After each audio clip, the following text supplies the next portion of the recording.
Friends, welcome to AS American I.E.L.T.S and TOEFL Training Center. I.E.L.T.S International English as Level Testing System, TOEFL Test on English as Foreign Language, Writing and Speaking Task Development, your Lingua Forum essays we have taken, Dream Tech Publications. We have come here to the video number 76, I.E.L.T.S International English Level Testing System. It is conducted by British, Australian and Cambridge University, and TOEFL by American government. So it checks your English capabilities and your levels in English in reading, writing, listening and speaking. So generally you get agree or disagree questions. In I.E.L.T.S you have to, in task 2 you have to write for almost 250 words. In speaking task, if you get a topic like this, you have to speak for 2 minutes continuously. So you get a topic like this: your city, maybe Chennai, plans to build a monument. Build a monument means what? Something in remembrance of somebody. Maybe a statue, maybe some building. So your city plans to build a monument to a famous person from your country. A famous person from your country, right? Okay, whom would you select? A lot of people are there. Father of the nation, Mahatma Gandhi, we have enough and more statues. Nehru, we have enough statues. Indira Gandhi or MGR or Periyar, all the famous persons have a monument in your city, in our city, right? In Chennai like place, or in a country like India. So whom would you select? Now you have to select somebody.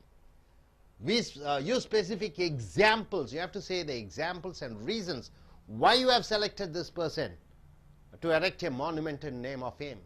To explain your answer, right? You may be anybody. Maybe you can say Anna Hazare, one gentleman is still here. You can use okay, our Chief Minister, Karnanidhi or Jayalalitha, or in India you can say Modi, anybody as such, but you have to say why you want to erect a building in the name of them. So one good choice for a monument. Monument means in remembrance of somebody, usually for the dead people, but you take it as people who are alive also. So one good choice for a monument. So the writer here says, and statue, here writer says, I believe would be Sunaya. Sunaya. So maybe this writer is from Korea, South Korea, or maybe he is a Japanese. So he writes that one monument and statue you would select for Sunaya, this gentleman, Sunaya Yoshi. Who is Sunaya Yoshi? He is also known as Kim Chong's son. All the Korean names. This is Sunaya Yoshi. It is like, you know, Maruti, Suzuki, like that. Sunaya Yoshi, it looks like a Japanese name, and Kim Chung Sun, it looks like a Korean name. So this writer says that he wants to erect a monument in the name of Sunaya Yoshi, who is called as Kim Chung Sun. So definitely this examination may be conducted in, I mean the writer must be from Korea. The Japanese soldier, he is a Japanese soldier who was a friend to Koreans. How is it possible? Japanese friend with Koreans. Japanese and Koreans were they had a war, and Japanese captured Korea. So how can they be friends? During the Hideyoshi invasion, Hideyoshi is a state where the Japanese invaded. So this Sunaya became friends of Koreans during the time of Hideyoshi invasion. Indeed, Sunaya was more than a friend to Korean, more than a friend. You say somebody as a friend, you say somebody as he is more than a friend means what? Something like your family member, something like you, in the struggle against the Japanese invaders. So even though Sunaya is a Japanese, he joined with the Koreans to fight against the Japanese invaders during the time of Hideyoshi invasion. So he became close friends of Koreans, even though he is a Japanese soldier. Sunaya actually fought alongside the Koreans. So he joined the Koreans and fought against his own army, Japanese army, in that war. No one in Korean history deserves a memorial more than he does. So here this writer must be from Korea. So he says Sunaya Yoshi is the right person because he was an army officer when the Japanese invaded Korea and during the time of Korea War, he became friends of Koreans, and he fought alongside with the Koreans against the Japanese, against his own country. So this gentleman writer says this Tsunaya Yoshi, or who is called as Kim Chung Sun, is the eligible. He is the person whom we should select to erect a monument on behalf of him, or a statue in the name of Mr. Tsunaya Yoshi. So coming here, let us see the history. Why does he say that Tsunaya Yoshi should be in remembrance of Tsunaya Yoshi we should build a statue? Why so? First he says Tsunaya's character was noble and highly principled. So he says Tsunaya's character is good and he's a noble man. From his childhood, Tsunaya was a friend of Korea. So from his childhood days, this gentleman Tsunaya had a liking towards Korea.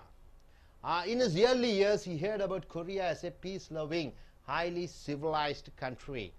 So in the earlier days, Tsunaya heard that this country, Korea, is a friendly country and a nice country, and he respected Koreans deeply. Who? Tsunaya, even though he is from Japan. The young Tsunaya wished to visit Korea. So Tsunaya wants to visit Korea. So what happened? His wish came true, though under awful circumstances. So he had an admiration. Tsunaya had an admiration towards Korea. He wants to visit Korea, but unfortunately, under a bad situation, he went to Korea. When? During the invasion. Invasion means what? This Japanese wanted to invade Korea. During that time, unfortunately, he was going there to invade Korea. When he served as an officer in the invading Japanese army. So Japan invaded Korea and he loved to see Korea. Unfortunately, under the circumstances of war, and he was an army officer under the Japan army officer invading Korea. See the condition here. Horrified to see how the Japanese treated Korea, so he was shocked. He felt bad that how Japanese treated Koreans and its people. Tsunaya switched allegiance. Allegiance means what? Is faithfulness. So he shifted his loyalty to the Korean side. So he changed the side. Even though he's a Japanese army officer, he switched on to Korean side. Act required great nobility and courage. So it needs a great amount of nobility and great amount of courage to switch on sides. Even though his mother country, he is representing them, he is an army officer, but still when he saw how the Japanese treated the Koreans, he switched his allegiance, he switched his support to the Koreans, and he fought with the Koreans against the Japanese. So next, coming here to the next paragraph, what does he say? Also Tsunaya did much to strengthen Korea against the invaders. So Tsunaya, what did he do? He joined with the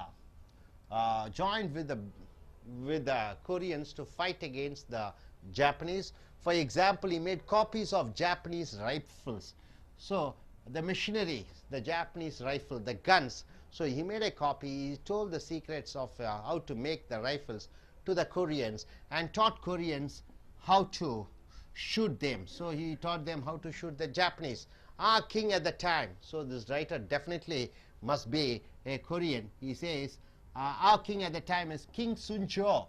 The king of Korea was King Sunjo, was deeply impressed with Tsunaya's integrity. So he was deeply interested with Tsunaya's and his royalty towards Koreans and dedication, and granted him the Korean name. So the king Sunju named Tsunaya the name Kim Chung Sun, Kim Chung Sun, meaning gold of loyal virtue. So it is called gold of loyal virtue.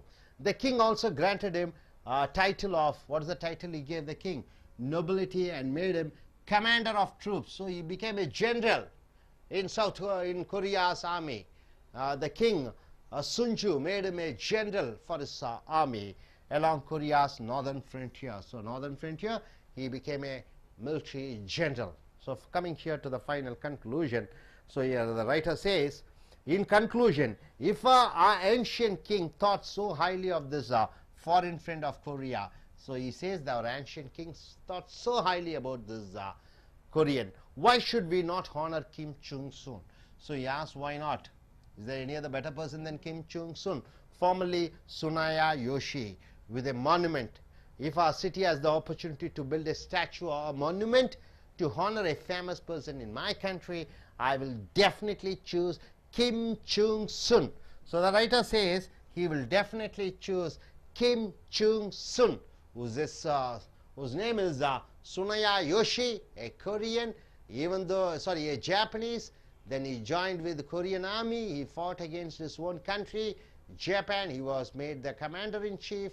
And finally, this writer says Kim Chung-sun is the right person to be, in his name a statue can be erected. So I request our IELTS takers to come forward and say, what's your opinion? Please come, madam. What's your qualification, Anita? ME CSE. Okay, Anita. This is something, this writer is from South Korea. Okay, if you are in India, in whose name or in remembrance of whom shall we build a statue? Yes, could you say, and why so? I would like to share my point of views, and my good choice for a monument or a statue is to be a Kalpana Chawla. And she was born in Kurnool in India, and she was the first Indian American astronaut, and she was the first Indian woman in space. And she is a wonderful woman, and her character also is very nice and very common and very simplicity. And I think in 2003 she died in she was one of the 7 crew members, and she killed in space shuttle in Colombia, and she was died in the month of February, I think in 2003, I think. Okay, good. Anita, to go to space, that's from India. It's good where Indian women are considered to be something they have to be like housewives and not given much of freedom. Here is a woman from India, goes to US, she joins in NASA, goes up to space, selected, and she died, of course, by accidentally she dies, and in her name, she's a best Indian to be in her remembrance, a statue should be built, and all the youngsters, the future generation should know about this female, and they should get strength and courage from all our activities. That's what you want to say, right? So, good. Thank you. So, நண்பர்களே, உங்களுடைய IELTS international English level testing system British அரசாங்கம், Cambridge, Australian அரசாங்கம் மூன்றும் சேர்ந்து இணைத்து நடத்தக்கூடிய சர்வதேச அளவிலான உங்கள் பேச்சாங்கிலம், எழுத்தாங்கிலம், கேட்கக்கூடிய ஆங்கிலம், வாசிக்கக்கூடிய ஆங்கிலத்தினுடைய பயிற்சி, அதனுடைய பரீட்சை மதிப்பெண்கள் வழங்குவார்கள். டோஃபில் அமெரிக்க அரசாங்கத்தின் மூலமாக நடத்தப்படுகிற பரீட்சை. ரைட்டிங், எழுதுவது, ஸ்பீக்கிங், பேசுவது, இதனுடைய திறன்களை வளர்த்தக்கூடிய வகுப்பை பார்க்கிறோம். லிங்குவா கட்டுரைகள் மூலமாக ட்ரீம் டெக் அச்சகத்தின் மூலமாக வீடியோ 76க்கு வந்திருக்கிறோம். அங்கே IELTSல 250 வார்த்தைகளுக்கு மிக இல்லாமல் நீங்கள் எழுத வேண்டும். அதே போன்று ஒரு தலைப்பை கொடுத்தால் 2 நிமிடங்கள் தொடர்ச்சியாக நீங்கள் பேச வேண்டும். அக்ரி ஆர் டிஸ்அக்ரி கொஸ்டின்ஸ், இந்த மாதிரி தலைப்புகளிலே உங்களுக்கு ஒரு கட்டுரை வந்தால் ஏற்றுக்கொள்வீர்களா, ஏற்றுக்கொள்ள மாட்டீர்களா, உண்டா இல்லையா போன்ற கட்டுரைகளுக்கு நீங்கள் பேச வேண்டும் அல்லது எழுத வேண்டும். உதாரணத்துக்கு, your city plans to build a monument. monument என்றால் என்ன?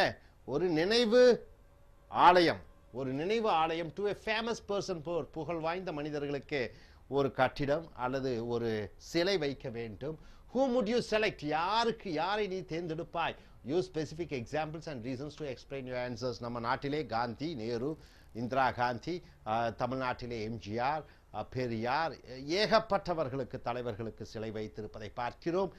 இப்பொழுது புதிதாக யாருக்கு சிலை வைத்தால் நன்றாக இருக்கும் என்று பார்க்கும் பொழுது அனிதா அவர்கள் சொன்னார்கள், கல்பனா சாவ்லாவுடைய சிலையை வைக்கலாம். விஞ்ஞானி, வான்வெளி விஞ்ஞானியாக சென்று மரணம் எய்தார். அவரை நினைவு கூறத்தக்க வகையிலே மற்ற இளைஞர்கள், இளைய சமுதாய மக்கள் அவரை பார்த்து உதாரணமாக எடுத்துக்கொள்ள வேண்டும் என்று சொல்கிறார். அதை போன்று ஒவ்வொருவருக்கும் ஒவ்வொரு கருத்து இருக்கிறது. இங்கே இந்த எழுத்தாளர் என்ன எழுதியிருக்கிறார் என்று பாருங்கள். One good choice for a monument, ஒரு நல்ல தேர்வு. மானுமெண்ட் என்றால் என்ன? நினைவாலயமாக வைத்திருக்கக்கூடிய ஒரு கட்டிடம் அல்லது ஒரு சிலை யாருக்கு என்றால் ஐ பிலீவ் வுட் பி சுனாயா யோஷி. இது புதிய பெயராக இருக்கிறது, சுனாயா யோஷி. ஸோ எழுத்தாளர் கண்டிப்பாக ஒரு ஜப்பான் நாட்டுக்காரராக அல்லது ஒரு கொரியன் நாட்டுக்காரராக இருக்க வேண்டும். அவர் என்ன சொல்கிறார், சுனாயா யோஷி என்பவருக்கு சிலை வைக்க வேண்டும். யார் இந்த சுனாயா யோஷி? பாருங்க, மாருதி சுசுகி இந்த மாதிரி பேர் வரப்போகும்போது யோஷி என்பது ஜப்பான் பேர் போன்று இருக்கிறது. ஸோ சுனாயா யோஷி ஆல்சோ known as கிம் சூங் சுன். இந்த கிம் சூங் சுன் இது பார்த்தீங்கன்னா இது கொரியன் பேராக இருக்கிறது. கிம் நல்லா வரக்கூடியது கொரியன் பேர். இந்த யோஷி போஷி என்று வரக்கூடியது ஜப்பான் நாட்டு பெயர். ஸோ அந்த சுனாயா யோஷியை கிம் சூங் சுன் என்றும் அழைப்பார்கள். ஸோ ஒன்று பெயர் ஜப்பான் பேராக இருக்கிறது, இன்னொரு பெயர் கொரியன் பேராக இருக்கிறது. இரண்டு நபர்களும் ஒரே நபர்கள் தான். த ஜாப்பனீஸ் சோல்ஜர், இவர் ஒரு ஜப்பான் ராணுவ வீரர். who was a friend to Koreans, Japan நாட்டு வீரராக இருந்தாலும் கொரியர்களுக்கு நண்பராக இருந்தார். during the Hideyoshi invasion. Hideyoshi என்றால் என்ன? ஒரு நகரம். அந்த நகரத்தை கைப்பற்றுவதற்காக ஜப்பான் நாட்டுக்காரர்கள் போர் தொடுத்தார்கள் கொரியா நாடு மேலே. அந்த போரின் பொழுதிலே இந்த சுனாயா யோஷி கொரியர்களுடன் நட்பாகி கொண்டார். அப்ப சுனாயா யோஷி கண்டிப்பாக ஒரு ஜப்பான் நாட்டு போர் வீரராகத்தான் இருக்க வேண்டும். இண்டீட், உண்மையிலே Sunaya was more than a friend to Koreans. நட்பை விட சிறந்த ஒரு நட்பை வைத்திருந்தார் கொரியன்ஸ் மேல் இந்த சுனாயா. இந்த struggle against the Japanese invaders, தன்னுடைய சொந்த நாட்டு ஜப்பான்காரர்களுடன் இவர் போர்க்களத்துக்கு வருகிறார். அங்கே கொரியன்கள் படக்கூடிய கஷ்டங்களை பார்த்து அந்த கொரியன் நாட்டு வீரர்களுடன் சேர்ந்து தன்னுடைய தாய் நாட்டை எதிர்க்கிறார். ஸோ இவர் நட்புக்கு மீறின ஒரு உறவு இருக்கிறது அந்த கொரியன்களுடன். சுனாயா ஆக்சுவலி ஃபாட் அலாங்சைட் கொரியன்ஸ். சுனாயா கொரியன்களோட சேர்ந்து இந்த தன்னுடைய சொந்த நாட்டை எதிர்த்தார். No one in Korean history deserves a memorial more than he does. கொரிய நாட்டிலே, அந்த நாட்டிலே எத்தனையோ பேர் இருந்தாலும் இந்த ஜப்பான் நாட்டுக்காரர் வந்து கொரியாவுடன் சேர்ந்து ஒரு போர் தொடுத்தது. அந்த கொரியனுக்கு ஒரு சிலை வைப்பது தான் சிறந்தது. தமிழ்நாட்டிலே எத்தனையோ பேத்துக்கு சிலை வைப்பார்கள். ஆனால் ஒரு சிறந்த பென்னி குவீன் என்று சொல்லக்கூடிய லட்சக்கணக்கான கோடிக்கணக்கான மக்கள் தண்ணீர் இல்லாமல் தவித்த பொழுது அங்கே முல்லை பெரியார் என்ற ஒரு பெரிய ஒரு அணைக்கட்டை சொந்த நிதியிலிருந்து கட்டினார். அவர் தன்னுடைய மனைவியினுடைய நகைகளை எல்லாம் அடமானம் வைத்து மிகப்பெரிய ஒரு அணையை கட்டி இன்று கோடிக்கணக்கான மக்கள் தண்ணீர் பெற்று கொண்டிருக்கிறார்கள். அந்த பென்னி குயினுக்கு சிலை வைத்தார்கள். இப்பொழுது சமீபத்திலே அவர் ஆங்கிலேயராக இருந்தாலும் கூட, ஆங்கில போர்ப்படை வீரராக இருந்தாலும் கூட, இந்திய நாட்டிலே இந்தியர்கள் அவருக்கு சிலை வைத்து அவரை தெய்வமாக இன்றும் எந்த மாநிலத்து கன்னியாகுமரி என்று நினைக்கிறேன், அங்கே போனால் அவருடைய புகைப்படம் ஒவ்வொரு வீட்டிலும் தெய்வமாக வணங்கி கொண்டிருக்கிறார்கள். அதை போன்று சுனாயாவை வணங்கி கொண்டிருக்கிறார்கள். ஸோ சுனாயாவுக்கு ஒரு சிலை வைக்க வேண்டும் என்று சொல்கிறார்கள். So first Sunaya's character was noble and highly principal. Sunaya இந்த ஜப்பான் நாட்டு ராணுவ வீரனுடைய குணம் மிக நல்ல குணம், நல்ல கொள்கையுடையவர். ஃப்ரம் இஸ் சைல்ட்ஹுட், குழந்தை பருவத்திலிருந்து Sunaya was a friend of Korea. கொரிய நாட்டுடன் நட்புறவுடன் இருந்தார். இன் இஸ் இயர்லி இயர்ஸ், தன்னுடைய இளமை காலத்திலே he heard about Korea as a peace loving, கொரிய நாடு அமைதியான நாடு என்று கேள்விப்பட்டார். ஹைலி சிவிலைஸ்ட், அதிக அளவிலே நாகரீகமுடைய நாடு என்று கேள்விப்பட்டார். And respected Koreans deeply. இந்த சுனாயா ஜப்பான்காரர் கொரியர்கள் மேல் மிகுந்த மரியாதை வைத்திருந்தார்கள். This young Sunaya wished to visit Korea. இந்த இளம் சுனாயா கொரியாவை பார்க்க வேண்டும் என்று ஆசைப்பட்டார். His wish came true. அவருடைய எண்ணம் உண்மையாக வந்தது. Though under awful circumstances. Awful என்றால் என்ன? மோசமான circumstances என்றால் சூழ்நிலையிலே அவர் கொரிய நாட்டுக்கு செல்ல வேண்டியதாக இருந்தது. During the invasion. Invasion என்றால் என்ன? ஒரு நாட்டை போர் தொடுத்து ஆக்கிரமிக்க முயற்சி செய்வதை இன்வேஷன் என்று சொல்வார்கள். Invasion. During the invasion, when he served as an officer in the invading Japanese army, அந்த ஒரு நாட்டை கைப்பற்றுவதற்காக ஜப்பான் நாடு வருகிறது கொரிய நாட்டுக்கு. இந்த ஜப்பான் நாட்டினுடைய ராணுவ அதிகாரியாக இந்த சுனாயா இருக்கிறார்.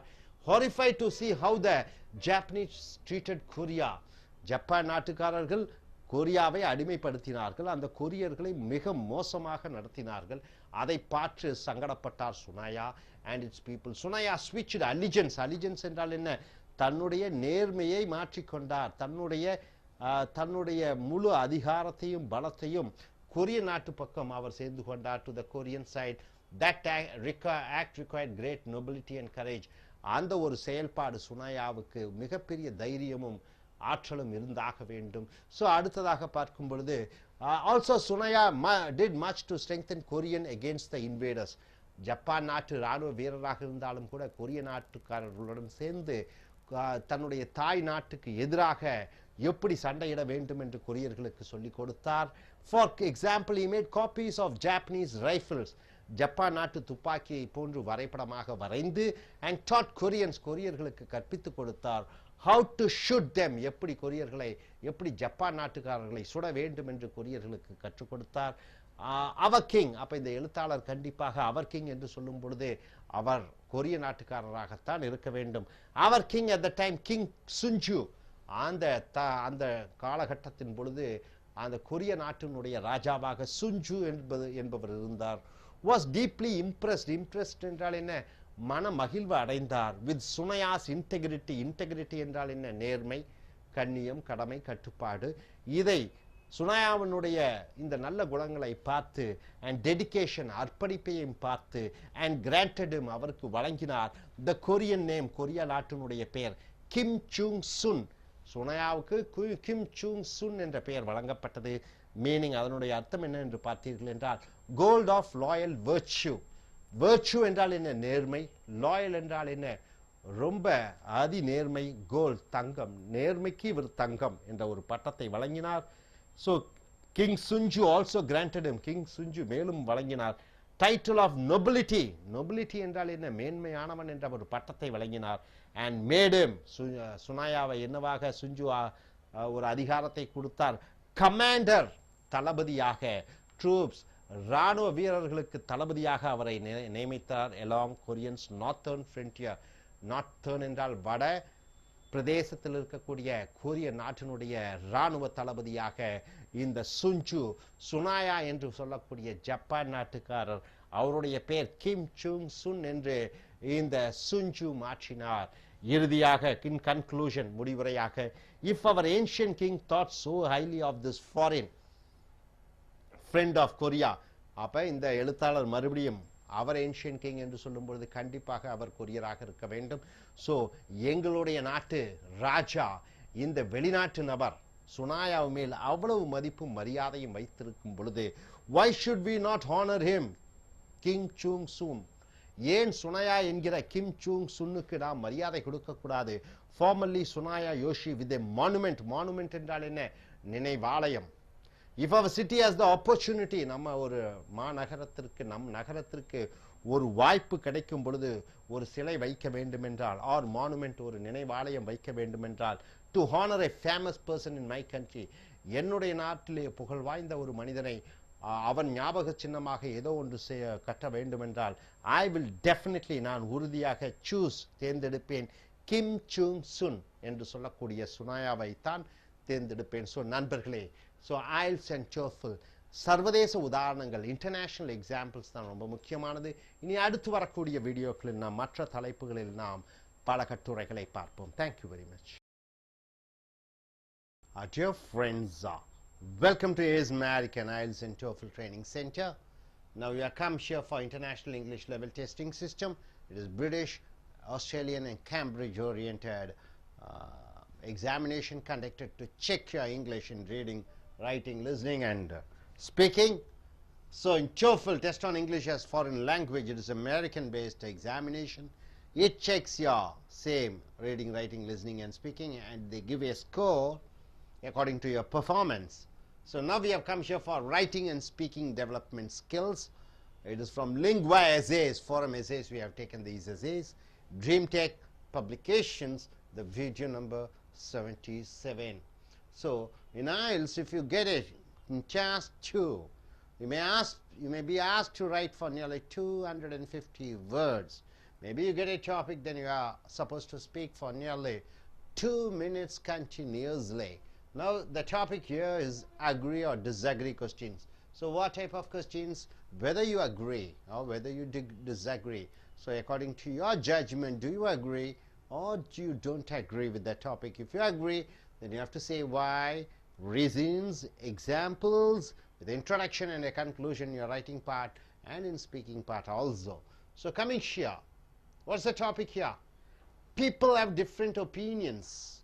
Opinions means what? Their judgment towards or their viewpoint. People have different opinions about the internet. You know what you mean by internet? Yes, of course, no need of any explanation about internet. People have different opinions about internet. Some people say that the internet gives as much valuable information. So some people say internet is good, it provides a lot of information. Some other people believe that having so much information causes problems. So some people say internet has so much information is good, and some people say internet has so much information that it creates problems, it creates confusion. Which opinion do you support? Use specific examples and reasons to explain your answer. So internet gives a lot of information, it has a lot of information, it's good.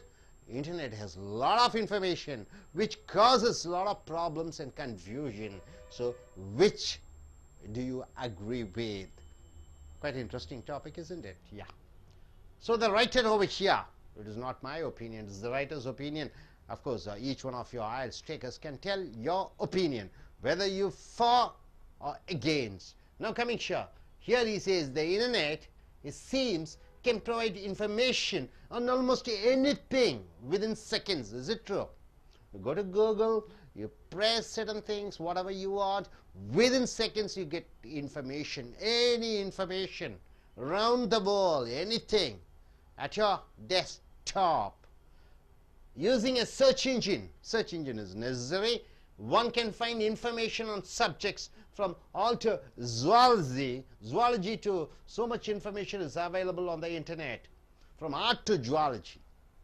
So any information from art to any subject, immediately within seconds you can get it in your computer.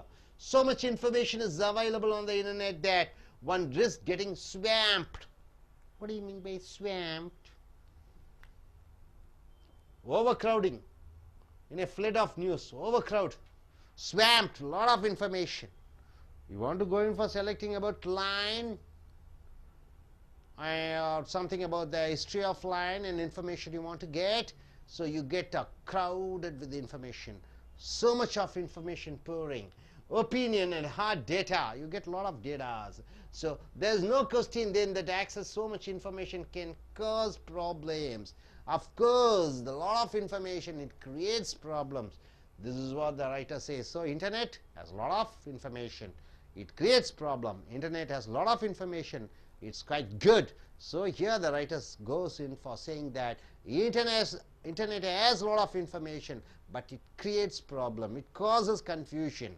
So with that, what does he say? What are the problems to justify his statement? What does he say? See here, what does he say? The biggest problem is, he says the biggest problem is, what is the biggest problem? Reducing the flood of information. So a lot of information is there, pouring on. So we have to reduce, that's what he says, the problem, to manageable size. So a lot of information, so people get confused. You should reduce the size of information. Doing so takes skill and experience. So you need to have the skill or experience, or you may be misguided. So, and time. So three things are important: skill, experience, and time to control the information. In total, you may spend several days each year. Several days each year. Each year, several days you have to spend reviewing. Once again, you have to look information from the internet to find what meets your needs. Your needs are something, you put it on Google, but you get crowded with information. Each one is confusion. So several days you have to concentrate to find out the right information, what you need. Although the information may be useful, it may be useful. Is it worth the time needed to isolate it? That's a serious question. So here may be useful, but is it the time worth spending on that? So coming here, then the second problem, what does he say? Then there's the quality of data to consider. So the quality of data, you need an information. You want to know the quality of data to consider. So much of the information on the internet is worthless. So he says much of the information which has been posted in the internet, which you browse and get, is worthless. It's no use at all. Yet sometimes it's hard to separate. So he says sometimes it's hard to separate the worthless information from useful material. So you want to go in for a searching of something which you want, maybe in zoo, maybe in art. So you get crowded with a lot of information. So you have to separate and segregate what is useful for you and what is not useful for you. So that segregation, separation of useful information with useless information. The internet itself offers very little guidance. The internet doesn't provide you any guidance on how to do this, how to separate the useful information and wasteful information. The best it can do, what can it do in most cases, is to deliver information on a given topic. It just gives it delivers information on a given topic. Your computer cannot tell you which information to accept and which information to reject.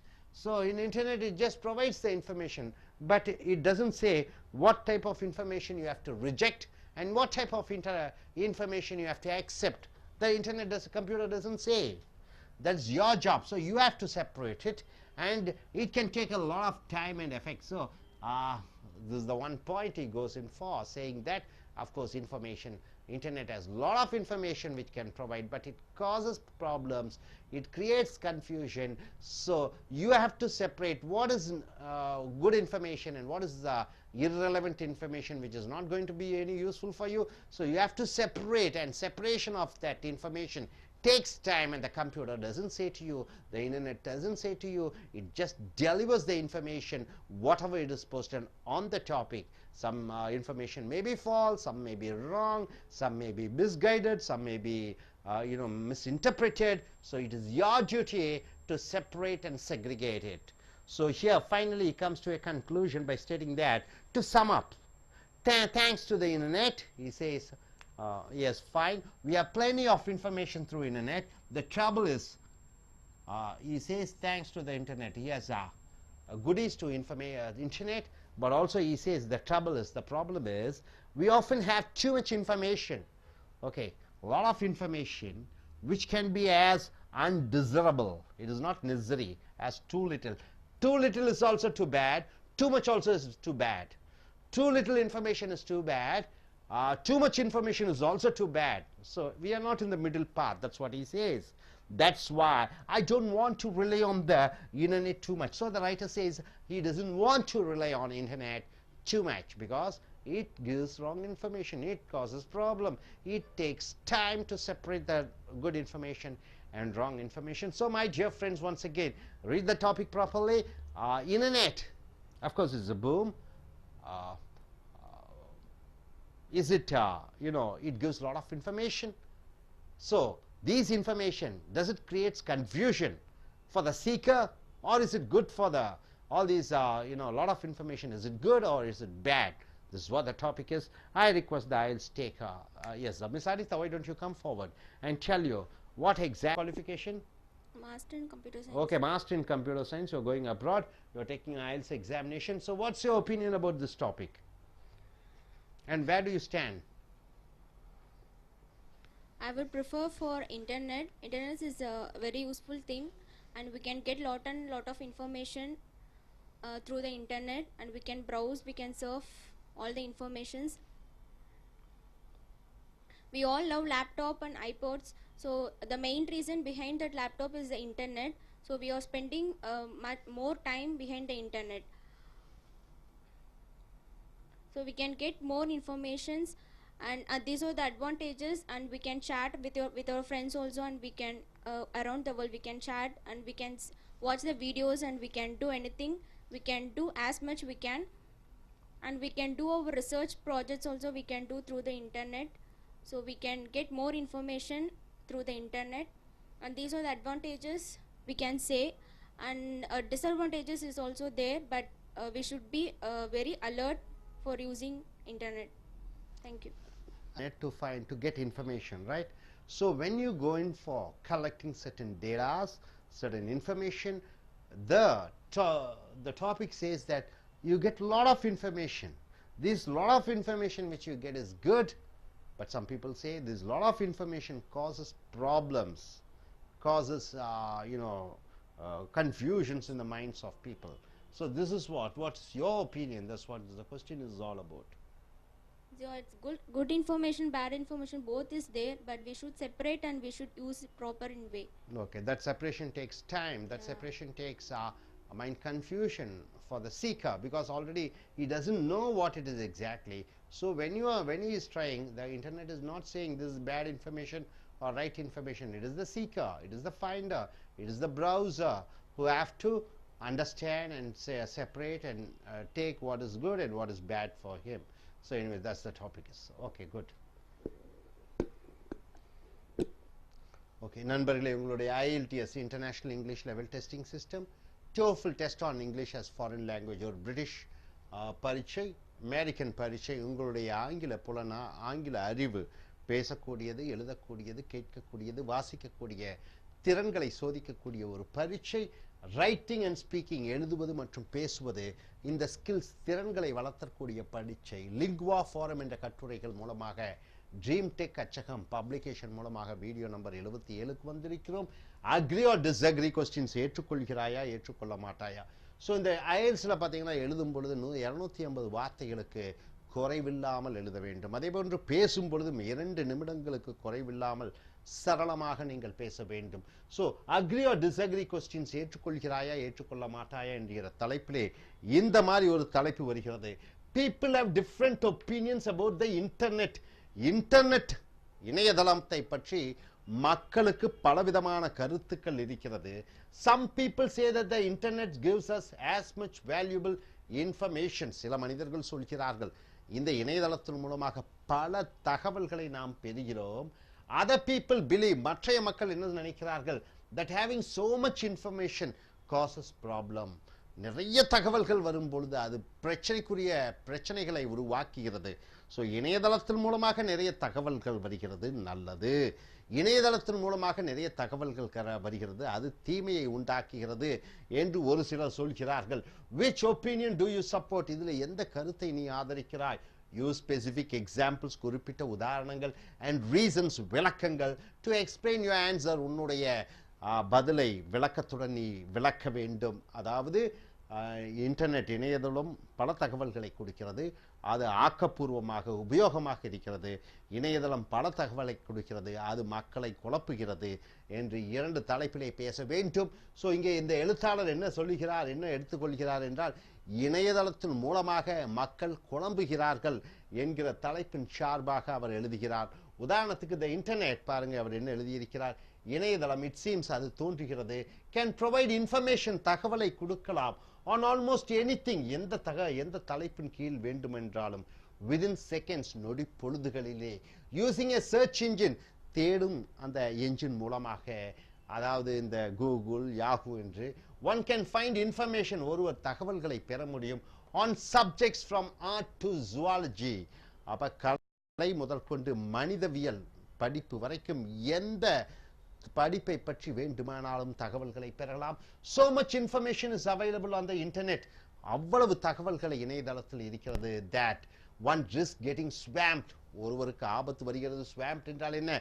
பல ஆயிரம் தகவல்கள் ஒரே நேரத்திலே நீங்கள் அந்த தலைப்பை பற்றி நீங்கள் டைப் அடித்தவுடன் பல தகவல்கள். swamped என்றால் என்ன? கடல் அலைகள் போன்று வேகமாக வருகிறது. flood of news, flood என்றால் என்ன? புயல் போன்று தகவல்கள் வருகிறது. நியூஸ், ஒப்பீனியன், கருத்துக்கள், அண்ட் ஹார்ட் டேட்டா, நிறைய தகவல்கள் வருகிறது. தேர் இஸ் நோ கொஸ்டின், அது கேள்வியே கிடையாது. then that access to so much information can cause problems. இந்த அளவு தகவல்களை பெறும் பொழுதே தகவலை கோருபவர் குழம்பி விடுவார். ஒரு விஷயத்தை அறிய வேண்டும் என்பது என்று கூகுள் சர்ச் இன்ஜினிலே தேடக்கூடியவர்கள் பல தகவல்கள் வரும் பொழுது அதை படித்து அவர் குழம்பி விடக்கூடிய வாய்ப்பிருக்கிறது என்று எழுத்தாளர் சொல்கிறார். மேலும் என்ன சொல்கிறார்? The biggest problem is reducing the flood of information to manageable size. So இதில் மிகப்பெரிய பிரச்சனை என்றால் அந்த கூகுளில் சர்ச் இன்ஜினில் போட்ட உடனே பல தகவல்கள் வருகிறது. flood of informationனா ஃப்ளட் என்றால் பெரும் மழை போன்று பெரும் புயல் போன்று தகவல்கள் வருகிறது. அதை மேனேஜபிள் சைஸ் என்றால் என்ன, நிர்வகிக்கக்கூடிய அளவிலே அதை மேனேஜ் பண்ணக்கூடிய திறமை வேண்டும். Doing so take skill and experience. அந்த தகவலை எது சரி எது தவறு என்று பிரித்து பார்க்கக்கூடியதற்கு நல்ல திறன்கள் வேண்டும், அனுபவம் வேண்டும். அண்ட் டைம், நேர காலமும் அதற்காக ஒதுக்க வேண்டும். இன் total you may spend several days each year. ஒரு ஆண்டிலே பல நாட்கள் நீ அதற்காக செலவழிக்க வேண்டும். ரிவ்யூவிங் என்றால் என்ன, மறுபடியும் மறுபடியும் பார்த்து அது சரியான தகவலா இல்லையா என்று நீங்கள் அதை இன்ஃபர்மேஷன் அந்த தகவல்களை சரிபார்க்க வேண்டும். From the internet to find what meets your needs. அந்த இணையதளத்திலே உன் தேவைகளை எது எது கொடுக்கிறது என்று பார்க்க வேண்டும். although the information may be useful, is it அந்த தகவல்கள் உபயோகமாக இருந்தாலும் is it worth the time needed to isolate it. அப்போ கெட்ட தகவல்களை எல்லாம் பிரித்து பிரித்து சரியான தகவலுக்கு வருவதற்கு நேர காலத்தை செலவழிப்பது அது உபயோகம் உள்ளதா? That is a serious question. அது ஒரு மிக முக்கியமான கேள்வியாக இருக்கிறது. அடுத்த பத்தியிலே பாருங்கள். then there is the quality of data to consider. கிடைக்கக்கூடிய தகவல், பல தகவல்கள் கிடைக்கிறது, அதை சேகரிப்பதற்கு பிரிப்பதற்கு நேர காலம் ஆகிறது. அடுத்த பிரச்சனை என்னன்னு பார்த்தீர்கள் என்றால் குவாலிட்டி ஆஃப் டேட்டா. நீங்க கேட்ட தகவல் அதனுடைய தரம் சரியான, அதனுடைய பதில், அதனுடைய விஷயம் கரெக்டாக இருக்கிறதா? மச் ஆஃப் த இன்ஃபர்மேஷன், இணையதளத்திலே வரக்கூடிய அநேக தகவல்கள் on the internet is worthless, உபயோகமற்றதாக இருக்கிறது, சரியில்லாததாக இருக்கிறது. yet sometimes சில நேரங்களில் it is hard to separate the worthless information from useful material. கூகுளில் ஏதோ ஒன்றை பற்றி நீங்கள் அறிவதற்காக டைப் அடிக்கிறீர்கள், அதில் அந்த வரக்கூடிய அந்த சொல்லக்கூடிய தகவல்கள் சரியான தகவலா உண்மையான தகவலா என்பதை அறியாதவர்களாக இருக்கிறீர்கள். ஏனென்றால் அந்த தகவல்கள் சிலது உபயோகமற்ற தகவல்களாக இருக்கும். ஆக உபயோகமற்ற தகவல்களையும் உபயோகமுள்ள தகவல்களையும் உண்மை தகவல்களையும் பொய்யான தகவல்களையும் நீங்கள் முதலில் பிரிக்க வேண்டும். The internet itself offers very little guidance on how to do this. இணையதளம் இதை பற்றி ஒன்றும் பெரிதாக சொல்வதில்லை. எது சரி எது தவறு என்பது, எந்த தகவல் உண்மையான தகவல் எந்த தகவல் போலியான தகவல் என்று இணையதளம் சொல்வதில்லை. So the best it can do, அநேகமாக அந்த இணையதளம் என்ன செய்ய முடியும் என்றால் in most cases அநேக வழக்குகளிலே is to deliver information on a given topic. ஒரு தலைப்பை எடுத்துக்கொண்டால் அது ஆயிரக்கணக்கான பேர் போஸ்ட் பண்ணக்கூடிய தகவலைத்தான் சொல்ல முடியுமே ஒழிய ஒரு கூகுளோ ஒரு யாகுவோ அல்லது ஒரு ஃபேஸ்புக்கோ அந்த தகவலைத்தான் சொல்ல முடியுமே ஒழிய அந்த தகவல் உண்மையா பொய்யா என்று அந்த இன்டர்நெட்டால் அல்லது இணையதளத்தால் அல்லது அந்த கம்ப்யூட்டரால் அல்லது அந்த சர்ச் என்ஜினால் சொல்ல முடியாது. Your computer cannot tell you which information to accept. உங்கள் இணையதளம் அல்லது உங்கள் கம்ப்யூட்டர் எந்த தகவலை நீ ஏற்றுக்கொள்ள வேண்டும் and which information to reject, எந்த தகவலை நீ ஒதுக்க வேண்டும் என்று சொல்வதில்லை. That is your job, அது உன்னுடைய வேலை. and it can take a lot of time and effort. ஆகையால் அதற்கு நிறைய கால நேரமும் முயற்சியையும் எஃபர்ட்டையும் நீ போட்டாக வேண்டும். ஸோ இறுதியாக டு சம் அப் என்றால் இறுதியாக தேங்க்ஸ் டு த இன்டர்நெட்டுக்கு நன்றி, இணையதளத்துக்கு நன்றி என்று இந்த கட்டுரையாளர் எழுதுகிறார். we have plenty of information, ஏகப்பட்ட தகவல்கள் இருக்கிறது. the trouble is, பிரச்சனை என்னவென்றால் we often have too much information. நமக்குள்ள ஒரே பிரச்சனை என்றால் ஏகப்பட்ட தகவல்கள் இருக்கிறது. which can be as undesirable as too little. ரொம்ப குறைவாக இருந்தாலும் அதிகம், குறைவாக இருந்தாலும் பிரச்சனை, ரொம்ப அதிகமாக இருந்தாலும் பிரச்சனை. undesirable என்றால் தேவைக்கு அதிகமான அளவிலே தகவல்கள் இருக்கிறது. as too little, ரொம்ப குறைவாக இருந்தாலும் பிரச்சனையாக இருக்கிறது, ரொம்ப அதிக தகவல்கள் வந்தாலும் பிரச்சனையாக இருக்கிறது. அதுதான் இன்டர்நெட்டினுடைய இணையதளத்தினுடைய ஒரு பிரச்சனையே. that is why, ஆகையால் தான் I don't want to rely on the internet too much. ஆகையால் நான் இணையதளத்தை நான் ரொம்ப நம்புவது இல்லை என்று இந்த எழுத்தாளர் எழுதுகிறார். ஸோ இது நல்லது என்று இந்த தலைப்புக்கு எதிராகவும் நீங்கள் பேசலாம். ஸோ இனி வரக்கூடிய வீடியோக்களில் மற்ற தலைப்புகளில் கட்டுரைகளை பார்ப்போம். Thank you very much. Dear friends, welcome to IELTS American IELTS and TOEFL Training Center. IELTS International English as Level Testing System. It's a British oriented examination checking your reading and English skills, writing, speaking and listening. These skills are checked and given a score. TOEFL test on English as foreign language. It is American oriented. Same writing, reading, listening and speaking skills are checked. And here we have come here for a writing and speaking skill development class. We have taken these essays from Lingua Forum, and we have come here for the Dream Tech Publications video number 78. So my dear friends, in IELTS, in task 2, you may be asked to write, you will be asked to write an essay of almost 250 words, and in speaking task they will give you a topic asking you to speak for 2 minutes. Of course, in TOEFL, most of the speaking task and listening are integrated. Here coming, in this agree or disagree questions, you get a topic like this. What is the topic? In which place would you rather live? Which place? Which place would you rather live? Everybody should live in a place, isn't it? So the place is, place comes with what? Climate, isn't it? Okay, one with the same weather. Weather means what? Or climate all the year. So we have to live in a place. The place may be hot or cold. All right. In a place like Chennai, it is hot. You live in a place like Kashmir or Sweden or Switzerland, it's cold. In America, the climate is different. So the climate or the weather condition comes with the place. Because the sun goes on, the earth moves around the sun, and the place near the equator. Equator is hot, and as you go further and further, it becomes chill and cool. So here, which place would you rather live? One with the same weather or climate all the year? Chennai has the same weather all the year? Yes, isn't it? Mostly, yes. Only during the month of December, that is hardly 1 month, you find bit of cool. That too, especially in the night, not in the daytime. So mostly Chennai is in a place South India. In Chennai, this is the capital of Tamil Nadu. Here you find the climate is a hot climate, isn't it? Kerala, it varies. Sometimes rain, sometimes cool, sometimes hot. So which place would you rather live? There are people, they select the place after the retirement to live according to the climatic condition, right? Okay, which place would you rather live? One with the same weather or climate all the year? All the year, you can predictably say this climate is hot, this climate is chill. So you want to live in a place where the weather can be predicted, or one with weather that changes from season to season.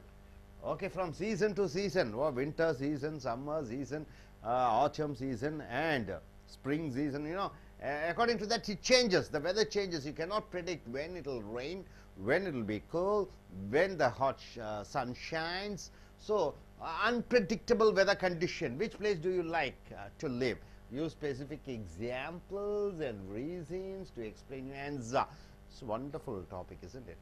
The people say, I like to go and live in Bangalore. The climate is much better over here. It's very hot. It's very cold. It's always raining. Oh, weather is wonderful. So weather plays an important role for the human beings to select a place to live. Do you agree with that? Yes. So you like to live in a place where the weather condition is predictable. So suppose if I say, okay, this year, okay, I go to Kashmir. Kashmir is all 360 days, 65 days, it is chill and cool. So do you like to live in a place where you can predictably say this is what the climate, or you want to go to a place where even during the month of summer you get rain. During the month of summer the climate is chill. So which do you prefer? Many people dream of living in a space with stable climate. Is it true?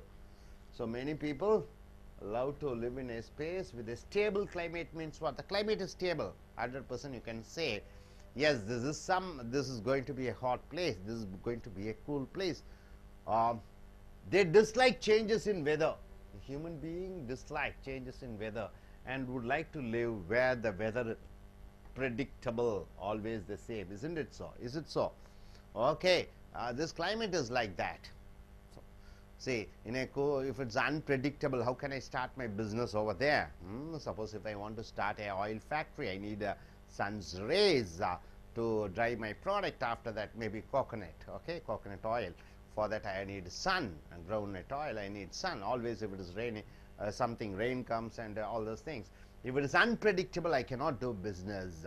So the people like dislike changes of weather. People like to very sure about their climate. If it is stable, they like to live, and if it is unstable, they don't like to live in that places. This is what the writer says. This is not your opinion, my opinion. This is the writer's opinion. You can go in for against this topics also. Such places exist. These places exist. They have the same uniform weather all year round. All year round, 365 days. The weather is same, like in a place like Chennai. The problem is, what is the problem here? The weather in such uniform places tends to be uniformly bad. The weather same, that is uniformly it is bad. Too hot. In a place like Chennai, too hot. In a place like Kashmir, it is too cold. So uniformly it is bad, too cold. It is too wet. Always raining that place. It's always it's wet. It is too dry. In a place like Rajasthan, it is always dry. So the problem is the weather in such uniform places tends to be uniformly bad. The weather is considered to be uniformly bad. You don't have one day the climate is hot, one day the weather is hot, the other day it is cool, one day it is raining, okay, something mixture, then it's fine. If it is a uniform climate and it is also uniformly, it is bad. So that's what writer says. It is much better to live where weather changes at least once or twice a year. So the gentleman, so this writer comes to the point stating that uniform weather conditions people like to live, of course, but it is uniformly bad also. Either it will be too hot, the climate will be too cool, the place may be too wet, the place may be too dry. So I wish to live in a place where the climate changes, right? It may be hot, it may be cold, it may be rain, it may not rain. So these type of places where the climate changes at least minimum of twice a year, then it's okay. I'm fine. I allow to live over there. So this gentleman says that where weather is unpredictable, I love to live. Where weather is not uniform, I love to live in a place like that. Where the weather is almost uniform, it is always it is uniformly bad also. That's what the writer says. Then coming here, why does he say? It's an introduction part. He is given a long introduction. First, he wants to say the reason first. What is the first thing he says? Why the climate changes is good. Changing weather helps us avoid many problems. So when the weather changes, it avoids many problems. What are they? And always, a dry place has predictable weather, but it probably is short of water too. See, dry place in Rajasthan, okay, it's very dry. What is that? You can predict in Rajasthan what happens. It won't be it won't rain, it is not cool, but it probably is short of water too. Dry places, they don't have water. Water scarcity is there. And always rainy place, a place where it always rains, like in Kerala, Ernakulam, has plenty of water, but it may be vulnerable to floods. Floods means what? Suddenly floods may come, your house or roof may fly, your car may get damaged, the trees may fall, you won't be able to do your work properly, you may not be able to do your business properly. So here, so this gentleman says why it is wrong, why it is not good to live in a place where the weather is predictable. See, if a place is too much hot, then there is not going to be water, right? If it is too rainy, if the place is always raining, then there are chances of you getting affected by floods. It brings havoc, it brings rain, and it brings distraction. You won't be able to go to you're doing your job, or your school children won't be able to go to the school properly. Always raining, even that is bad. So changeable weather, on the other hand, helps avoid such extremes. So he says, when the weather changes, we cannot predict when it will rain, when it will be dry, when it sun shines. That is the best place, this gentleman says. Second, So second point, he says, for the place which are unpredictable, where the weather changes, that place is good to live. Why? He says second, changing weather is interesting. He says interesting. In Korea is a wonderful country, isn't it? South Korea, North Korea. In Korea, we have 4 seasons. In Korea, they have 4 seasons. Of course, everywhere they have 4 seasons: summer, winter, autumn, and spring. Here in Korea, he says 4 seasons, each with its own beauty. Each season has its own beauty. There's lovely snow in winter. In winter, when is the winter? The month of November, December, January. Snow falls. But in Chennai, we are not lucky enough to see the snows, isn't it? We don't have snowfalls. But in Korea, during the time of month of November, December, January, that is the winter season, you can find snowfalls and warm sunshine. Beautiful, isn't it? In the winter, both the snowfalls and the sunshines, how wonderful it will be. Then next, in summer, spring brings in summer snow in winter and warm sunshine in summer. In summer, they get a warm sunshine. Then spring brings color flowers, beautiful flowers during the season of spring. Flowers are blossoming. And autumn brings bright leaves. So the bright leaves during the season of autumn. So in winter, snowfall. In summer, sunshine. In spring, beautiful flowers blossoming, and in autumn brings bright leaves. Life would be boring if the weather never changed. Life will be boring if the weather is not changing at all. Same type of weather. How boring it would be. When weather is different, your mood changes, right, sir? There are differences during the...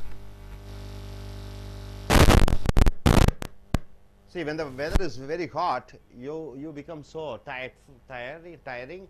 You become a bit, agitated.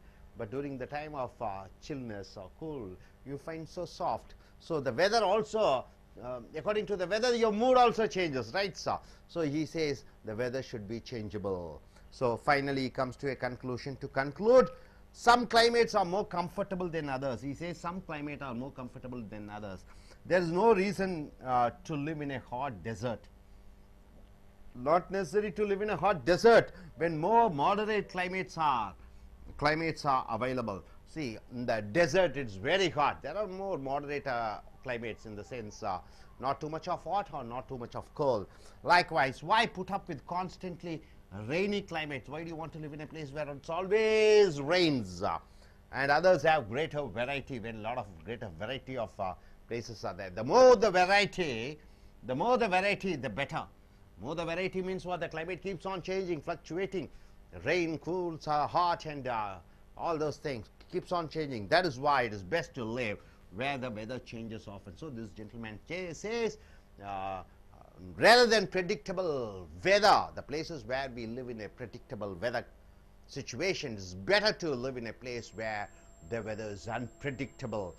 Weather is predictable means you are very sure it will be hot, it will be raining, it will be cool. In Switzerland, always it is snowy, I believe so. So they are very sure it always snows. Snow is there. But they are just longing for seeing the warmthness of the sunshine. So here in Chennai, it is always warm. It is very hot. So here the gentleman says he wants to live in a place where the weather situations keeps on changing, and for that example he has taken the example of Korea. So you also can go in for against this topic. Now I ask the I.E.L.T.S. about this topic. Yes, I request you, young lady, to come forward to write or speak in your IELTS exam. Yeah, in my point of view, the places is comfortable for us as climate changes from season to season. Yeah, I agree with this.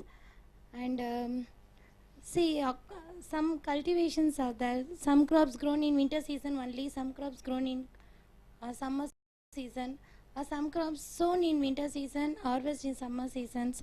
So if climate changes from season to season only, the crops will be grown according to the climate. So we can get different crops. The land also, we can maintain the fertilization of land. And then too hot result in desertification of land, and then lack of water resources, lack of groundwater also. Then if it's too some winter means it cause flood, and it gives plenty of water. Then it result in soil erosion, desertification of forest, and then it's not suitable for cultivation also. So too rain is not good for both plants and trees. So some animals and birds live in particular area, particular climate, because they can't live in another climates. For example, penguin, polar bear, and camel, they live in that particular climate only. So now we are human beings, so we can manage both the climates. If it's better, climate changes from season to season means we can enjoy the climate. So one climate throughout the year is boring and we can't enjoy it. We need to move some other places to enjoy that climate. So if the climate changes from season to season, we enjoy both the climates. We need not to move some other climates to enjoy. And see, in summer we get vitamin D only through the sunlight. So if it's absent means we can't get that vitamins. Then most of the flowers blossom in winter seasons.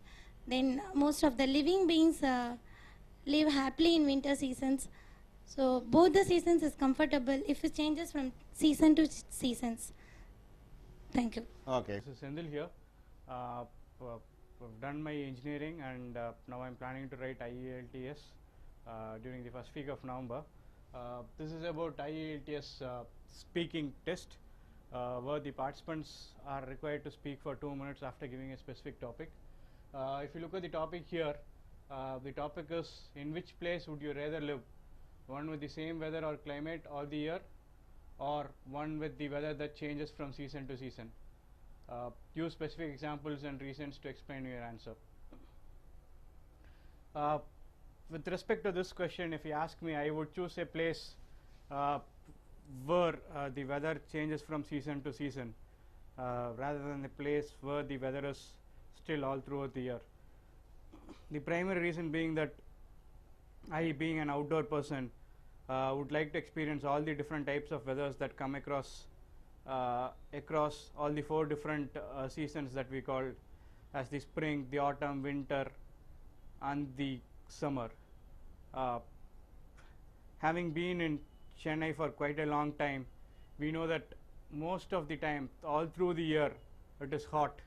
A tropical country like India and a city like Chennai is hot throughout the year, so you don't have a chance to experience all the different climates. Even though there is rainfall at a certain period of time, the temperature remains the same, and you just feel perspiring, and you are not able to experience the real change in weather. So I would prefer a place where I am able to experience all the 4 different types of climates that is available. Say for example, there are a lot of places where the weather varies season to season in a perfect manner. Say for example, you take UK, there's a period of spring, there's a period of winter, there's a period of summer, and then there's a period of rainfall. So each specific climate is around 3 to 4 months. So for example, if you take November, December and January, it is winter, where you will be able to experience snow, play in snow, and then see what an actual winter is. So when you come to February, March and April, it is the rainfall time.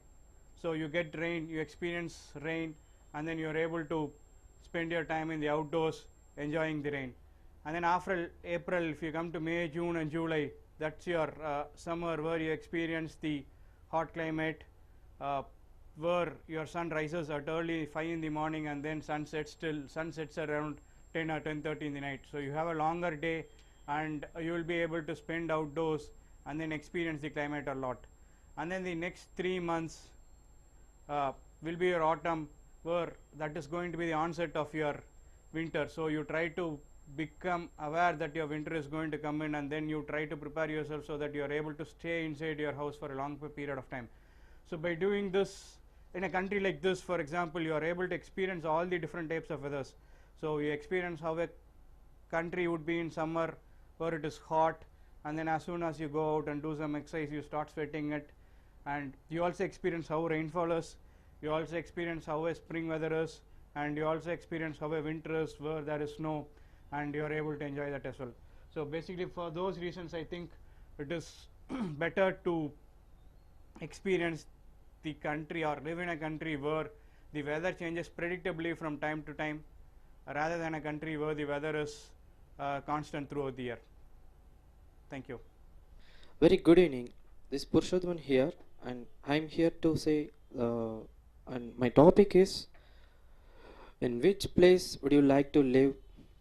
The place where the climate or weather is stable, or the place where the climate or weather is changing from season to season.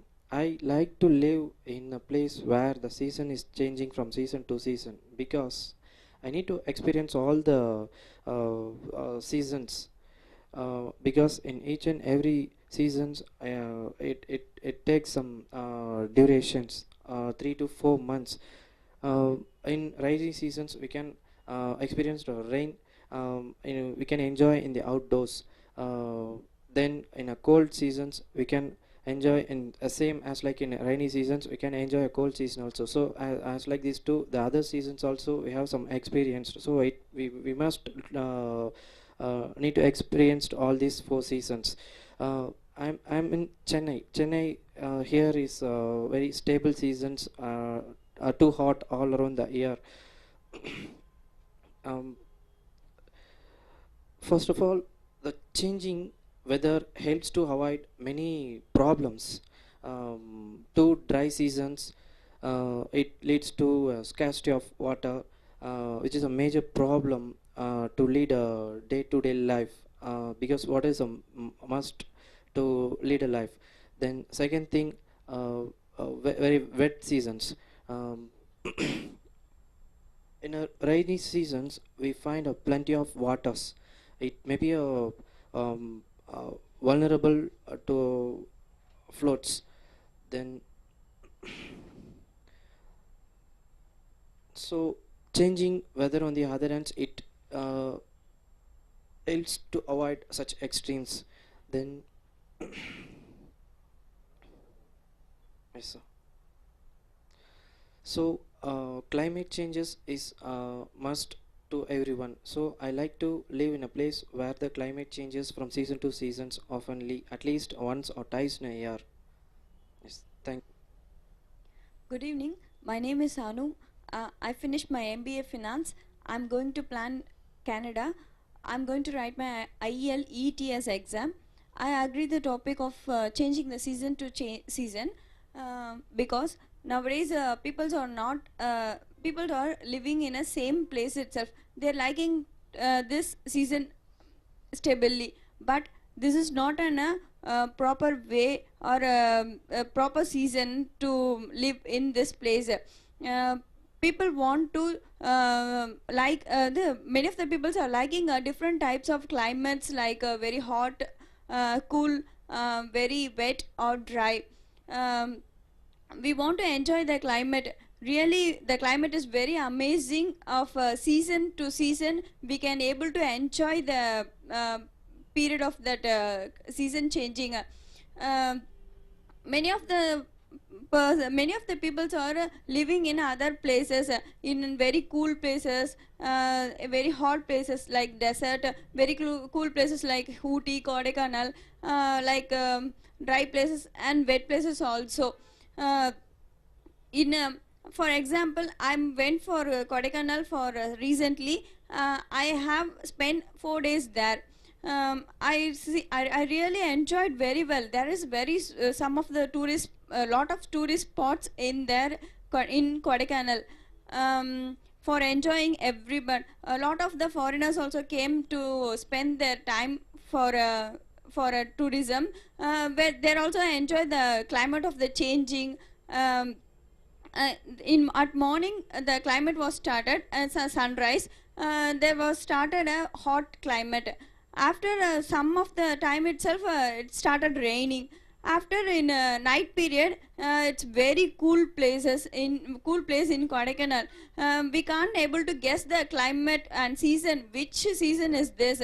Like that, Kodaikanal is situated very beautiful place to see for a tourist place. So I really agree the topic is changing of the season to season period is very important for our human being. It's very important for our life also. Thank you. In this topic is explaining to whether which climate is good for living. In predictable climate is very good for living, but for we need to enjoy. Sometimes some days we can live in summer countries like Switzerland. In our country, one state is Jammu Kashmir. At the same time, we face many problems in stable seasons. Like if in raining season is facing many problems. The areas affecting us floods always. In hot areas, farmers can do anything because water problems always getting the not getting the water and everything. So, what examination you are going to take? IELTS academic or general? Academic. Okay, you are going to country UK, isn't it? Yeah. UK. Okay, if you get a topic like this, climate, which climate? Predictable or unpredictable climate? Chennai is a place which is predictable, it's hot. There are climate places where the climate changes. You cannot predict. It may be raining, it may be hot, it may be cool, it may be snowy. So, what type of place you like to live in a place where the climate is very sure that you know that this is going to be like cool or hot or raining, or you know you don't know a place, it may change often. Which place you like to live in for? Definitely, I like to be with different seasons in which country occurs in different seasons, because we have to manage all the climax in our body.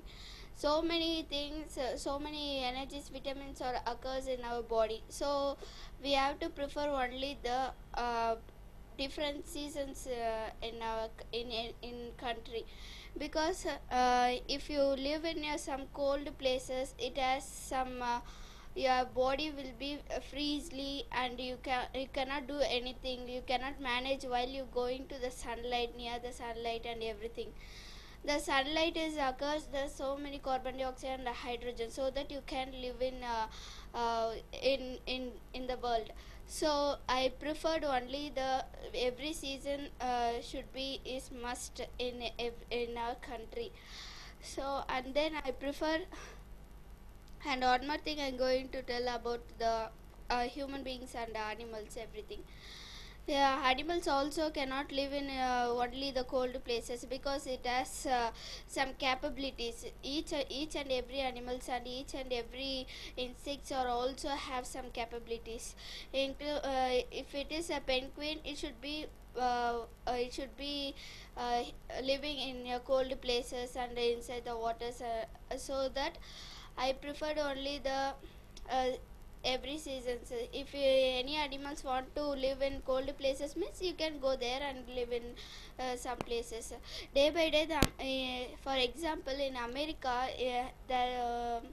if it is in India, it has climate season is differ from India and America, and you cannot live and you cannot manage while you go to the America. So I prefer you have to manage and everything in every season, so that you can able to stand and withstand in your future. Thank you.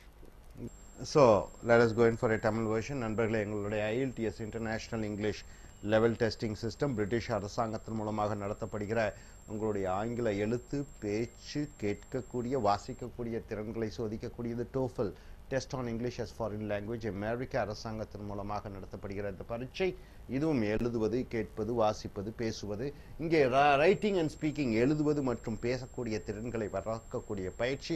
Lingua Forum கட்டுரைகள் மூலமாக dream Tech அச்சகத்தின் மூலமாக video number 78 agree or disagree questions, ஏற்றுக்கொள்வாயா ஏற்றுக்கொள்ள மாட்டாயா என்கிற தலைப்பின் கீழே IELTSல எழுத்து பயிற்சியின் பொழுது எழுத்து பரீட்சையின் பொழுது 280 வார்த்தைகளுக்கு குறைவில்லாமல் நீ எழுத வேண்டும். அதே போன்று ஆங்கிலத்தில் பேசக்கூடியது இந்த மாதிரி தலைப்பை கொடுத்து 2 நிமிடங்கள் நீங்கள் தொடர்ச்சியாக தெளிவாக சிந்தனையுடன் கருத்தாளமிக்க வார்த்தைகளுடன் நெறியான சொற்றொடர்களுடன் பயன்படுத்தி நீங்கள் வாக்கியத்தை அமைக்க வேண்டும். ஸோ உதாரணத்துக்கு in which place would you rather live, எந்த மாதிரி இடத்திலே வாழ விரும்புகிறாய்.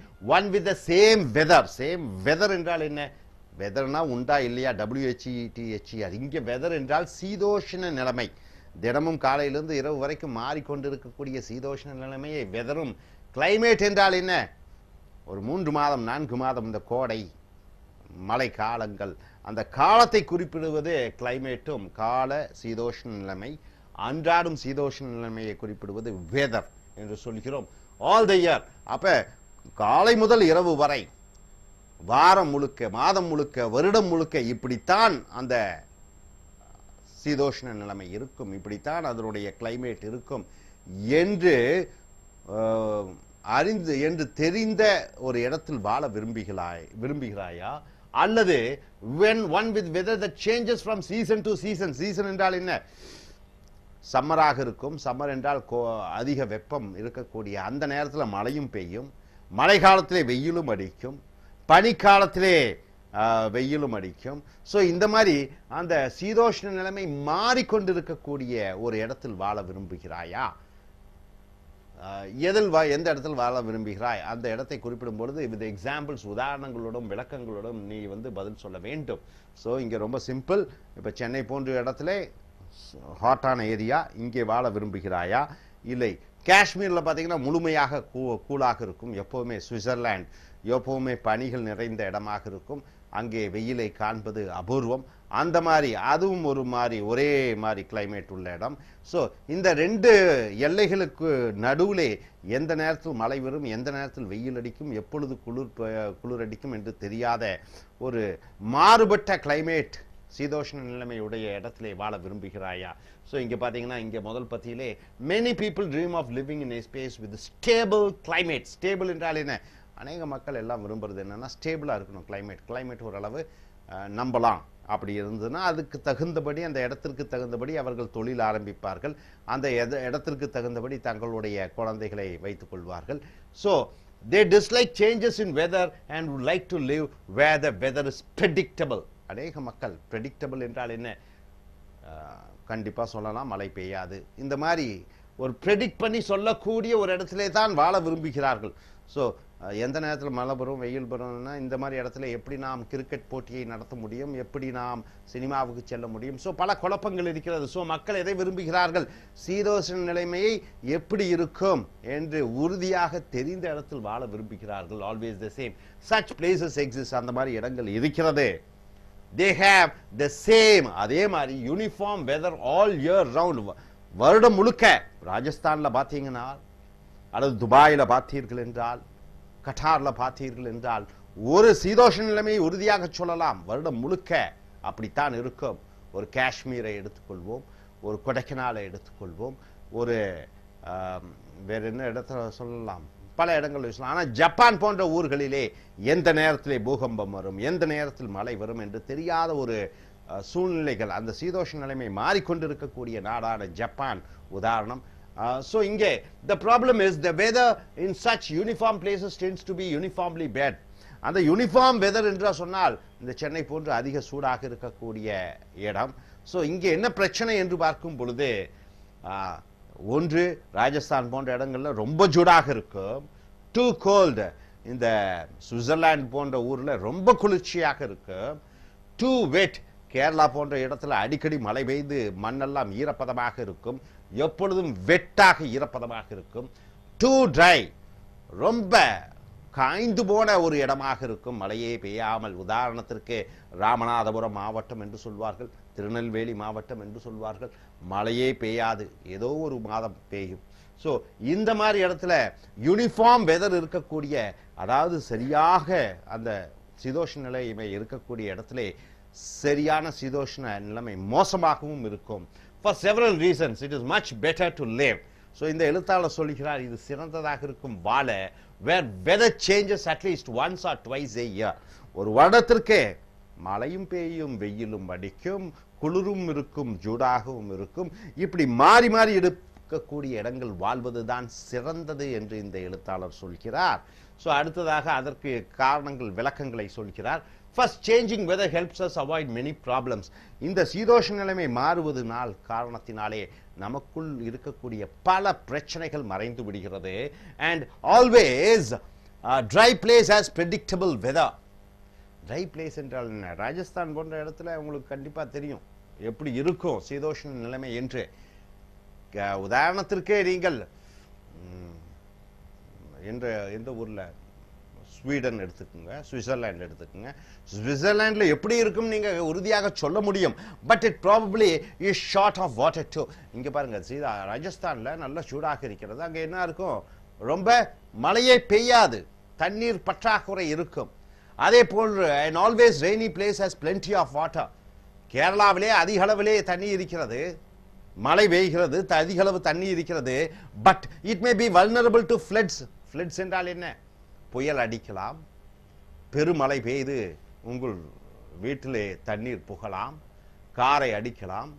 ஜூட் என்ற புயல் வந்தது ஆந்திராவிலே. அதை போன்று மிகப்பெரிய தாக்குதல் வந்து அணைகள் உடையலாம்.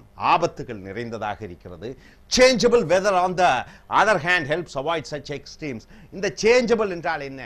அடிக்கடி மாறக்கூடிய சீதோஷ நிலைமை இருக்கும் பொழுது அங்கே பாதுகாப்பாக வாழலாம். ஸோ அடுத்த காரணத்தையும் சொல்கிறார். Second, changing weather is interesting. சீதோஷ்ண நிலைமை மாறும் பொழுது பிரமாதமாக இருக்கிறது.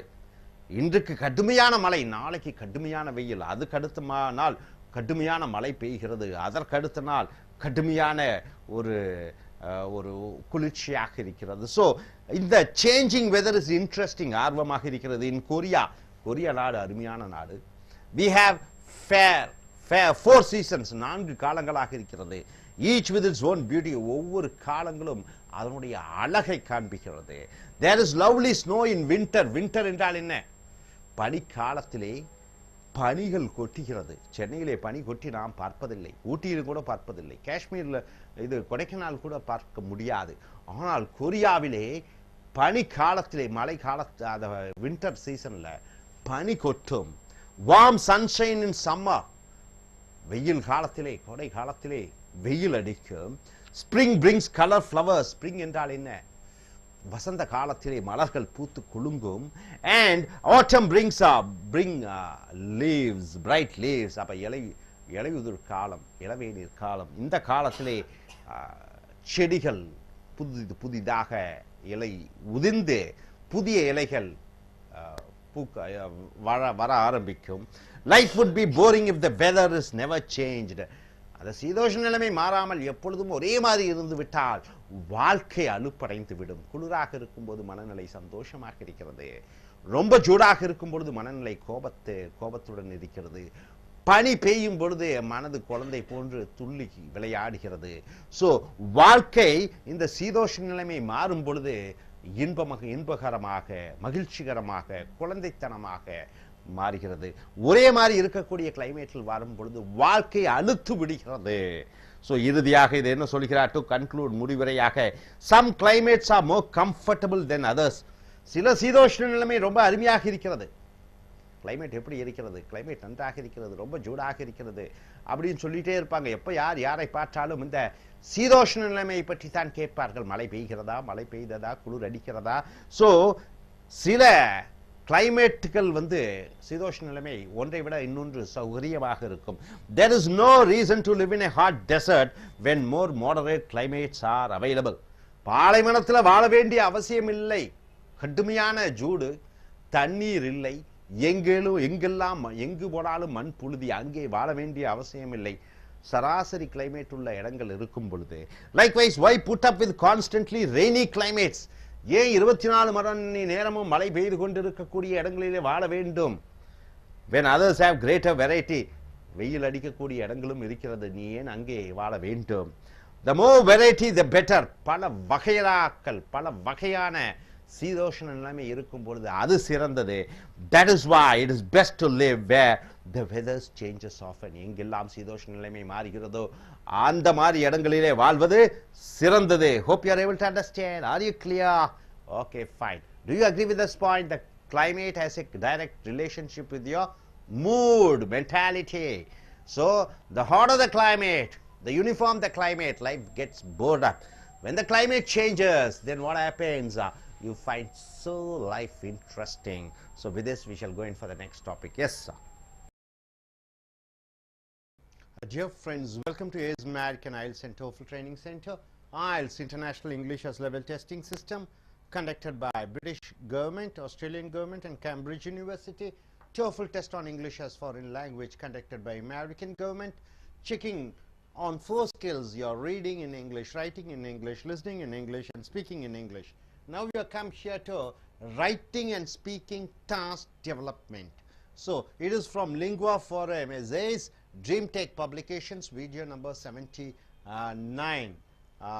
So here in IELTS you have to write almost a minimum of 250 words and you have to speak on a topic for nearly 2 minutes if a given topic is given in the task 2 in speaking skills. So here we have these type of questions. First one, agree or disagree questions. They give you a topic, then they ask you, do you agree with the contents? Do you agree with the topic?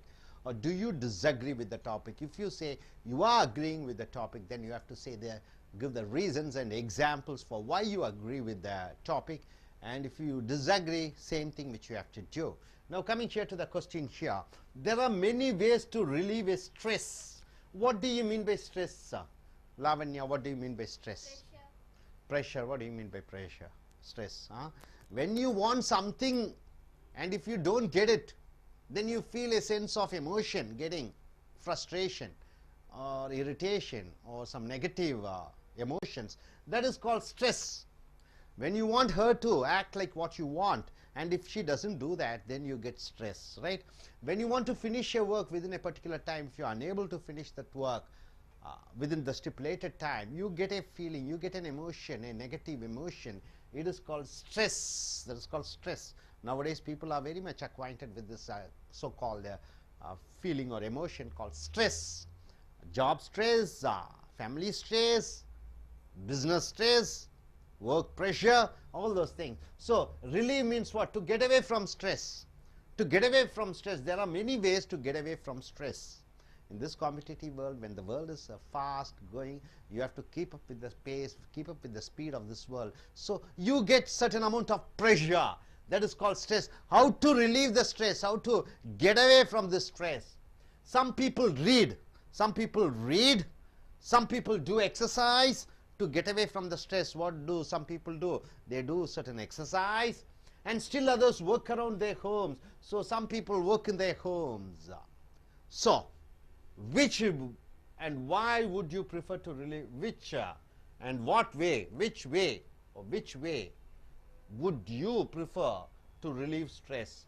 To relieve stress, to get away from stress, what is the way which you are going to adapt? Able to understand? Daily there is stress. So in what way you are going to relieve the stress? You have to use specific examples and reasons to explain your answer. So you have to use specific examples and reasons to explain your answer. I have told you, stress is something when you want something to happen if it doesn't happen.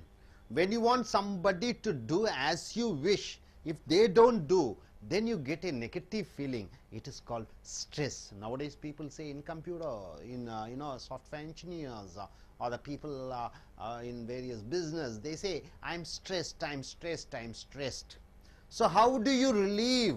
How do you get away from the stress? What are the ways? This is the topic here. How do you prefer to relieve the stress? Nowadays they are very young, youngsters, they are getting BP, sugar and whatnot, all type of disease, backbone pain. So all these are reasons, the root cause is stress. So how do you release the stress? So here the author goes in for saying that many different techniques may be used to relieve stress. There are many different techniques to use to release the stress. For some people, exercise helps. Some people, when they feel stressful, they try to do exercise. So to release the stress, some go for aerobics, some go for dancing, discotheques, and pubs. So various places they go to release, relieve, get away from the stress.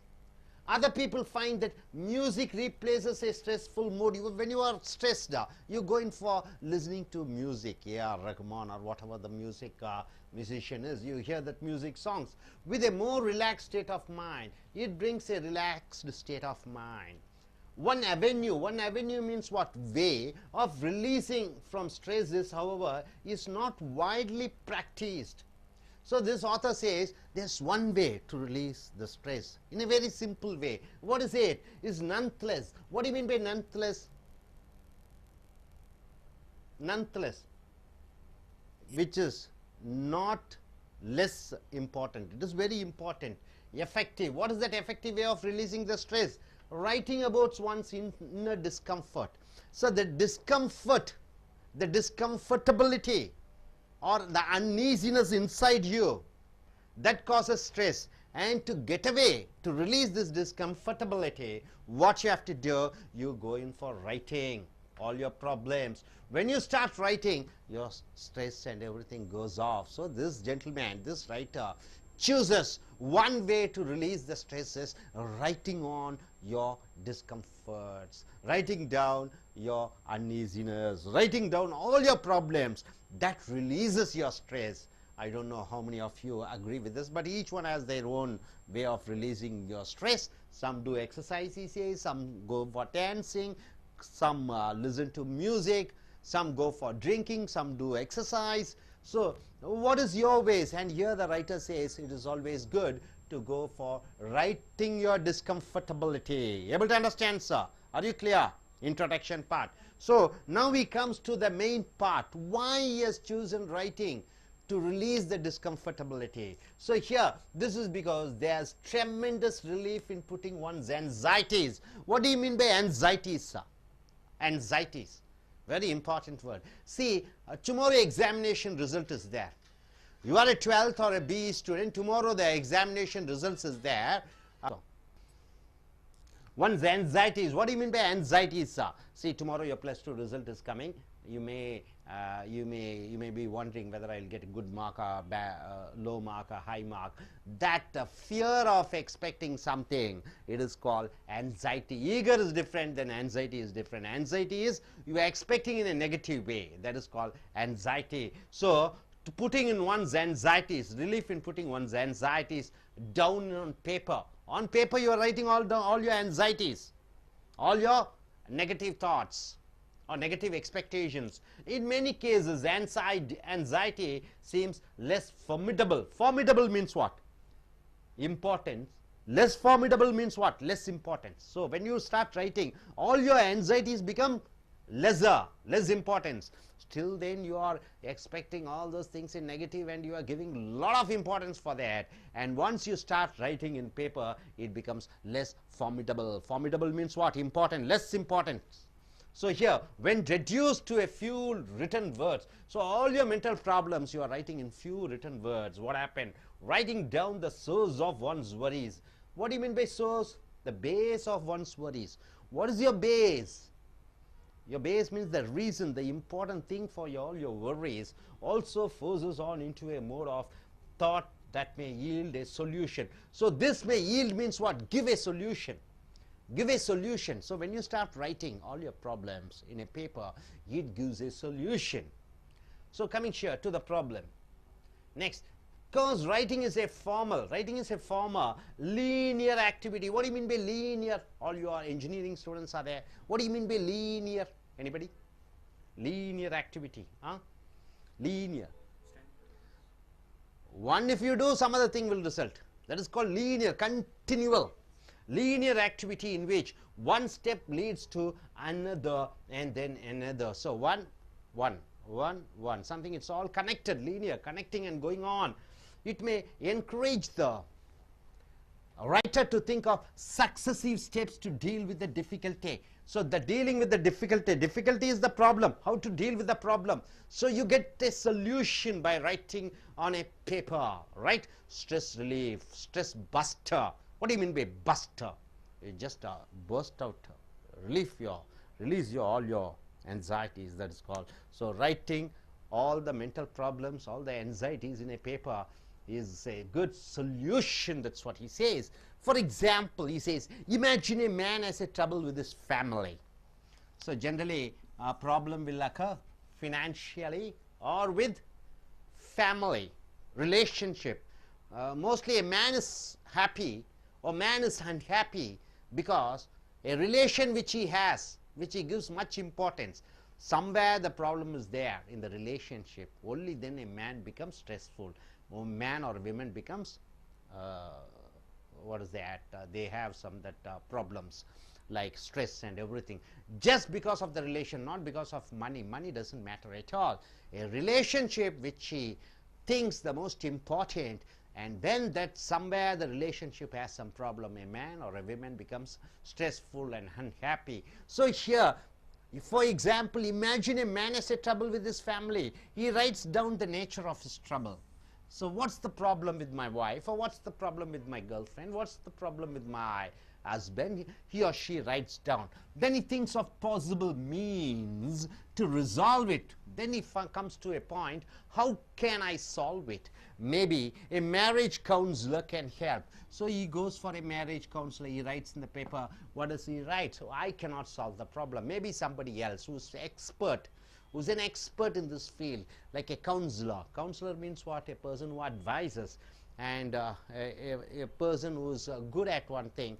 He tries to advise and makes a relationship to work out. So counselor, he writes, he might add, perhaps I need to spend more time talking with my wife. So one option is, okay, let me go to a marriage counselor. The second option is, let me speak about it to him or her and try to find a solution. Then once again he goes and less time at work, So he thinks and he comes to a conclusion, okay, my office time, I have to cut down my office, cut down my business, and I have to spend time with my partner. Then he comes, the process of writing has put him in a more contemplative frame. What do you mean by contemplative? What do you mean by contemplative? Thinking about that matter. So contemplative means thinking of the mind, in which solution occur to him more easily. So as you write all the problems in a paper, then the solution comes one by one. So that's what the writer says. So rather than music, rather than dance, rather than exercise, so the writer says, writing down all your problems in a paper, sit for a while, then there comes a solution. So finally he comes to a conclusion by stating that, in conclusion, writing down one's worries also provides a useful long-term means to alleviate. Alleviate means to remove the anxiety. So as you keep on writing, your anxiety slowly fades away, it goes away. So when worried about something, write down on an index card. What do you mean by index card? Anybody? Index card? A card. A size of card where you can keep it in your packet. An index card, the source of your concern. Your concern means what? Concern has two meanings. Can you tell me? Concern is you're feeling towards something, you're concerned, you're caring about something. One other concern means an organization, a company, an office. A company, concern. TCS is a concern. Wipro is a concern. So concern means you're feeling towards something, and what you fear will happen. Then put the index card away. Then throw the index card away and look at it again several days or weeks later. See, you write all your problems in an index card. What does the index card says? Maybe all your fear, all your anxieties. For example, will the relationship will break? Will my business will go off? Will my enemies will attack me? I think they will attack me. I think my wife will go away. I think everybody is going to leave me. All those things, and put the card away. After 1 month, you see what you feared and what's happening now is completely different. Nothing has happened. Just a fear, just an anxiety. which comes in your heart, but nothing has come into practical. So once you start writing, it is the fear which is created in you, the anxiety which is created in you. So 1 month before, all the problems you write and see the card after 1 month, you will find the fears are, it is nothing to be, nothing has come in practical. It just a source of, it keeps coming in your heart. So nothing to worry about that, all those fears. Did your fears come true, you ask? Probably they didn't. Your worry was needless. So unnecessary worries, thousands of worries are there. Nothing has come to practical. It has not taken any shape. It's just unnecessary worries. You are troubling yourself, and you are troubling your relationship, and you are troubling your circumstances and environment. So this exercise, what is this exercise? Writing down all your problems, all your anxieties, helps put worries and fears. So it puts away your fears and worries in proper perspective. What do you mean by perspective? In an order. Perspective means your views in a proper order, and enables one to cope. Cope means what? To adjust with them more effectively if and when they're written. So you write all the problems, then nothing has practically happened. So if really something happens, like what you have feared 1 month before or 1 year before, then you will be able to cope up with the problems, cope up with the real-time problems very easily. So my dear friends, there are many ways for busting the stress or anxieties. So here the author or the writer has chosen as writing your problems in words in a paper, then finding out is it really has happened. So it is the best way of relieving stress. So some go for dancing, some go for listening music, some go for writing stories, some go for watching movies, some go to different places. So he says the best method here is writing. So it is a subjective matter, it is a relative. Anybody can choose whatever way they want. So now let us go in for IELTS takers to come forward and say what are the ways they are releasing their stress out of them. What are the ways? Now I request Lavanya, an IELTS taker. Lavanya. Lavanya, what's your qualification? B aeronautical engineer. B aeronautical engineer. So which country are you planning to go? UK. UK. And what is the course you want to do there? Aircraft maintenance and systems. Aircraft maintenance and systems. So when are you taking IELTS exams? In the month of November. In the month of November, just hardly you have 20 days for your examination. So if you get a topic like this type of topic, relieving your stress, and what are the ways, in which way you relieve your stress? Yes, you can speak to the audience. The topic is there are many ways to relieve your stress, like some people's reading the books, writings and novels and everything. I prefer to relieve my stress is reading the novels and watching TVs and watching the music. While I read the novels and I learn something, because nothing else my stress is compared to the story writers. Their failures is very they have so many stresses when compared to those, nothing, my stress is very big. So I thought myself and encourage myself to reduce my stresses. And next one is while I am watching TV, while listening the songs, I feel it's better, and feel melody songs, and likewise I feel it's better to relieve my stresses, and I will sleep more time to reduce my stresses, and also it reduces my blood pressures and everything. And one more thing is I reduce my stress by the way of just look at the seas, oceans and natures and everything, so that I can the seas and oceans and everything it should be very peace and no one can disturb me, and I can simply sit and watch the oceans and seas, and I will play with the children. They won't whenever I see those kids smiles, I feel my stresses are gone away from me, and it's really help for me, and I can concentrate with my again with my work, and these are all the I can relieve my stress. Thank you. Madam. Okay, Miss Anita, isn't it? Okay, what's your qualification, Miss Anita? Master in Computer Science. Master in Computer Science. So you have finished your ME, right? Yeah. Okay, which year have you passed your exams? 2013. 2013. So 1 year. So Yeah, you, 1 year. what were you working as something as a? No, I was working in Polytechnic. Okay, College. as a lecturer, you are Lecturer. working as a lecturer. So she's an IELTS taker. So if you get a topic like this, how are you going to speak? Yes. The topic given is there are many ways to relieve your stress, and I would prefer. And in this world, everyone will have in this world everyone will have a stress in their life, and I would prefer. Some people will read novels, and some people will read music, will listen music, and some people will use it to write in diary every day, and they will share their feelings in their diary, and some people will use it to play with kids, and they will get relief from stress. And it's my way to get relief my stress is one of the best and acceptable is used to share my feelings with my life partner, so it's one of the best and acceptable one. You're getting married or you're married? No, I'm getting married. You're going to get married, so you speak with your fiancé. Yeah. Okay, good. Okay, you.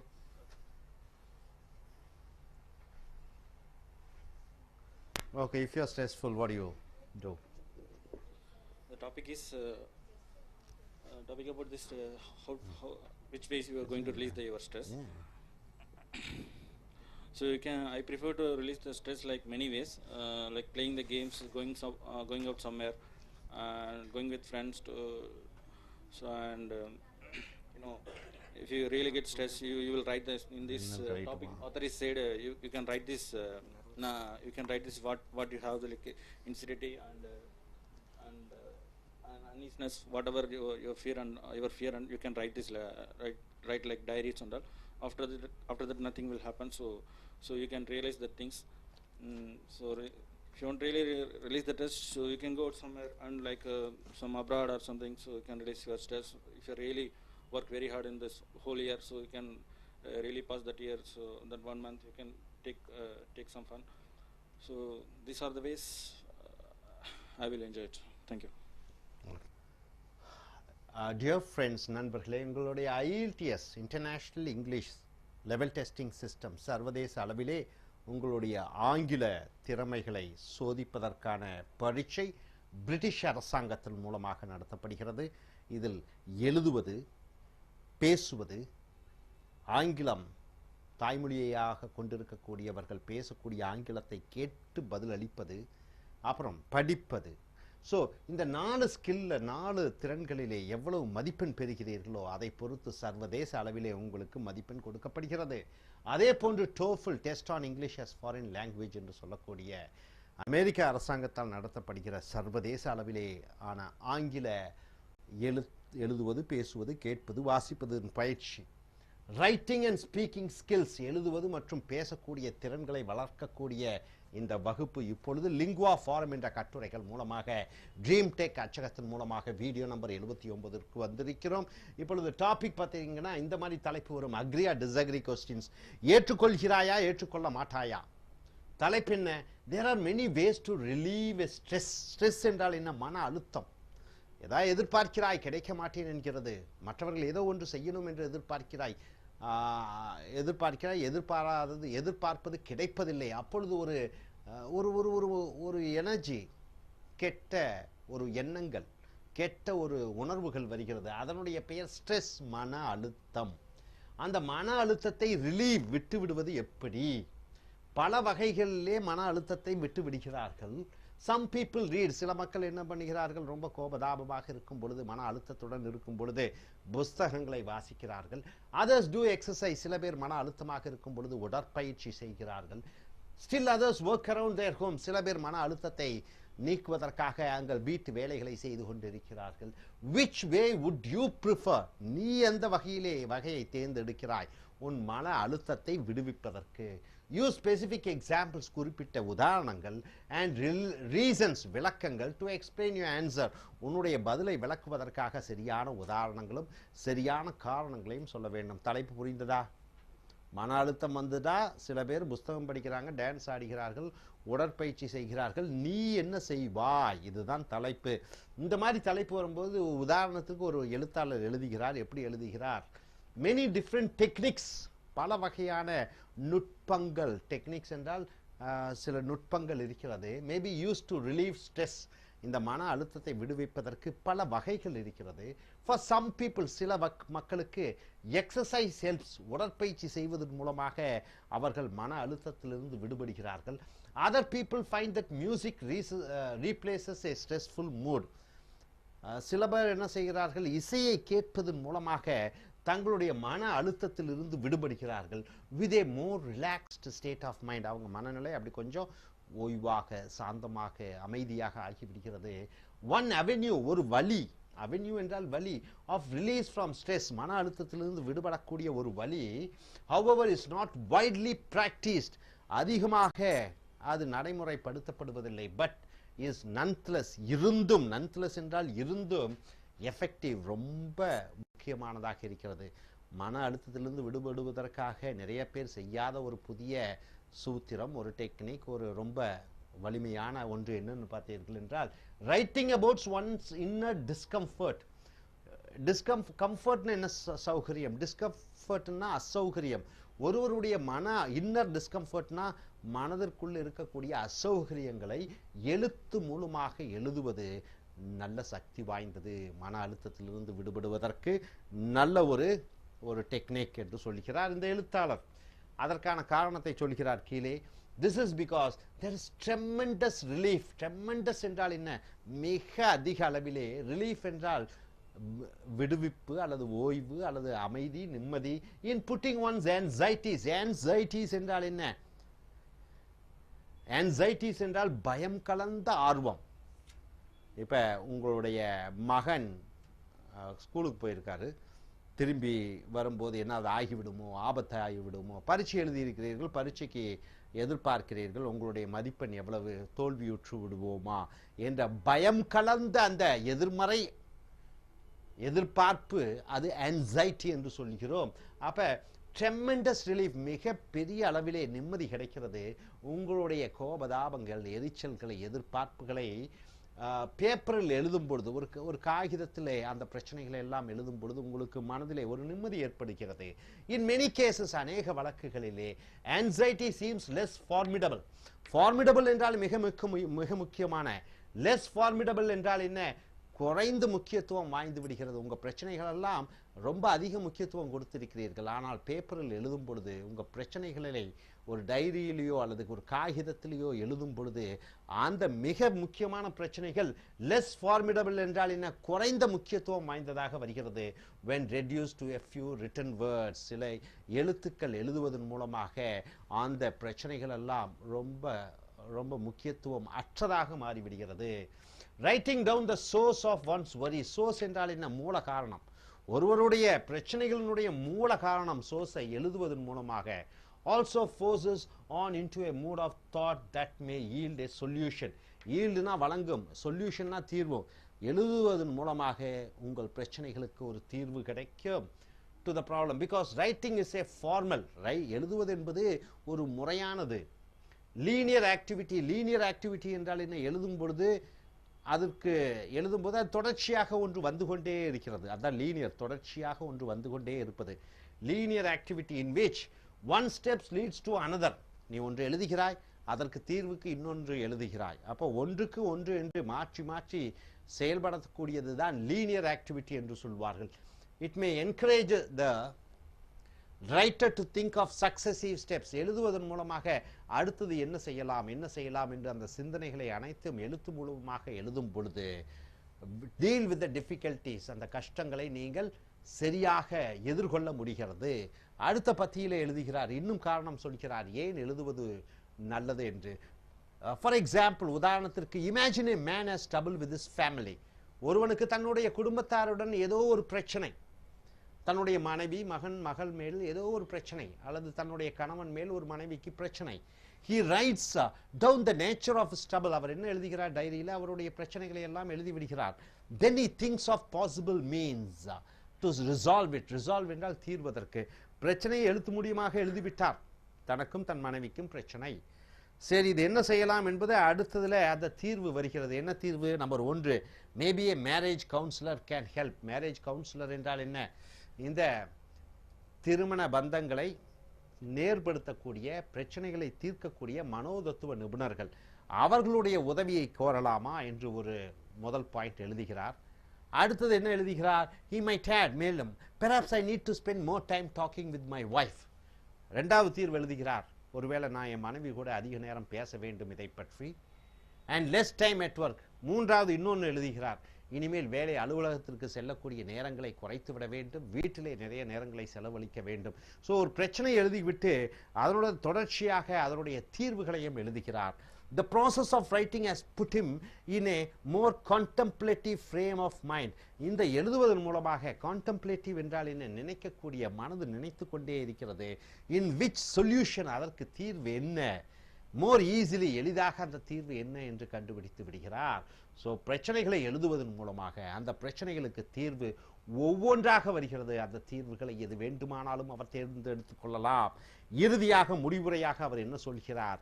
in conclusion, writing down one's worries also provides a useful long-term means to alleviate anxiety. அப்படி என்றால் என்ன? முடிவுரையாக எழுதுவது, writing down one's worries, ஒருவருடைய பிரச்சனைகளை எழுதுவது also provides, மேலும் வழங்குகிறது, a useful long term means, long term என்றால் என்ன? நீண்ட கால தீர்வு.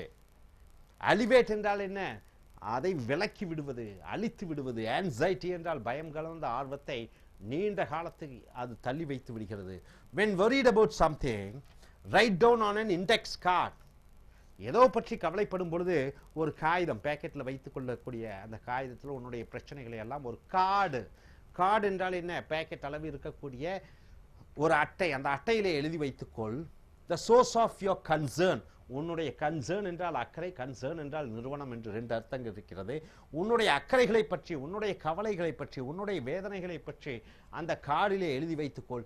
and what you fear will happen, என்ன நடக்குமோ என்று பயத்திலே, அது என்ன நடக்கும், கெட்டதெல்லாம் நடக்கும், அதையெல்லாம் எழுதி வைத்துக்கொள். then put the index card away, அதற்கு பிறகு அந்த கார்டை எடுத்து ஒரு டிராவிலே வைத்து விடு. and look at it again several days or weeks later, பல நாட்கள் கழிந்து, பல வாரங்கள் கழிந்து அந்த அட்டையை எடுத்துப்பார். என்ன நடந்திருக்கும்? நீ கவலைப்பட்டது, நீ எதிர்பார்த்த அந்த எதிர்மறையான விஷயங்கள், நீ எதிர்பார்த்த அந்த ஆபத்துக்கள், did your fears come true, அந்த விஷயங்கள் எல்லாம் உண்மையாகவே நடந்ததா என்று பார்க்கும் பொழுது probably they did not, அந்த பிரச்சனைகள்லாம் ஒன்றும் நடக்கவில்லை. your worry was needless, தேவையில்லாமல் கவலைப்பட்டு கொண்டிருப்பது, தேவையில்லாமல் மனதை கஷ்டப்படுத்தி கொண்டிருப்பது, தேவையில்லாமல் பயங்களை நினைத்து கொண்டிருப்பது, அதையெல்லாம் அந்த நேரத்தில் கார்டு எழுதி வைத்துக்கொண்டு ஒரு மாதமோ ஒரு வாரமோ ஒரு வருடமோ கழிந்து பார்க்கும் பொழுது அது தேவையில்லாமல் நாம் அச்சப்பட்டோம் என்பதை உணர்ந்து கொள்வாய். So this exercise, இந்த பயிற்சி helps put worries and fears in proper perspective. இந்த கவலைகள், அச்சங்கள், பயம் எல்லாம் சரியான கண்ணோட்டத்தில் அது வைக்கப்படுகிறது. and enables one to cope with them, அந்த பிரச்சனைகளுடன் அனுசரித்து செல்லக்கூடிய அந்த திறமைகளை ஒருத்தருக்கு கொடுக்கிறது. more effectively if and when they return, மறுபடியும் அவைகள் வரும்பொழுது இந்த பிரச்சனைகளுக்கெல்லாம் எப்படி தீர்வு காணலாம் என்கிற ஒரு தீர்வை அது உண்டாக்குகிறது. ஸோ நண்பர்களே, மனிதர்கள், பிரச்சனை இல்லாத மனிதர்களே யாரும் கிடையாது. பிரச்சனைகள் தான். காலையிலிருந்து இரவு வரைக்கும் இந்த மனது என்பது நினைத்து கொண்டே இருக்கிறது. 1000 எண்ணங்கள், 1000 சிந்தனைகள், 1000 பயங்கள், 1000 பிரச்சனைகள். ஆனால் நடைமுறை வாழ்க்கையிலே பார்த்தீர்கள் என்றால் 1000 பிரச்சனைகள் நீங்கள் எதிர்மறையாக நினைப்பீர்கள், 1-2 கூட அது நேரடியாக நடக்காது. ஸோ வீணான அச்சப்படுவது, பயப்படும் பொழுது ஒரு காகிதத்தில் எழுதி வைத்துக் கொள்ளுங்கள் என்று இந்த கட்டுரையாளர் எழுதுகிறார். சில பேர் உடற்பயிற்சி, சில பேர் இசை, சில பேர் இயற்கை காட்சிகளை பார்ப்பார்கள். ஸோ நீங்களும் உங்களுடைய இந்த மாதிரி ஒரு தலைப்பிலே ஒரு கட்டுரை வந்தால் அதற்கு தகுந்தபடி எப்படி பேச வேண்டுமோ அதற்கு தகுந்தபடி 250 வார்த்தைகளில் எழுத்துவதும் 2 நிமிடங்கள் தொடர்ச்சியாக பேசுவதையும் உங்களுடைய அந்த IELTS பரீட்சைக்காக தயார்படுத்திக் கொள்ளுங்கள். இனி அடுத்து வரக்கூடிய வீடியோக்களில் மற்ற கட்டுரைகளை பார்ப்போம். Thank you. Dear folks, welcome to AILTS American IELTS and TOEFL Training Center. This is IELTS International English as Level Testing System, TOEFL Test on English as Foreign Language, IELTS British Oriented, Australian Oriented, and Cambridge University. All three combined together and they conduct the test. I.E.L.T.S. International English Level Testing System. TOEFL Test on English as Foreign Language is the American government which conducts the exams. It checks your English in reading, in writing, and listening and speaking. So we have come here for the writing and speaking task, development skills. The classes over here is the Lingua Forum essays. These essays we have taken in Dream Tech Publications. We have come here to the video number 80. In fact, in IELTS you have to write for around 250 words on an essay on a topic, or you have to speak for almost 2 to 3 minutes on a topic. In TOEFL, the same thing. Suppose if you get a question like, these type of questions, agree or disagree on a topic. So here, what's the topic here? Some people prefer doing work with machines. So some people prefer doing work with machines, whereas other people prefer working with their hands. Machine work or a hand work, right? Some people love to do for anything and everything. They need the assistance of a machine. Some people, they're not bothered about the machine, but they use their hands to do the work. Which do you think is better? Which is better, preferable?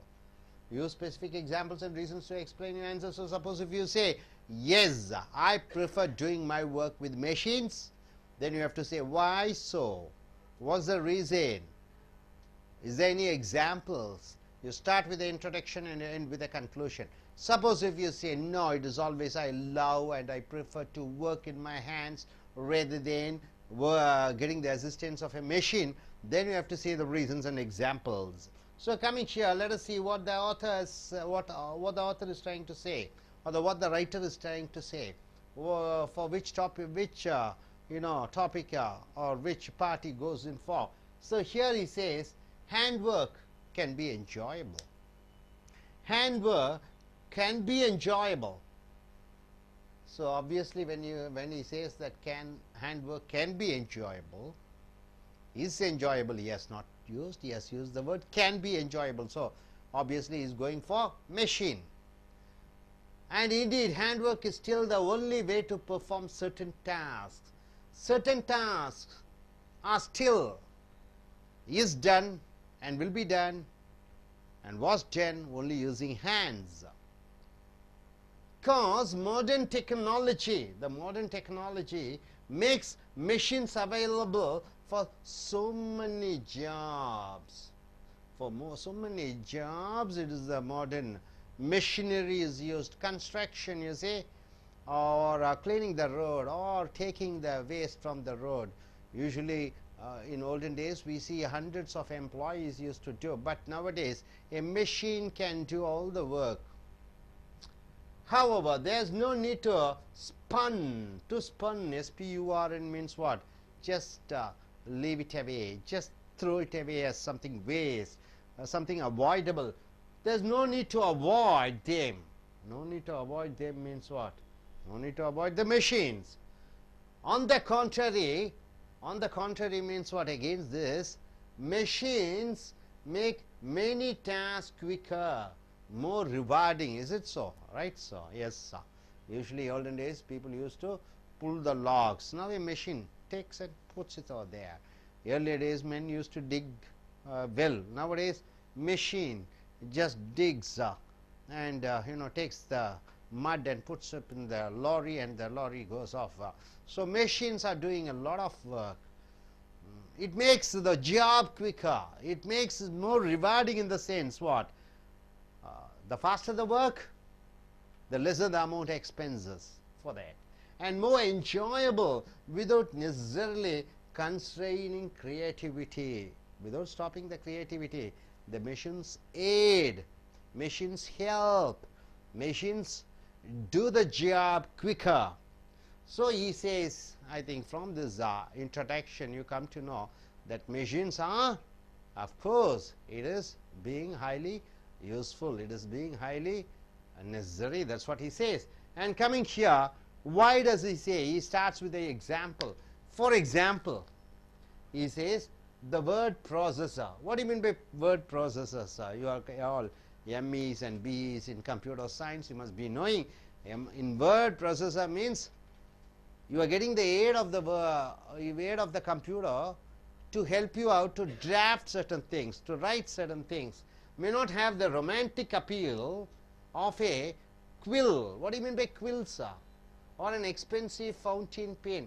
Quill means in the olden days the feathers are used, you know, feather type pens. That's called quill, or a fountain pen is the ink pen. So the MS processor or the processor, word processor, it may not be looking so attractive like a pen. It may not be looking attractive like a quill, that is the feather pen, but it also allows an author to work for 10 times faster. It makes 10 times faster than when manuscripts were handwritten. So this word processor, it makes you to do the work faster, 10 times faster. See, here comes the importance of machines, importance of computers, isn't it? Computers is also a machine. Word processor makes you to write, makes you to get the things done 10 times faster than the manuscripts. Manuscripts means what? Manually scripting, manually writing manuscripts were handwritten with fewer mistakes. So word processor, yeah, you have less mistakes, very less mistakes, lesser mistakes compared to handwritten, and much greater freedom. You have more freedom to alter the text. So whenever you want, you can change the text. Whenever you want, you can change the text in word processor. The word processor has transformed the craft of writing. The craft means what? The art of writing. So word processor has transformed the craft of writing so thoroughly that one can hardly imagine modern journalism without it. So modern journalism, is it possible without it? No. Somewhere a editor or a writer or a journalist, he just types, he sends the message through the computer, and machineries are there. So once it is fed inside, word processor, of course, it corrects everything. Then you get it as a newspaper. It is published and it comes out. The author or writer may be sitting somewhere else. So see how wonderfully all the entire journalism, entire, you know, all the newspaper activities are done faster by using the machines. No serious author would dream of returning to the days of manual typewriter with color ribbon. Earlier it was typewriting machine. Is there any typewriting machine now, sir? Nothing. I don't think you find any typewriting machine in any company. It's manually typed. Now everything is in, of course, in word processor. You can do all the activities. Even we have in our cell phone, of course your cell phone must be having, there is a option called translate, isn't it? You just screen something, and after that you press it, and there are multi number of many languages are there. Whatever the language you just touch it, it is translated immediately, and moreover whatever you speak, it is translated into any language, whatever the language you wish to hear. So that is no writer, no journalist, no modern writer would ever wish to go back to the past where it is manually written. So the author once again he says with the example that you know, the machines are very, very important. Here he goes in for journalism, and here he goes for the word processor, the importance of word processor. Now coming here, also machines, once again he says also machines work more reliable. The machines are, the reliability of the work is more in compared to human beings to machine. Machine is more reliable. A woodworker with a modern tool can produce work of uniformly high quality much more easily than his predecessor. What do you mean by predecessor? 2000 years ago, a present modern carpenter can do his work much better, much in a quality wise, much better than what his predecessor means, what his own professional man who was 200 years back, the same carpenter 200 years back, and the carpenter now 200 years after that. That is reason now. Recently, the present carpenters, the contemporary carpenters, they are we are much better compared to 200 years old, 200 years back carpenter, because machines have increased both the speed, the machines has increased the speed and reliability of the process involved. So the machines have definitely, they have improved the quality of the work, right? So he comes to the example of a carpenter. Then finally he comes to a conclusion by saying, to sum up, to finalize, handwork is still original work. He still believes, yes, when you do your work through hand, the silk sarees in Kanchipuram, there are persons who does the work through hand, handicrafts. So the original work is still appreciated. People still demand those type of products, and such as a certain edge in value over machine made artifacts. Artifacts means all the, you know, all the artistic work done. A handmade has more value than a machine made for all the art products. Nonetheless, still, even this advantage is not necessarily denied to machine work. So, of course, even machine work is also appreciated. A machine is, after all, merely a tool. A machine is a tool, more sophisticated than a knife. See, knife is a tool, of course. The knife is also a machine. Chisel, you know, chisel is the sculptures using chisel to what? Chisel out the stone to make a statue. So chisel, it is just like a computer, so machine is just like a knife or a chisel, but a just tool for all that. Meanwhile, a good creative artist, who is a creative artist, a person who does something new, is still an artist, even when wielding a power saw instead of a paintbrush. So an artist is an artist. If he is having a power saw means what?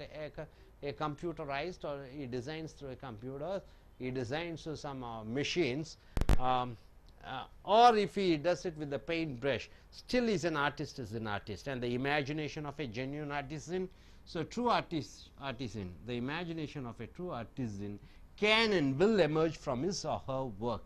So from his or her work, the artist, whether he uses the machine or uses his hands and brush, still is considered to be an artist, whether it is fashioned by hand in a studio or in a machine shop. Still is an artist, and his artwork is appreciated whether he uses machine or he uses his hands. So my dear friends, hope you are able to understand the topic. Some people prefer to work with the machines, some people prefer to work with their hands. So which do you prefer, whether working in using hands or working with the machines?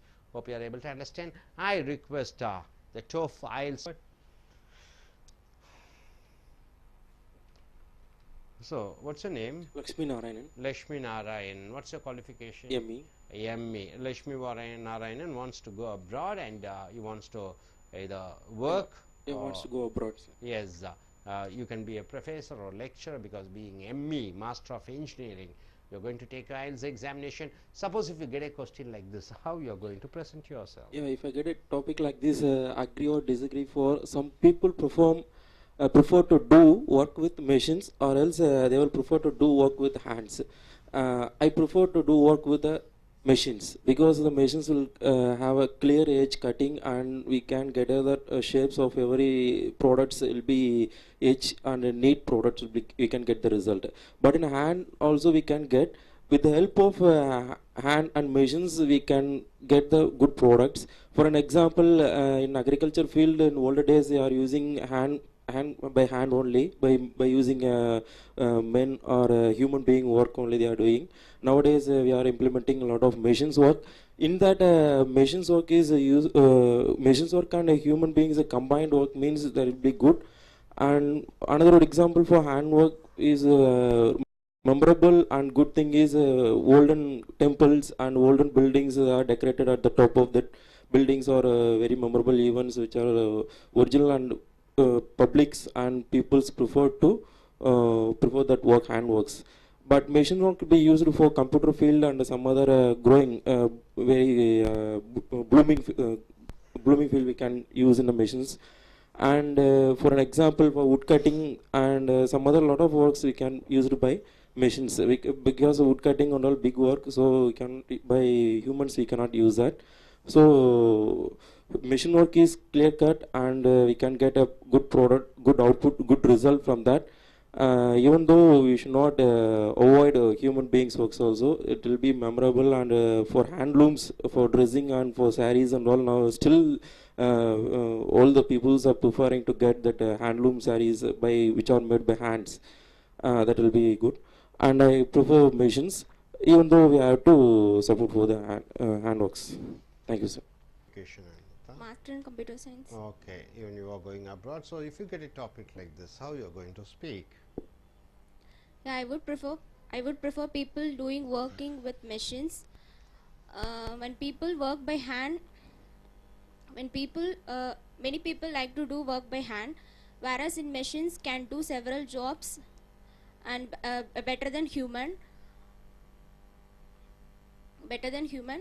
and machines can do more tasks better than human. And machines has some several advantages also. It will be very neat and clean, and it's quicker also, so without any damage we can get products.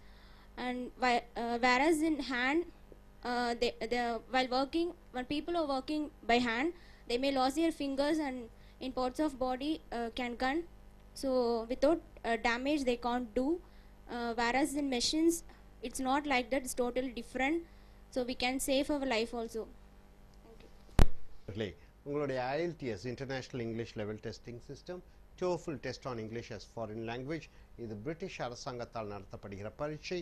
இது TOEFL அமெரிக்க அரசாங்கத்தால் நடத்தப்படுகிற பரீட்சை. உங்களுடைய பேச்சாங்கிலம், உங்களுடைய எழுத்தாங்கிலம், உங்களுடைய கேட்கக்கூடிய திறன், உங்களுடைய வாசிக்கக்கூடிய ரீடிங், அதை படிக்கக்கூடிய திறன்களை சோதிக்கக்கூடிய ஒரு பரீட்சை. ஸோ இங்கே லிங்குவா ஃபோரம் என்ற கட்டுரைகள் மூலமாக, ட்ரீம் டேக் அச்சகத்தின் மூலமாக வீடியோ 80க்கு வந்திருக்கிறோம். அக்ரி ஆர் டிஸ்அக்ரி கொஸ்டின், ஒரு தலைப்பை கொடுத்து ஏற்றுக்கொள்கிறாயா ஏற்றுக்கொள்ள மாட்டாயா என்று கேட்பார்கள். இங்கே இந்த தலைப்பு பாருங்கள், சம் பீப்புள் ப்ரிஃபர்னா என்ன, ரெண்டில் ஏதோ ஒன்றை தேர்ந்தெடுப்பது.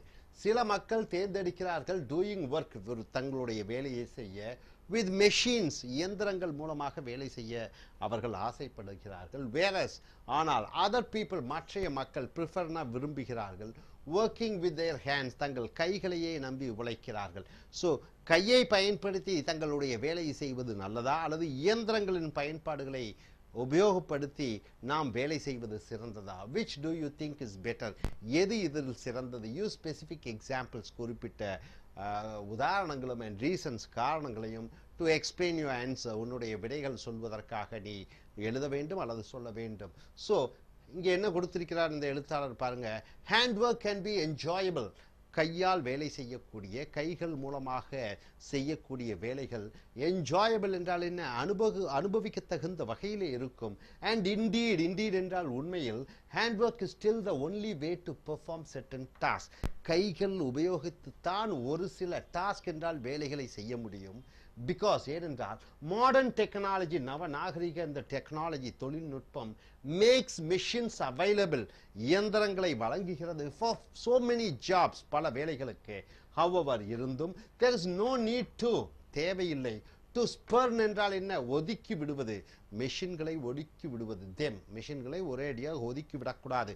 இயந்திரங்கள் மூலமாக என்ன வேலை வேண்டுமானாலும் செய்யலாம், ஆனால் இயந்திரங்களை நாம் ஒதுக்கிவிடக்கூடாது. ஆன் த கான்ட்ரரி, அதற்கு எதிர்மாறாக, machines make many task quicker, இந்த இயந்திரங்கள் பல வேலைகளை வேகப்படுத்திவிடும்.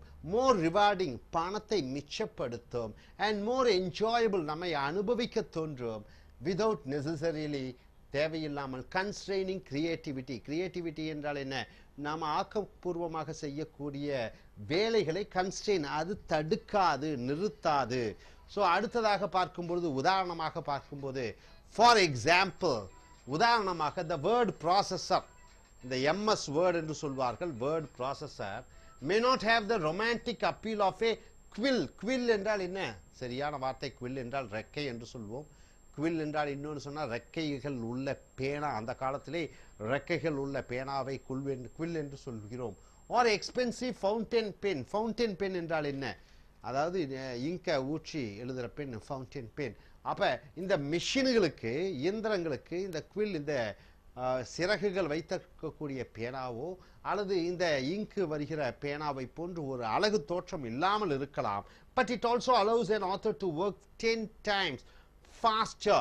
ஆனால் இந்த இயந்திரங்கள் இந்த மிஷின்கள் மனிதன் கையால் எழுதக்கூடிய வேலையை விட 10 மடங்கு வேகமாக தன்னுடைய வேலையை செய்யும். ஹேண்ட் ரிட்டன் எழுதுவதை விட 10 முறை அதிகமாக இந்த மிஷின்கள் வேகப்படுத்தும் வேலையை. வித் ஃபியூவர் மிஸ்டேக்ஸ், ஒரு சில தவறுகள் தான் இருக்கும். இப்போ ஒரு கடிதம் எழுதுகிறீர்கள், MS வேர்டில் போய் அந்த ப்ராசஸரில் போய் தவறுகளை சரிப்படுத்தி கொள்ளலாம். ஆக இந்த எழுதுவதன் விட 10 முறை 10 மடங்கு அதிக அளவிலே வேலையை செய்யக்கூடியதாக அந்த மிஷின் இருக்கிறது. To alter text, greater freedom to alter text. Alter text, text என்றால் என்ன எழுத வேண்டிய விஷயத்தை மாற்றி அமைக்கக்கூடிய திறனும் அதுக்கு இருக்கிறது. The word processor has transformed the craft of writing. Craftனா Kalai, of writing. எழுதும் கலையை இந்த MS word என்று சொல்லக்கூடிய word processor மாற்றி அமைத்திருக்கிறது. So thoroughly, முழுமையாக, that one can hardly imagine modern journalism without it. Journalism என்றால் என்ன? பத்திரிகை துறை. இப்பொழுது பத்திரிகை துறை இந்த MS word அந்த word processor இல்லாமல் நினைத்து கூட பார்க்க முடியாது. No serious author would dream of returning to the days of manual typewriters. அந்த காலத்திலே டைப்ரைட்டர்களில் டைப் அடித்து கொண்டு அந்த பத்திரிகை துறையை நடத்தினார்கள். இன்று இந்த கம்ப்யூட்டர்ஸ் மெஷின்ஸ் இல்லாமல் இந்த பத்திரிகை துறையை நடத்துவது என்பது முடியாத காரியம். with color ribbon. ஸோ அடுத்ததாக பார்க்கும் பொழுது also machine make work more reliable. ஒரு இயந்திரத்தை நம்பி வேலை செய்யலாம். ரிலையபிள் என்றால் நம்பக்கூடியதாக இருக்கிறது. a wood worker, மரத்தில் வேலை செய்பவன், மரத்தை அறுப்பவன், with a modern tool can produce work of uniformly high quality. ஒரு ஒரு கார்பெண்டர் என்று சொல்லக்கூடிய தச்சான் என்றா சொல்வீர்கள்? கார்பெண்டரை என்ன சொல்வீர்கள் தமிழிலே? கார்பெண்டரை என்ன சொல்வீர்கள் தமிழிலே? தச்சான். இந்த தச்சான் ஒரு அந்த காலத்திலே தன்னுடைய கைகளால் செய்யக்கூடிய அந்த பொருட்களை, கலை வடிவத்தை இன்று ஒரு மிஷின் மூலமாக, இயந்திரத்தின் மூலமாக மிக அதிக அழகாக வடிவமைக்கக்கூடிய திறனை பெற்றிருக்கிறான். His predecessor 200 years ago, 200 ஆண்டு காலத்துக்கு முன்னாடி ஒரு தச்சன் என்ன வேலை செய்தானோ இப்பொழுது இருக்கக்கூடிய நவநாகரிக தச்சன் தன்னுடைய இயந்திரங்களின் உதவியுடன் மிக அழகாக காரியத்தை செய்கிறான். Because machines have increased both the speed, இயந்திரங்கள் மூலமாக வேலையை வேகப்படுத்த முடியும். ரிலையபிலிட்டி, நம்பகத்தன்மையை அதிகப்படுத்துகிறது. Of the processes involve. So முடிவுரையாக இவர் என்ன சொல்கிறார்? டு சம் அப் என்றால் என்ன? சம் என்றால் என்ன? கூட்டி கழித்து பார்த்து முடிவுக்கு வருதலை டு சம் அப் என்று சொல்கிறோம். சம்மரி என்ற வார்த்தை சம் இருந்து வந்தது. Hand work is still original work. கைகளால் செய்யக்கூடிய வேலை இன்றும் சுத்தமான வேலை என்று சொல்கிறோம். and such as a certain edge in value, அதற்கென்று ஒரு தனி மதிப்பு இருக்கிறது. ஓவர் மிஷின் மேட் ஆர்டிஃபேக்ட்ஸ், இயந்திரங்கள் மூலமாக செய்யக்கூடிய கலை பொருட்களை விட மனிதன் தன் கையால் செய்யக்கூடிய அந்த கலைகளுக்கு அதைவிட இயந்திரத்தினுடைய மதிப்பை விட அதிக மதிப்பு இருக்கிறது. nonetheless என்றால் இருந்தும் கூட, even this advantage is not necessarily denied to machine work. அப்படி இருந்தாலும் கூட இயந்திரங்களுக்கு என்று அந்த அந்த அந்த ஒரு கலை நுட்பத்தை நாம் வழங்காமல் இருக்க முடியாது. இயந்திரமும் மனிதன் செய்யக்கூடிய விஷயங்களை விட அழகாக செய்யக்கூடிய திறனையும் பெற்றிருக்கிறான் என்று சொல்கிறது. a machine is after all, machine இயந்திரம் என்பது என்ன? merely a tool. டூல் என்றால் என்ன? அது ஒரு ஆயுதம். மெஷின் என்பது ஒரு ஆயுதம் தான். more sophisticated than a knife. கத்தி என்று இருக்கிறது. கத்தியை விட கொஞ்சம் நாகரிகமாக இருக்கிறது. கத்தி என்பது ஒரு டூல், ஒரு பொருள். அந்த கத்தியினுடைய நாகரிகத்தன்மையுடன் இருக்கக்கூடியது தான் ஒரு இயந்திரம், மெஷின். ஒரு சிசல். சிசல் என்றால் என்ன? செதுக்கக்கூடிய கல்லுளி என்று சொல்வார்கள். But a just tool for all that. மெஷினும் ஒரு சாதாரண ஒரு பொருள் தான். Meanwhile, a good creative artist, ஒரு ஆக்கப்பூர்வமான ஒரு கலைஞன், is still an artist, ஒரு கலைஞன் தான். ஆக்கப்பூர்வமான கலைஞன் என்பவன் ஒரு கலைஞன் தான். அவன் மெஷினை பயன்படுத்துகிறானோ கையை பயன்படுத்துகிறானோ அவன் கலை வடிவத்தை தான் பார்க்கிறார்கள். அது மெஷின் உருவாக்கியதா அவன் கைகளால் உருவாக்கினானா என்பதை பார்ப்பதில்லை.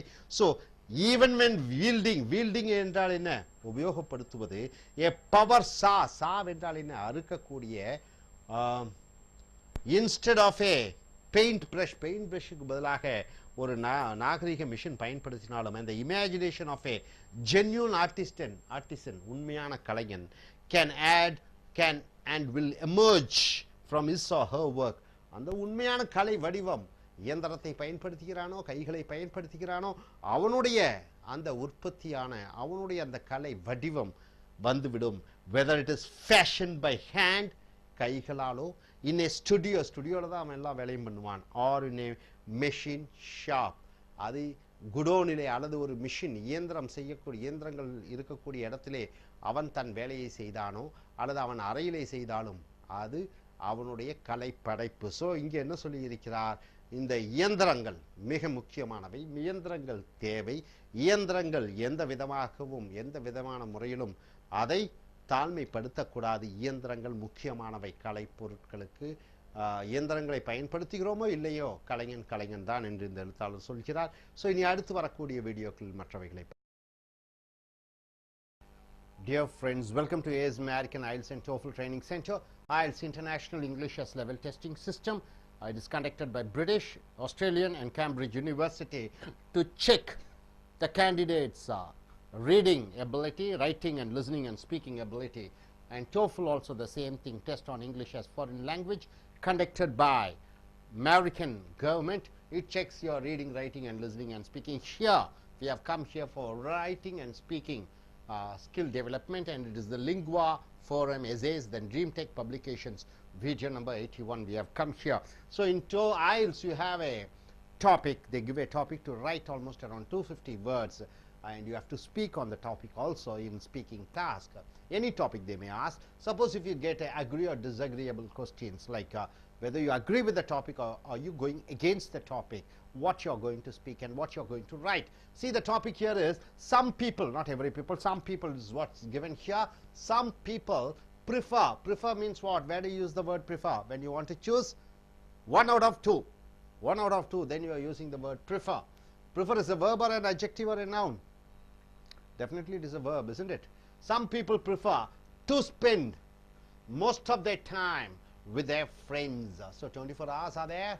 So some people love to spend their time with their friends. Some other people prefer to be alone most of the time. They love to be alone. Which way of life do you prefer? Being with your friends or being alone during your free time? Which do you prefer? Use specific reasons to support your answer. A friend in need is a friend indeed. So a friend, you like to be alone or to be with your friends? This is the topic. So let us see what the writer goes in for. The time spent with your friends can be enjoyable. You can enjoy the time spent with your friends can be enjoyable. There's also a time to be alone. The writer says he has to be alone also. However, anyway, and to think seriously without the input of others. So when you want to think, when you want to take decisions, when you want to think of new ideas, you should be alone, because you don't need to have any interference in the input of others. I mean your decision shouldn't be influenced by the input of others. Relaxing alone at home is a good time to think about. So relaxing alone, being alone at home is a good time to think about something important or enjoyable without the interference from other people. Without the interference of other people, being alone, it is something good rather than spending time with your friends. It may be enjoyable, but your decision shouldn't be influenced by the inputs of your friends. That's what here the writer says. So the writer goes in for what? Being alone. And coming here also, solitude. What do you mean by solitude? Being alone. Solitude means being alone is an all is an aid. Aid means what? Help. Of creativity. Being alone helps you to create. Artists, they love to be alone. Whether you take A.R. Rahman, you take Ilayaraja, these persons, they love to be alone because it helps their creativity to think about it. Vairamuthu, a writer, they love to be alone so that their creativity increases. Many good ideas occur when one sits alone and lose one's mind wander. So whenever a person is alone, they leave their mind to roam around, wander around, to collect ideas. They will sit. Physically they are sitting in one place, that the mind goes into different areas, different locations, different circumstances to gather ideas, to gain ideas. So the result may be a valuable new insight. Insight means what? You are able to see something which you have not seen. You will be able to find something which is not found. Even, you know, when I think Mohammed Ghazni, his name is, isn't it? When he was sitting alone, he saw a spider 13 times, isn't it? It's losing, and finally 17 times or so many times. Finally, it was able to rebuild its web.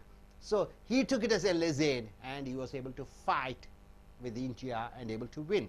So when you are alone, you find a lot of things which you have not seen, which is something which is very aware, but you are not able to understand the concepts.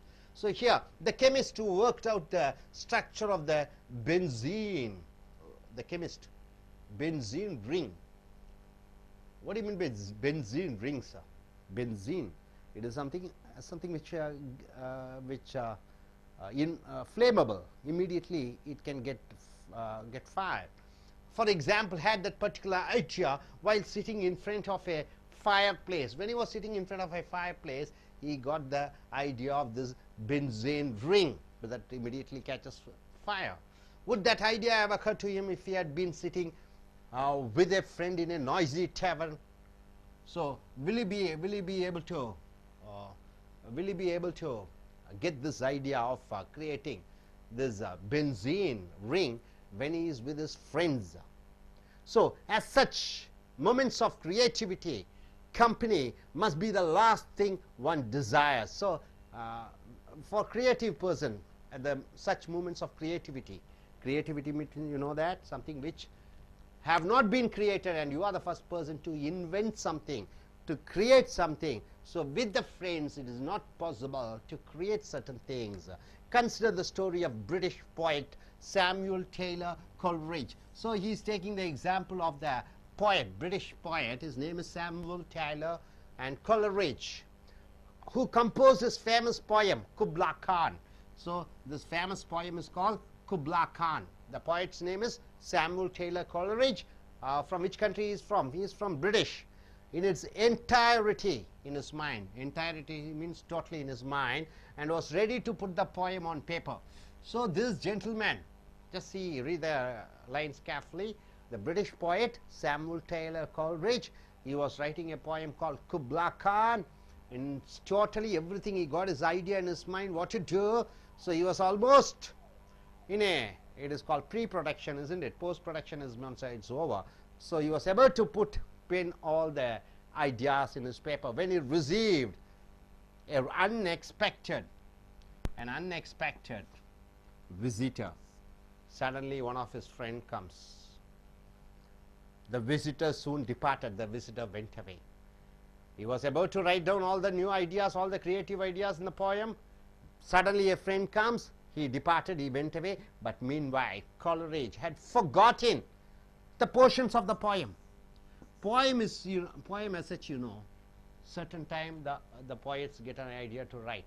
Suddenly somebody comes, he disturbs and he goes off. Suddenly he forgets everything. The poem, he was able to recall and record only bits and pieces. So he takes back his mind to find out what exactly the thoughts and ideas which he came, but which has come, but nothing was able to fully bring down all the ideas. So only in bits and pieces, only little by little he was able to get it. Those fragments became one of the best known poems in English. So this poem is considered to be one of the best poems in English. Which poem? British poet Samuel Taylor Coleridge's Kubla Khan became one of the best poems in English. But mind you, he was about to write the important points, but he forgot. Because of what? Because of a disturbance by a visitor. What must the original work have been like? Imagine if the visitor has not disturbed, still he might have written something more, something best. We will never know, because unwanted company distracted the poet as he was about to write it down. As he was about to write it down, this unexpected visitor came and disturbed him. So coming here, therefore, companionship may have its benefits. Companionships, of course, you need a teamwork to do certain tasks, but so does time spent alone. When you are alone also, a lot of new ideas comes, and while group activity may be fun, it may be fun, a group involving in something, it may be fun. Solitude means being alone, yields, gives deeper and more lasting rewards. So a lot of rewards, a lot of best things come when you are alone, when new ideas comes up in your mind without the distraction of your friends. If your friends are there, they will try to influence their own ideas. Why do you want to do this? Your originality, you miss your originality, and all the ideas and thoughts, those thoughts will have an influence of your friends. They may distract you, they may disturb you, your originality, you may lose your originality. So the writer goes in for saying that being alone is best rather than being with your friends. Of course, being with your friends is fun, but it doesn't yield the good results. So let us call the IELTS takers to come forward and present their views. Yes, gentlemen, you come.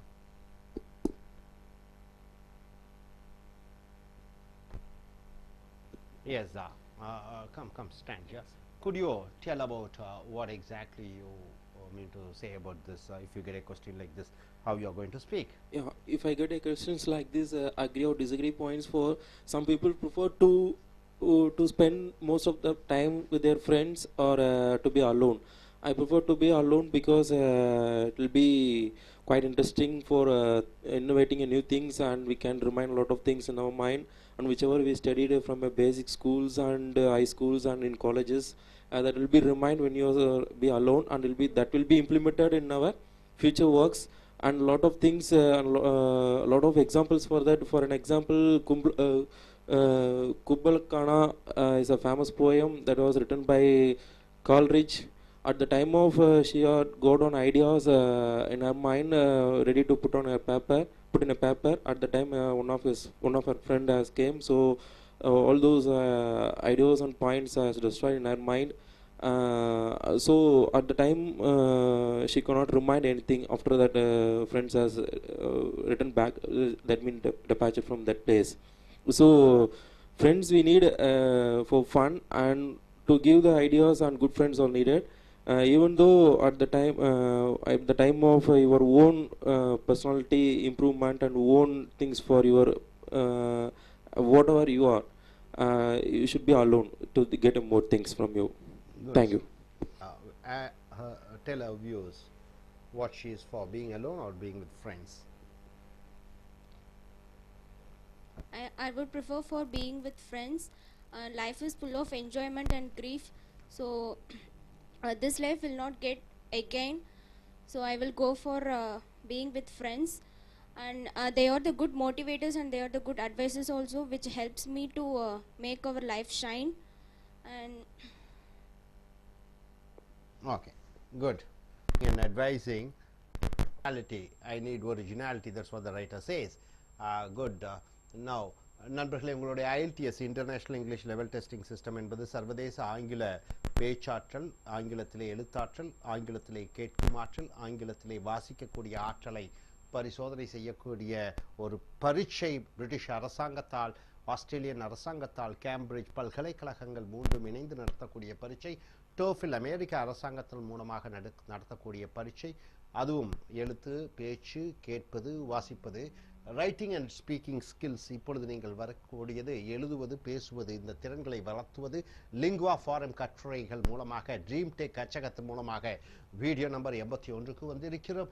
Agri or disagree questions, ஏற்றுக்கொள்கிறாயா, ஏற்றுக்கொள்ள மாட்டாயா போன்ற இந்த கேள்விகள் வரும்போது தலைப்பு பாருங்க. Some people, சில மக்கள் ப்ரிஃபர் என்பது வினைச்சொல். ப்ரிஃபர் என்றால் என்ன? ரெண்டுல ஏதோ ஒன்றை தேர்ந்தெடுப்பது தான் ப்ரிஃபர். சில மக்கள் விரும்புகிறார்கள் to spend most of their time with friends, தங்களுடைய நண்பர்களுடன் நேரத்தை செலவழிக்க விரும்புகிறார்கள். Other people prefer to be alone most of the time, அநேக நேரம் ஒரு சிலர் தனியாக இருக்க விரும்புகிறார்கள். ஸோ நண்பர்களுடன் நேரத்தை செலவழிப்பதா, தனியாக தன்னுடைய நேரத்தை செலவழிப்பதா? Which way of life do you prefer? இதில் எந்த வகையான வாழ்க்கையை நீ விரும்புகிறாய்? Use specific reasons. அப்போ நீ எந்த தலைப்பில் எடுக்கிறாயோ அதற்கு குறிப்பிட்ட காரணங்களை சொல்ல வேண்டும், ஏன் நீ அதை தேர்ந்தெடுக்கிறாய் என்று. டு சப்போர்ட் யூ ஆன்சர், உன்னுடைய விடைக்கு பதிலளிக்கும் விதமாக ஆதரவாக நீங்கள் உதாரணங்களுடன் விளக்கங்களை சொல்ல வேண்டும். ஸோ இந்த எழுத்தாளர் என்ன சொல்கிறார்னு பாருங்க. Time spent with your friends can be enjoyable. உன்னுடைய நேரத்தை நண்பர்களுடன் செலவழிக்கும் பொழுது அது அனுபவிக்கக்கூடியதாக சந்தோஷமாக இருக்கும். there is also a time to be alone, தனியாகவும் இருக்க வேண்டும். however, எப்படி எனினும், and to think seriously without the input of others. அப்ப நண்பர்களுடன் இருப்பது சந்தோஷம்தான், தனியாகவும் இருக்க வேண்டும். தனியாக இருக்கும் பொழுது மற்றவர்களுடைய ஆதிக்கம் உன்னுடைய மனதிலே வராது. மற்றவர்களுடைய சொல்படி அறிவுரைகள், மற்றவர்களுடைய அனுதாபங்கள், மற்றவர்களுடைய அவர்கள் சொல்லக்கூடிய விஷயங்கள் உன்னை ஒன்றும் பாதிக்காது. ஸோ தனியாக இருக்க வேண்டும் என்று சொல்கிறார். Relaxing alone at home is at a good time to think about something important. வீட்டிலே தனியாக இருக்கும் பொழுது பல நல்ல சிந்தனைகள், பல நல்ல யோசனைகள், கருத்துக்கள் வரும். ஆர் என்ஜாயபிள் விதவுட் இன்டர்ஃபியரன்ஸ், மற்றவர்களுடைய தொந்தரவு இல்லாமல் தனியாக இருக்கும் பொழுதுதான் பல சிந்தனைகள், கருத்துக்கள் உன் மனதிலே வருகிறது என்று இந்த எழுத்தாளர் சொல்கிறார். மேலும் என்ன சொல்கிறார்? Also solitude. சாலிட்யூட் என்றால் என்ன? தனிமையாக இருப்பது. இஸ் அன் ஏட், அது உதவுகிறது. ஆஃப் கிரியேட்டிவிட்டி, ஆக்கப்பூர்வமான சிந்தனைகளுக்கு தனிமை அது ஒரு உதவி செய்கிறது. many good ideas occur when one sits alone. நிறைய சிந்தனைகள், அருமையான சிந்தனைகள், நல்ல கருத்துக்கள் ஒருவன் தனியாக இருக்கும் பொழுதுதான் கிடைக்கிறது. and lose one's mind wander. wander என்றால் என்ன? மனதும் அங்கும் இங்கும் அலைபாயும் பொழுதுதான் நல்ல நல்ல சிந்தனைகள் வருகிறது. the result may be a valuable new insight. insight என்றால் என்ன? உள்நோக்கி பார்க்கிறாய், உனக்குள்ளே என்ன நீ திறமையா. பொழுது இன்சைட் என்றால் என்ன? சைட்னா பார்வை, இன்சைட் என்றால் உன் மனதிற்குள்ளே சென்று என்ன என்று நீ அலசி பார்க்கிறாய். the chemist. chemist என்றால் என்ன? ஒரு வேதியியல் செய்யக்கூடியவன். who worked out at the structure of the benzene ring. benzene ring என்றால் என்ன? benzene என்றால் இந்த கொழுந்து விட்டு எழியக்கூடிய சாம்பராணி என்று சொல்லுவோம். அந்த வகையான ஒரு ரிங், மோதிரத்தை, வளையத்தை கண்டுபிடித்தார். had that particular idea while sitting in front of a fireplace. நெருப்பு கீழே தனிமையிலே இருந்து கொண்டிருக்கும் பொழுது அந்த நெருப்பின் மூலமாக அந்த கற்பூர வளையத்தை கண்டுபிடித்தார். அதே போன்று அவர் யாரு? ஆப்பிள் கீழே விழுந்தது.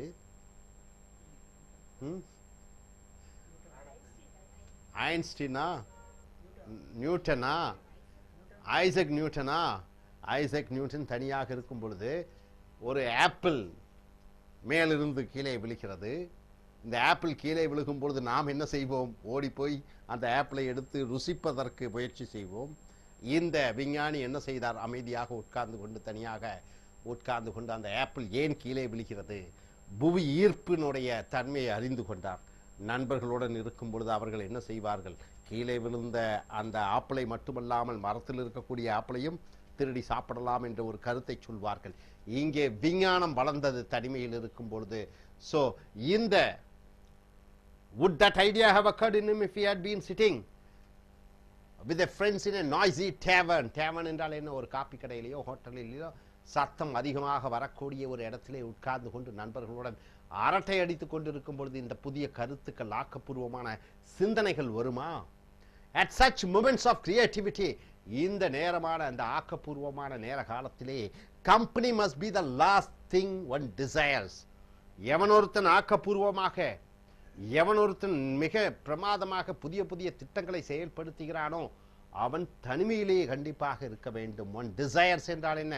உனக்கு ஆசை இருக்கிறது ஒரு தொழிலே முன்னேற வேண்டும் என்று. நண்பர்களுடன் இருந்தால் நிச்சயமாக வெற்றி அடைய முடியாது இந்த எழுத்தாளர் சொல்கிறார். Consider the story of British poet Samuel Taylor Coleridge. பேரை பாருங்கள், சாமுவல் டெய்லர் கோலரிட்ஜ் என்ற பிரிட்டிஷ் இங்கிலாந்து நாட்டுக்காரர் கவிஞர். அவர் who composed என்றால் என்ன? அமைத்தார். இஸ் ஃபேமஸ் போயம், அவருடைய புகழ் வாய்ந்த அந்த கவிதை குப்லா கான் என்ற ஒரு கவிதை, அதை பிரிட்டிஷ் கவிஞன் சாமுவல் டெய்லர் கோலரிஜ் எழுதியிருக்கிறார். இன் இட்ஸ் என்டையரிட்டி என்றால் என்ன, ஒட்டுமொத்தமாக அவருடைய தன் மனதில் இருந்து வந்ததை எழுதியிருக்கிறார். அப்ப அந்த கவிதை வடிவான அந்த கால நேரம் பாருங்கள் எப்படி அமைக்கப்பட்டது. அவர் மனதிலே அந்த கவிதைகள் வருகிறது, அந்த கவிதைகளை ஒரு காகிதத்தில் எழுதி கொண்டிருக்கிறார். எழுதி கொண்டிருக்கும் பொழுது திடீரென்று ஒரு நண்பர் வருகிறார். the visitor soon departed. அந்த நண்பர் வந்தவுடன் கொஞ்ச நேரத்திலே, அரை மணி நேரத்திலே சென்று விடுகிறார். பட் மீன்வைல் அந்த குறிப்பிட்ட நேரத்திலே கோலரேஜ் had forgotten மறந்து விடுகிறார் அந்த போர்ஷன்ஸ் ஆஃப் த poem, அந்த கவிதைகள், மனதிலே வந்த கவிதைகளை மறந்து விடுகிறார். இடையிலே தொந்தரவுகள், அந்த இனிமையான அந்த கருத்துக்கள், தனிமையில் இருக்கும் பொழுது வந்த சிந்தனைகள், அதை அவரால் எழுத்தின் மூலமாக கொண்டு வர முடியவில்லை. ஏனென்றால் அந்த ஒரு நண்பர் இடையிலே வந்து விட்டார். he was able to recall and record. மறுபடியும் நினைவுகளை திரும்ப கொண்டு போய் bits and pieces என்றால் என்ன, கொஞ்சம் விஷயங்களை, ஓரளவு ஞாபகத்துக்கு வந்த விஷயங்களை எடுத்து எழுதுகிறார். those fragments, அந்த சிறு பிரிவுகள், அந்த துண்டு விஷயங்கள் became one of the best known poems in English. ஆங்கிலத்திலே உலகம் முழுக்க பேசக்கொண்டிருக்கக்கூடிய மொழியான ஆங்கிலத்திலே இந்த கோலரிஜினுடைய அந்த கவிதை, அந்த ஆங்கில எழுத்துக்கள் மிக பிரபலமான சிறந்த ஒரு கவிதையாக, சிறந்த ஒரு கவிதை, ஒரு காவியமாக அது ஏற்றுக்கொள்ளப்பட்டிருக்கிறது. What must the original work have been like. அவன் நண்பர் மட்டும் வராமல் இருந்திருந்தால் என்ன பிரமாதமான ஒரு கவிதையாக அது உருவாகி இருக்கும். we will never know because unwanted company, தேவையில்லாத நட்புகள், தேவையில்லாத உறவுகள், தேவையில்லாத பழக்க வழக்கங்கள் distracted the poet, இந்த கவிஞரை தொந்தரவு செய்தது. and as he was about to write it down, அவர் எழுதும் பொழுதுதான் அந்த தொந்தரவு வந்தது. so ஆகையால் therefore என்று சொல்கிறார், companionship, நம்மளுடைய பழக்க வழக்கங்கள், நண்பர்கள், may have its benefits, அதன் சில நன்மைகள் இருக்கலாம். but so does time spent alone, அதே போன்று தனிமையில் இருக்கும் பொழுது அதற்கும் சில பலன்கள், அனுகூலங்கள் இருக்கிறது. and while group activity may be fun, கூட்டாக ஒரு சில காரியங்கள் செய்யும் பொழுது அது நகைச்சுவையாக, அது சந்தோஷம் அளிக்கக்கூடியதாக, மகிழ்ச்சி அளிக்கக்கூடியதாக இருக்கும். சாலிட்யூட், தனிமையாக இருக்கும் பொழுது yields, வழங்குகிறது, கொடுக்கிறது. டீப்பர், ஆழ்ந்த and more lasting rewards. Lasting என்றால் என்ன, நீண்ட கால பலன்களை தனிமையில் இருக்கும் பொழுது கிடைக்கக்கூடிய அந்த கருத்துக்கள் மூலமாக நீண்ட கால பரிசுகளும் பலன்களும் கிடைக்கும். நண்பர்களுடன் இருக்கும் பொழுது அந்த குறிப்பிட்ட நேர காலத்திற்குத்தான் சந்தோஷம். தனிமையில் இருக்கும் பொழுது கிடைக்கக்கூடிய கருத்துக்கள் நீண்ட காலத்துக்கு வரும். ஸோ இந்த எழுத்தாளர் இந்த தலைப்பை ஏற்றுக்கொள்கிறார், தனிமைதான் சிறந்தது என்று. நீங்கள் உங்கள் கருத்துக்களை நண்பர்கள் தான் சிறந்தவர்கள் என்று சொல்லும் பொழுது அதற்கான அனுகூலங்கள், அதற்கான உதாரணங்களை நீங்கள் வழங்க வேண்டும். இனி அடுத்து வரக்கூடிய வீடியோக்களில் மற்றவைகளை பார்ப்போம். Thank you. Dear friends, welcome to A.S. American IELTS and TOEFL Training Center. It is IELTS International English as Level Testing System, TOEFL Test on English as Foreign Language. Both are international examination. IELTS is a British-oriented English examination conducted to check your reading, writing and listening and speaking in English skills, and TOEFL also the same. It is writing and speaking class over here. It is from Lingua Forum. Essays, we have taken these essays. Dream Tech publication, we have come here to the video number 82. So in IELTS you have to write almost for 250 words, and speaking task you have to speak for nearly 52 minutes to 3 minutes on particular topic. Now we have come here for agree or disagree questions. They give a topic and they ask you whether you agree with this topic or you disagree with this topic. If you say you agree with this topic, you have to say the reasons, the examples, and if you disagree also you have to do the same thing. In speaking, your voice modulation, your presentation, your gestures, your body language, your tonality, vocabulary, sentence formation, everything is checked. Now coming here, the topic here. What's the topic given here? A university. A university. What is a university, sir? You know this, which offers the college, academic syllabus. A university. What is the difference between a college and a university? What's the difference between a college and a university? College is affiliated to university. That's what in Indian term. So university, which structures the academic syllabus, intends to start a new research institution in your country. Say for example, you take the university, Harvard University, one of the best in the world. They want to start a research institution in your country. Maybe your country, our country, okay, India. It might be either for research in business, so two things are their choice. That Harvard University should do a research in business or for farming, agriculture. So, research in business or research in agriculture. Which of these would you recommend? Which you would recommend and why? You have to say why. Suppose let the Harvard University do a research, start a research institution in agriculture, means you should say why you have selected for agriculture. You have to say with the examples. If it is for business, then you have to say why you are for business. And coming here, see how it is written. The writer writes here like this: business already has numerous research centers. So he says already the business people, each one, every big companies, they have their own R&D department, research and development wings. A list of them would fill several pages, so nearly hundreds of pages you can, with the names you can fill out how many research institutions are there for business. Business in its own research is its own research institution, always studying sales figures. So research in business means what? Sales figures, production, quality control and all those things comes, and other data to determine what sells best and who will buy what. So entire research on business comes to finally comes to a point. What's the point? How much can be sold and who is going to buy and what is the profit. This is what entire business R&D depends upon. Therefore, I favor, so the writer favors an agricultural research center. So there are numerous business research centers are there. So here the writer goes in for starting a research institution on agriculture. Why agriculture? Of course, agriculture people, agriculturists, right, they are not much educated, they are not much scientific. So I recommend for the university to start a agriculture research institution in my country. So he goes in for why, the reasons. All societies and nations, no matter how advanced in business, so whichever country, it's America or Japan or China or India, are basically agricultural. Everybody are agricultural. Everyone needs to eat. You need food to eat. Without food you cannot survive, whether it's from developed country or underdeveloped country. No country can succeed unless it does a good job of feeding its people. Unless, which is the most basic necessity of a human being, it is the food comes. Second comes shelter. Third comes clothing. Food, shelter and clothing, or food, clothing and shelter. Here food comes the first priority for every nation to provide to its citizens. So the former earlier Soviet Union, what is the Soviet Union? It's a big union with a lot of countries. Now the former Soviet Union is divided.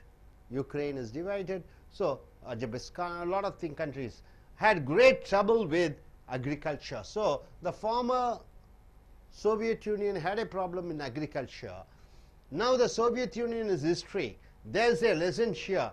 In the analysis, everything depends on food. So the former Soviet Union had trouble with agriculture. They are not able to feed their own people. Now it is an history. So all the country, whether it is developed or underdeveloped or developing, its success depends upon how their citizens are fed. So what is the food available there? So coming here next, he also says, also agriculture faces tremendous challenges in the years just ahead. Ahead means what? In future. Ahead means in future. In future, Which industry faces a lot of challenges, tremendous challenges? It is agriculture. Agriculture, you need water. Agriculture, you need the climate conditions to cooperate. Agriculture depends upon the labors. So in future you have tremendous challenges ahead. Crops are becoming weak. The crops becoming weak. That is why they have been bred so selectively. Bred means what? You are growing up selectively for high yield. So now you have modern type of synthetic seeds where some seeds are, it takes 10 years to bear fruits. Now it is used scientifically and it can yield within 2 or 3 years. So that they have become vulnerable to disease. So vulnerable means what? Easily you can get disease. So these plants, these agriculture crops can easily get diseases. A new disease might destroy a whole crop. One new disease, just like newly scientifically bred seeds are planted, a new disease may come. Within the days it can destroy the entire crop. We need stronger disease resistant means what? Able to fight against the disease crops. An agriculture research center could help develop them. So this gentleman says, because of the various scientific new type of diseases coming, it is always good that we need the foreign universities to start a research and development wing for agriculture. Then finally he comes to a conclusion, not conclusion, he says one other point, a university is uniquely protective environment for research. So university is a wonderful place. It's a protective environment for research. It's a good healthy place for doing research. A university has great resources for gathering and processing information. So only an university can collect the details, process it, and they can try to implement it. In this age of the internet, now is the age of internet, a university research center for agriculture could also bring together, the university research on agriculture can bring online experts in many different fields of study. So many different fields of study, people can come together. Then they could concentrate their attention. They can concentrate their attention most effectively on problems in agriculture. So they can concentrate on agriculture. So in the present world, internet world, it is always good that we start a research center for agriculture, where it is a nice place, lonely place, where it is conducive for doing research. In this internet age, it brings a lot of like-minded people to join together and contribute towards research. So finally he comes to a conclusion saying, no one denies that business is important. He also says, of course business is very important. It faces challenges and problems. Business faces challenges and problems. Economical recession happens. In America it has happened. It spread towards European countries. China was affected. China, India was affected. Of course there is a problem. There are problems, as agriculture does. Of course, like agriculture, business also does has problem. Business, however, already has an impressive research capability. So business already has the research capabilities like IMF, International Monetary Fund, World Bank, that each and every country, they have their own reserve bank of their countries, monetary policies. A lot of research is also already there. The finance corporations are there. But now it is time to give the same capability to agriculture. Agriculture is also very important. It feeds the people. So you need and we need a research center on agriculture. Hope you are able to understand. The topic goes once again, if a foreign university or any university, they want to start a research and development wing in your country, would you recommend them to start on business or for agriculture purpose? So these are the two choices. And what is your choice? Let us start with this gentleman. Yes, sir, come. Okay, what's your name? Lakshmi Narayan. Lakshmi Narayan, you're going to take IELTS, and if you get a question like this, a university going to be started in your country, and which you recommend for agriculture purpose or for business purpose, they should start their research wing. So which you would recommend and why so? Could you tell? If I go to a topic like this, agree or disagree questions for a university instant to start a new research institute in your country, it might be either for research in business or in agriculture. Definitely I go for an agriculture, because in agriculture field I have to intend to develop a lot, in that food. For a human beings, basic things is food, and in that we have to develop for business a lot of research centers was there. And first of all, the human needs food, shelter, and then clothings.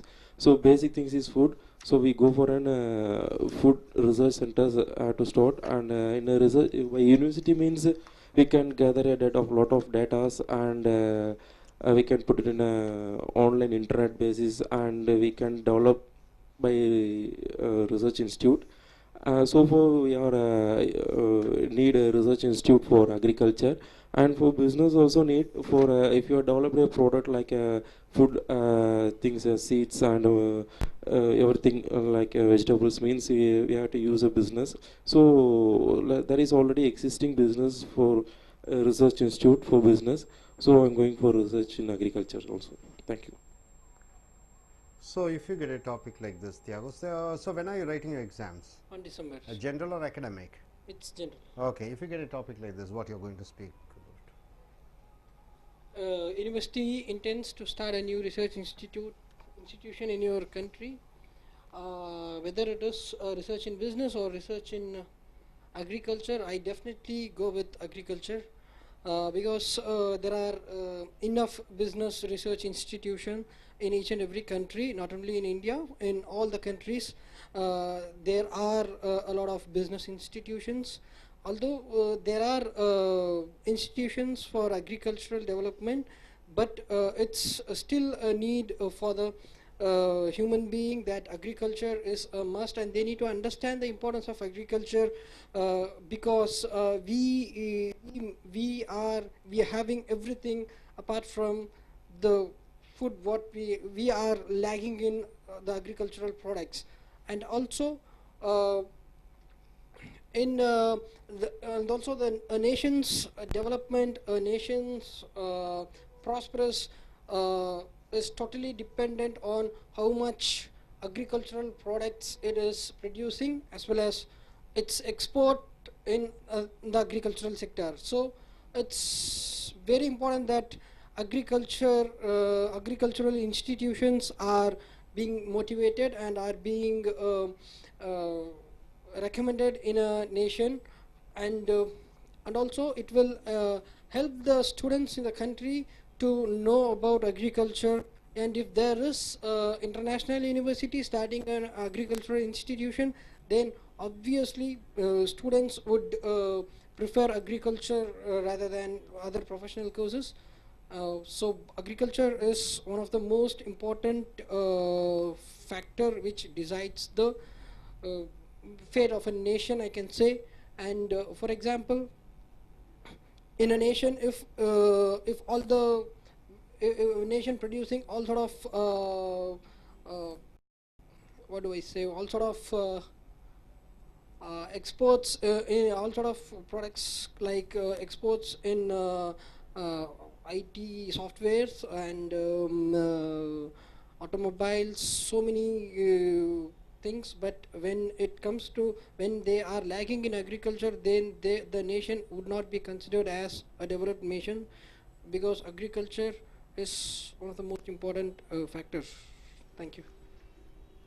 National English level testing system, TOEFL test on English and foreign language. So America British அரசாங்கம் நடத்தக்கூடிய இந்த ஆங்கில பேச்சு, எழுத்துவது, கேட்பது, வாசிப்பது, இந்த பயிற்சிகள், இதனுடைய ரைட்டிங் அண்ட் ஸ்பீக்கிங் ஸ்கில் பார்க்கிறீர்கள். எழுதுவது, பேசுவது, லிங்குவா ஃபாரம் கட்டுரைகள் மூலமாக, ட்ரீம் டெச் அச்சகத்தின் மூலமாக வீடியோ நம்பர் 82 வருகிறீர்கள். டோஃபல் ஐஎல்ட்ஸில் பார்த்தீங்கன்னா 250 வார்த்தைகள் எழுத வேண்டும். குறைந்தது ஒரு 2-3 நிமிடங்கள் பேச வேண்டும்.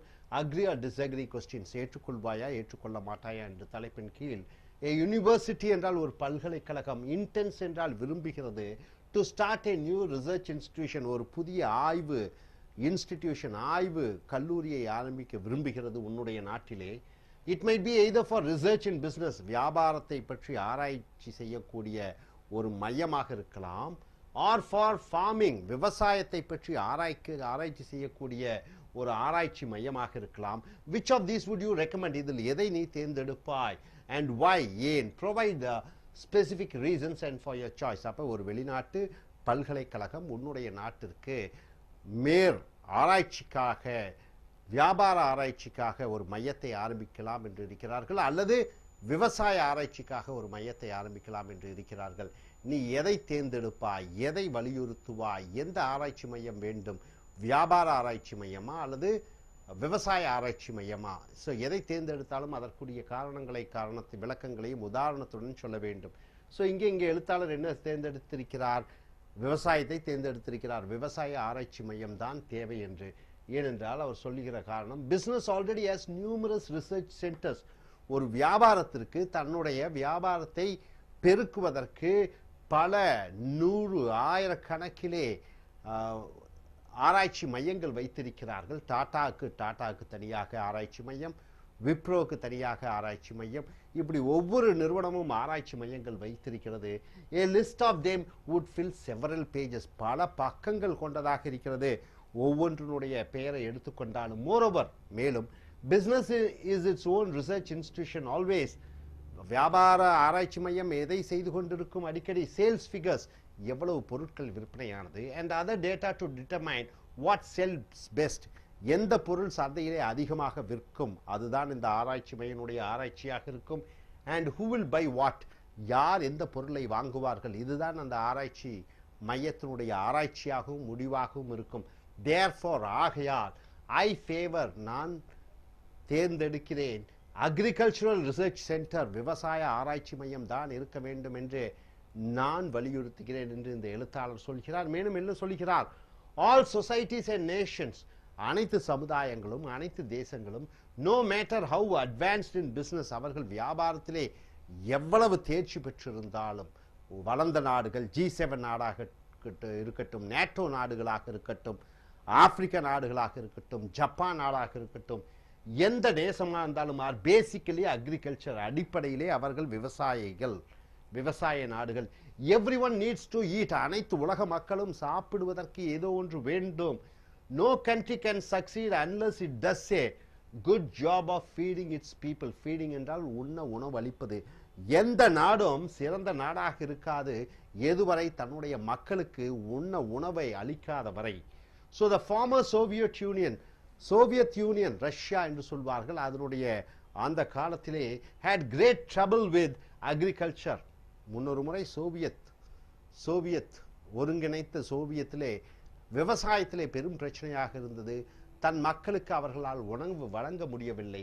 Now the Soviet Union is history. இப்பொழுது அந்த சோவியத் யூனியன் ஒரு வரலாறாக ஆகிவிட்டது. There is a lesson here. இங்கே ஒரு பாடம் இருக்கிறது.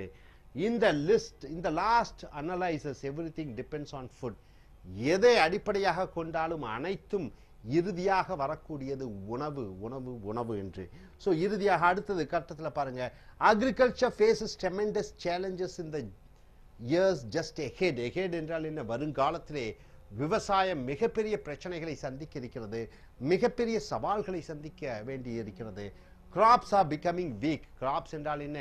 அந்த விவசாய அறுவடை செய்த அந்த பயிர்கள் ரொம்ப மோசமாக இருக்கிறது. That is, they have been bred so selectively. Bred என்றால் அவைகள் வளர்க்கப்பட்டிருக்கிறது. So selectively என்றால் என்ன? தேர்ந்தெடுத்து for high yield, அதிக அளவு மகசூல், அதிக அளவு விவசாயம் விளைய வேண்டும் என்பதற்காக அந்த விதைகளை எல்லாம் தனியாக எடுத்து விஞ்ஞானபூர்வமாக அதை பயிரிட்டு மருந்துகள் அடைத்து they have become vulnerable. Vulnerable என்றால் என்ன? எளிதில் பாதிக்கக்கூடிய, to disease, நோய்களுக்கு பாதிக்கக்கூடிய இலக்காக அந்த மருத்துவ ரீதியிலே ஆராய்ச்சி செய்யப்பட்ட விதைகள் இப்பொழுது விவசாயத்துக்கு வந்திருக்கிறது. A new disease might destroy a whole crop within a days. crop என்றால் என்ன? விளைந்த பொருட்கள். ஒரு புதிய நோய் வந்துவிட்டால் அனைத்து அந்த விவசாய பொருட்களும் அழிந்துவிடக்கூடிய அபாயம் இருக்கிறது. we need, நமக்கு தேவை, stronger, வலிமை மிகுந்த, disease resistant, நோய்களை எதிர்க்கக்கூடிய கிராப்ஸ் என்றால் என்ன? பயிர்கள். நோய்களை எதிர்க்கக்கூடிய அந்த பயிர்கள் நமக்கு தேவையாக இருக்கிறது.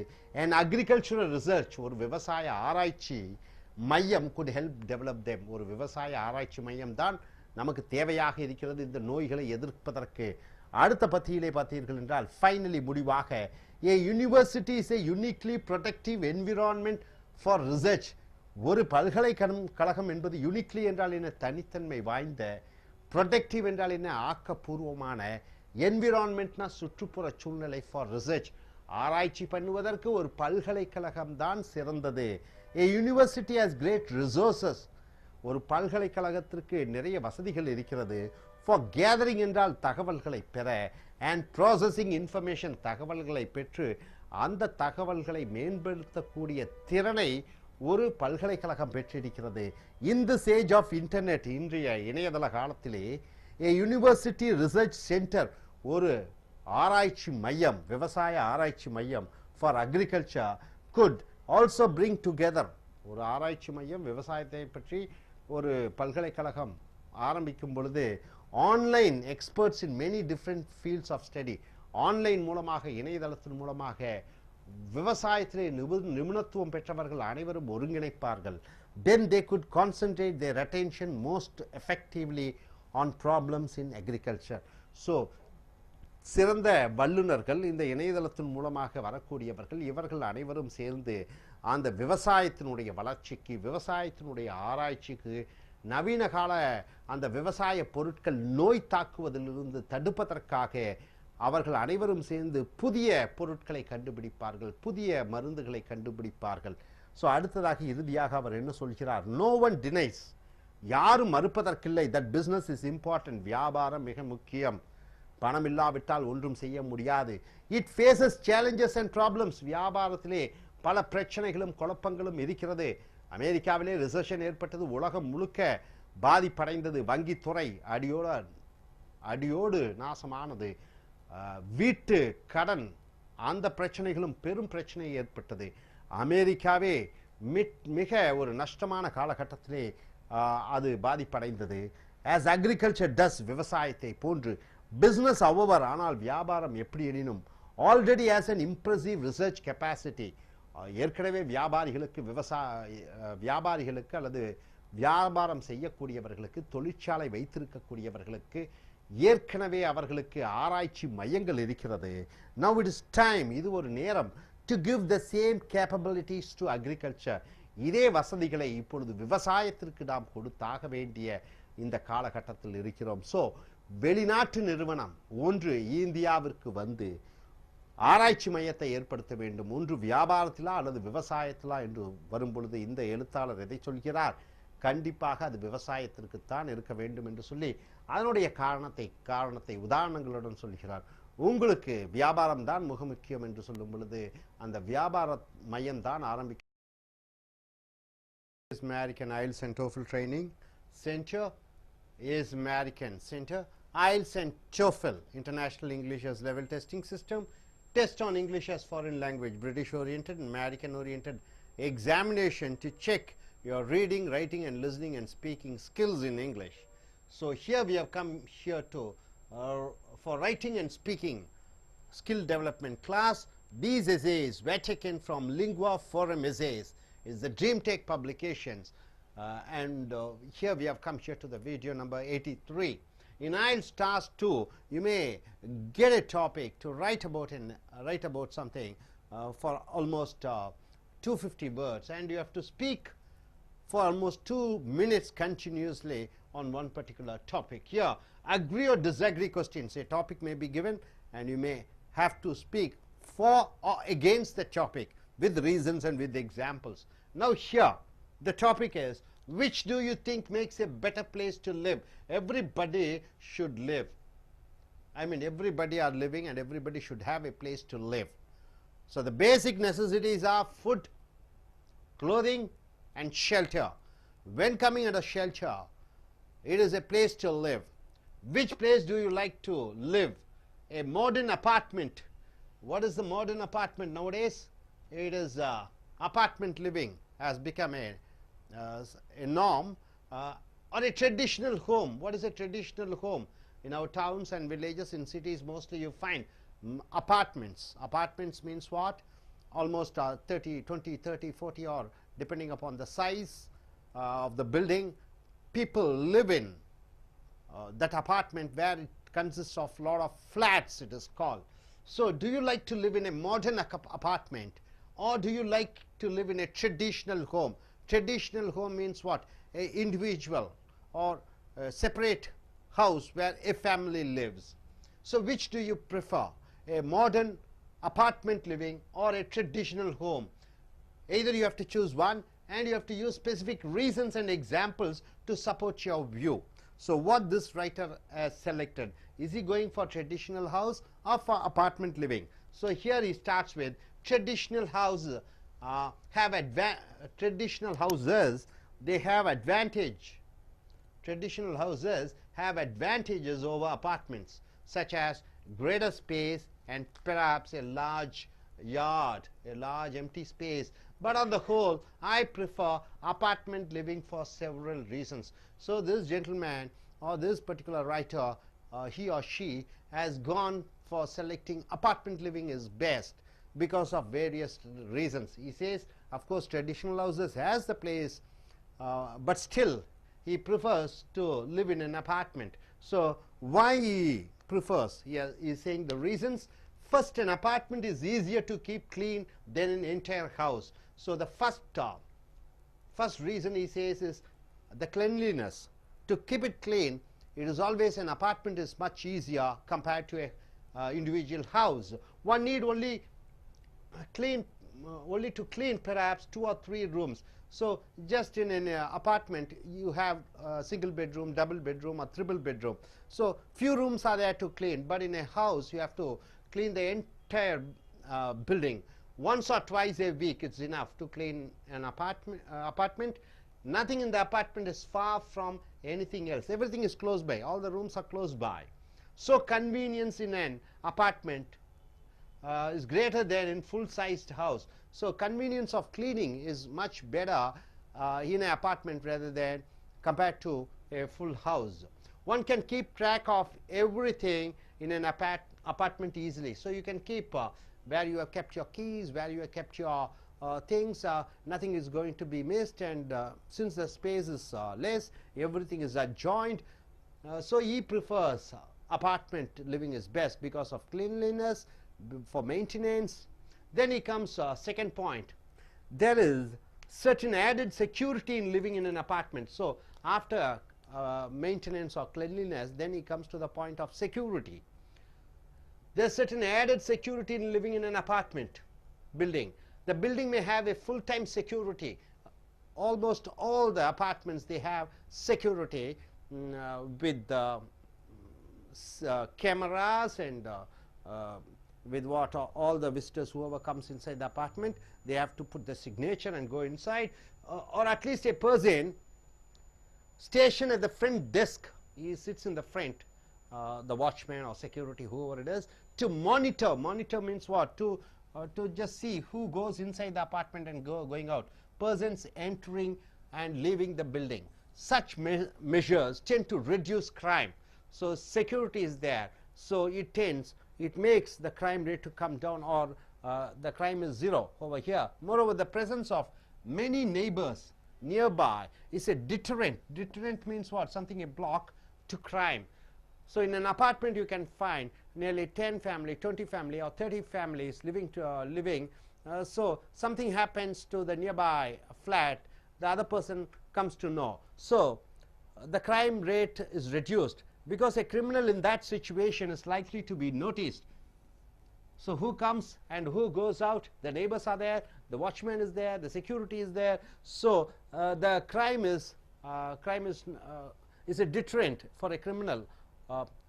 A house, however, makes a more tempting target for burglars. What do you mean by burglars? The persons who break the house and get inside. So the individual houses is a temptation for the burglars to get inside. Especially it's clear that the occupant is not at home.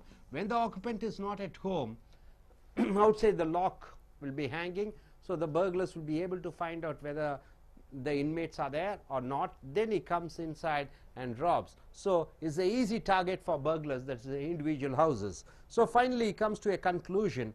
Finally, home ownership is sometimes described as money pit.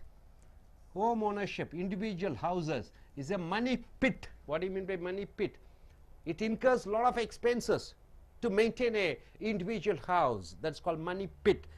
One must spend large amounts of money on maintenance and repairs. So one should spend a lot of money for maintaining an individual house and to repair them. These expenses are much lower or non-existent. So the expenses are lower or non-existent if one rents an apartment. If you rent an apartment, the expenses are almost 1/10 or it's very less. On balance, then the advantages of apartment living outweighs its drawback. So the plus points are more compared to individual houses, and make renting an apartment preferable. Renting an apartment is preferable to owning a house. So this gentleman, this writer, he or she comes to the point that it is always the best living in an apartment rather than living in an individual house. So he says with the first, he says with the space, maintenance and cleanliness. Second, he goes for security. Third, he goes for, once again, the money incurred for maintaining the individual houses. So I request our IELTS takers to come forward and present their views. If you get a question like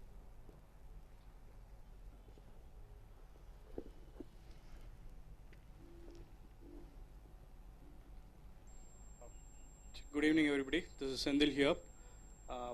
On this topic, which do you think makes a better place to live, a traditional home or a modern apartment? I would go with the viewpoint that a traditional home would be the better place to live. The reasons being that traditional homes are much spacious. You'll have a lot of place to play, keep things around, move the things around within your house as per your wish. You can rearrange things as you want. There would be a big front yard where you can park any number of cars, where children can play around, make a hell lot of noise without disturbing any of the neighbors, and you can have a small garden attached to it where you can grow your own vegetables or fruits or whatever which you wish to do. Basically, in a traditional house, it's up to the owner to decide what he wants to do within that space. So it's all up to them. Whereas when we come into a modern apartment, the space is constrained. You will not be able to do anything with the structure of the apartment, which would be a major disadvantage if you want to rearrange things or make a bigger room or things like that. Consider a situation where there's a family function happening and these apartments would not be sufficient to hold more than 10 or 15 people sleeping in a day. Whereas if you come to a traditional house, you'll be able to accommodate whatever the number of people that come to attend the function. One example. And then the next major disadvantage with the apartments would be like, even though you have a social life, you always have a feeling of who's my neighbor, from where they have come from, what are going to be their activities. It's kind of a situation where you're not able to believe in them and then take them into your confidence. But whereas if you go for the traditional homes, your neighbors are someone who you have known for years, who continue to reside in the adjacent house or the house after that. So you can always believe in them and then entrust them with whatever you feel like. The other disadvantage in being in an apartment is that the number of people around you. Sometimes when you look for privacy, apartments are the most disadvantaged ones. Because if you take for an apartment consisting of 20 or 30 flats, you get around 200, 300 people surrounding you at any point of time. So you will not have your own private space at all. Whereas in a traditional home, you have that private space with you, where you will be able to do whatever you want within your home. Um, I think these are the basic disadvantages and of the apartment. And the most important advantage of a traditional home is, if you look at the value appreciation of traditional homes will definitely exceed that of an apartment. Say, for example, you buy an apartment for ₹1 lakh today. After 4 or 5 years, that may become 2 or 3 lakhs. But because the space or the land on which the apartment is built is not going to be owned by you, it is going to be shared across all the flats that is there in the apartment. But whereas if you look at a traditional home, the complete space or the complete land on which the house is built belongs to the house owner. So the appreciation of a traditional home will definitely be more than that of the apartment. So with all these reasons in mind, I think traditional homes would be the better option rather when compared to that of the modern apartments. Thank you. Tiago. And For this topic, which do you think makes a better place to live, a modern apartment or a traditional home? I would undoubtedly I would support with the traditional house. Yes, apartments are good, there are advantages, but if you could say where is the liberty in an apartment for an individual or for a kid or for a family when compared to the to a family which is living in a traditional house. For example, for people living in living in an apartment, they are restricted to their enjoyments, to the way they speak, the way they laugh, the way they behave.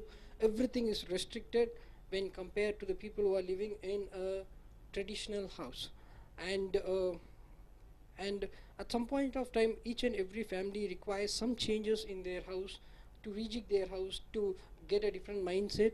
And if in the case of apartment, I don't think it is possible, because it is constructed by someone else and it's not your taste and it is someone's taste. But if it is a traditional house, it can be easily remodified into your own taste, and you can even change that taste as the time goes on.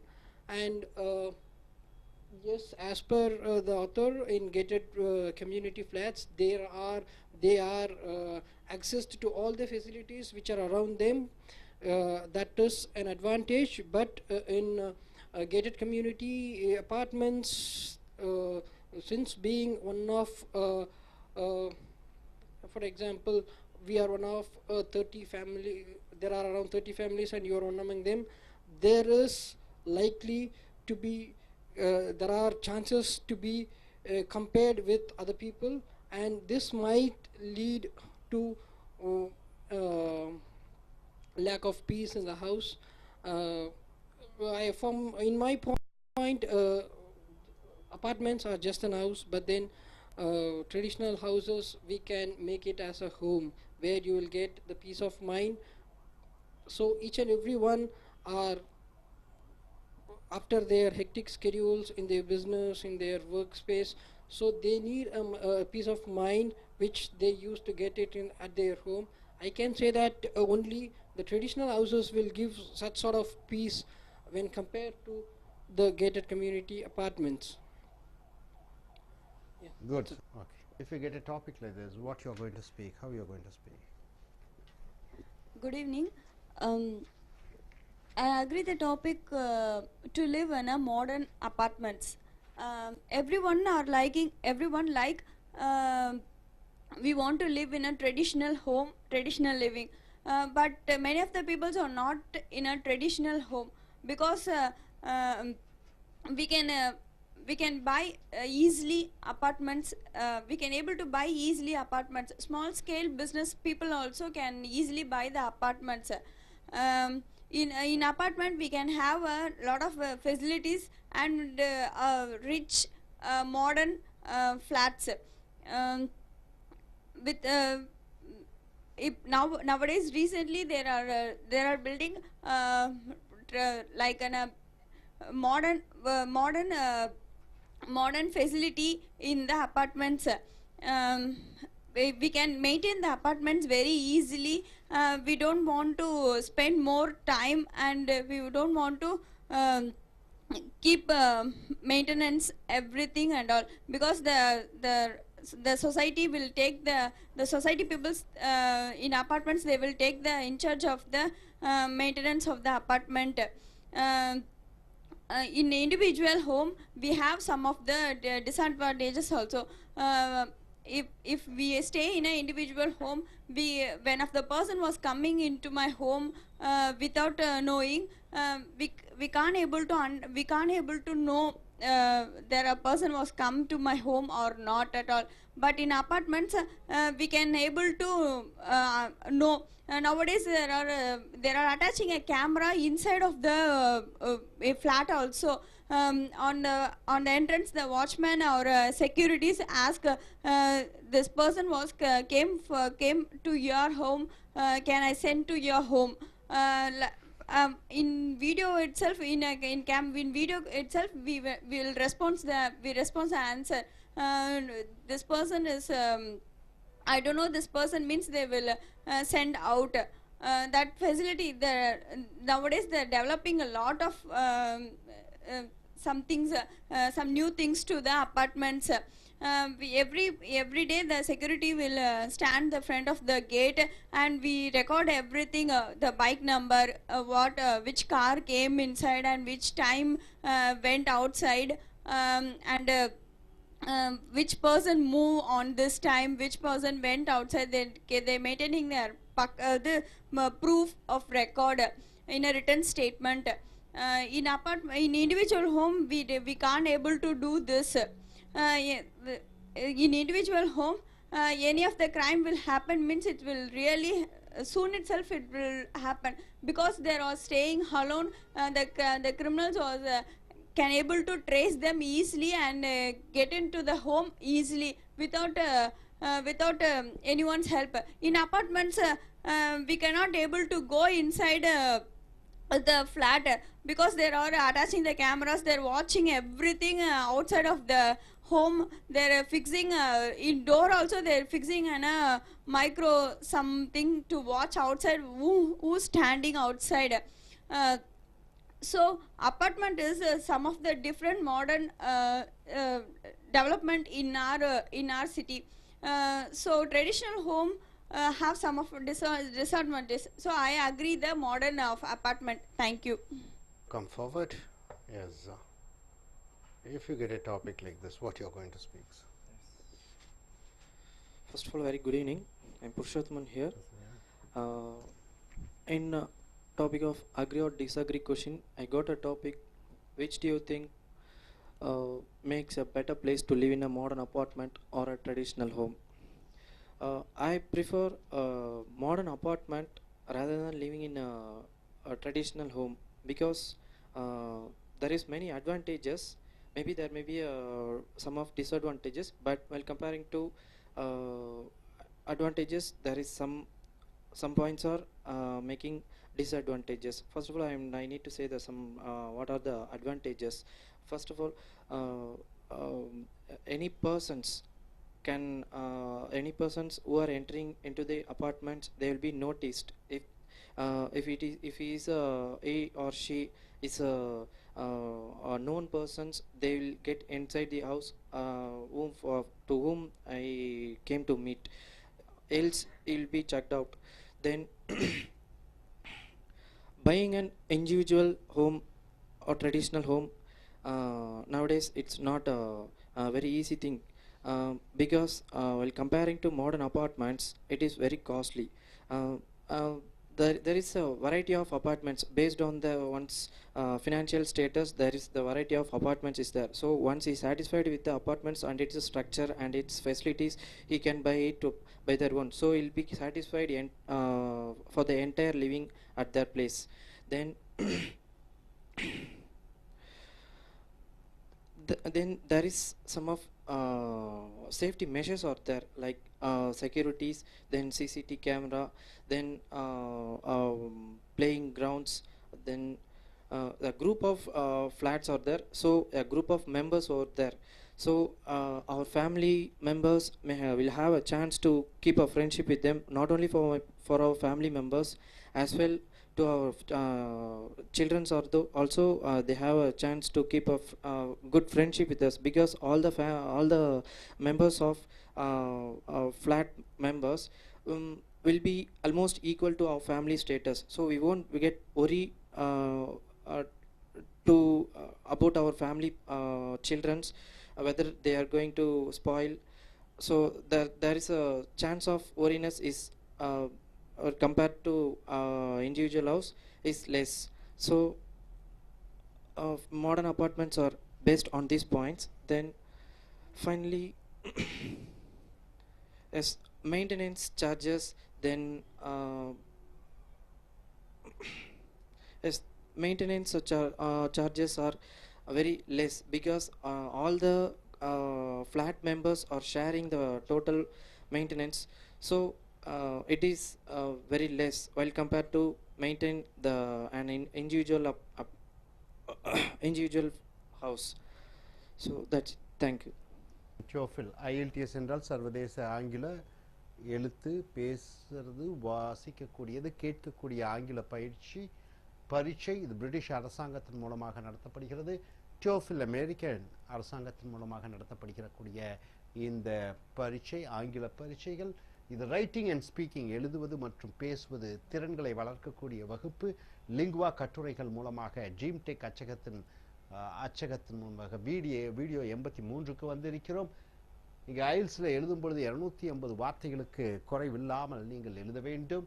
பேசும் பொழுது ஒரு தலைப்பை கொடுத்து 2-3 நிமிடங்கள் தொடர்ச்சியாக பேச சொல்வார்கள். Agri or disagree questions, நீங்கள் ஏற்றுக்கொள்கிறீர்களா ஏற்றுக்கொள்ள மாட்டீர்களா என்ற தலைப்பின் கீழ் which do you think makes a better place to live, எந்த வகையான வீடுகள் வாழ்வதற்கு உகந்தது, சிறந்தது.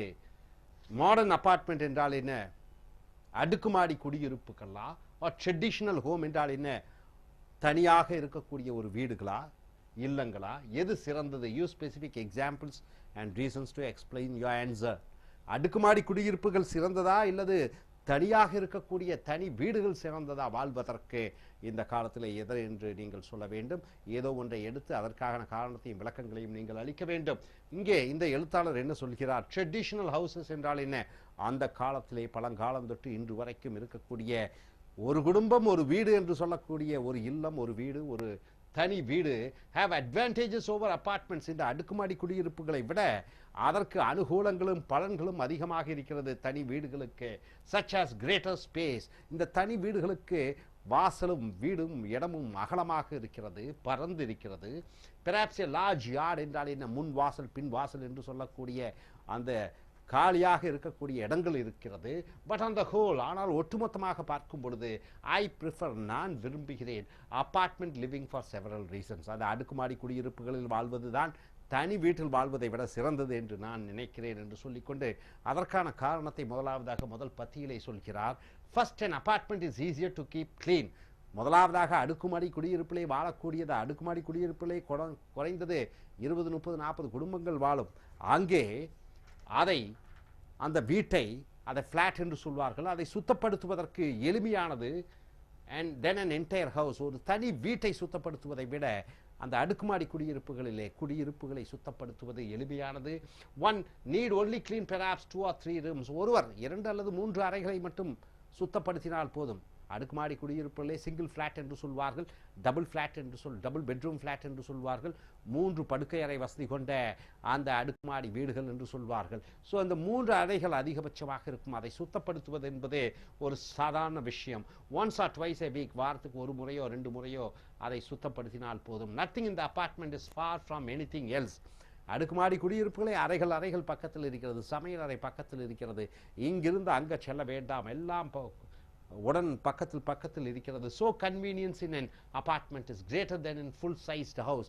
முழுமையடைந்த வீடு, பெரிய வீடு, மாளிகை போன்ற வீடு, பங்களா போன்ற வீடுகள், இந்த வீடுகளை சுத்தப்படுத்துவதற்கு அதிக ஆட்கள் தேவைப்படுகிறது, அதிக நேரம் எடுக்கிறது.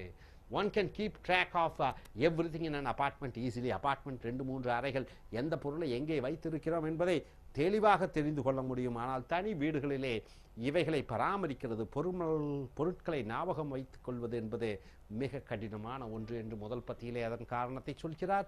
இரண்டாவது பத்தியிலே second, there is a certain added security in living in an apartment. அடுக்குமாடி குடியிருப்பிலே வாழ்வது ஒரு பாதுகாப்புக்கு உகந்தது என்று சொல்கிறார். The building may have a full-time security staff. Staff என்றால் என்ன? வேலையாட்கள். செக்யூரிட்டி என்றால் என்ன? பாதுகாப்புக்கான வேலையாட்கள் 24 மணி நேரமும் அடுக்கு குடியிருப்புகளிலே இருந்து கொண்டே இருப்பார்கள்.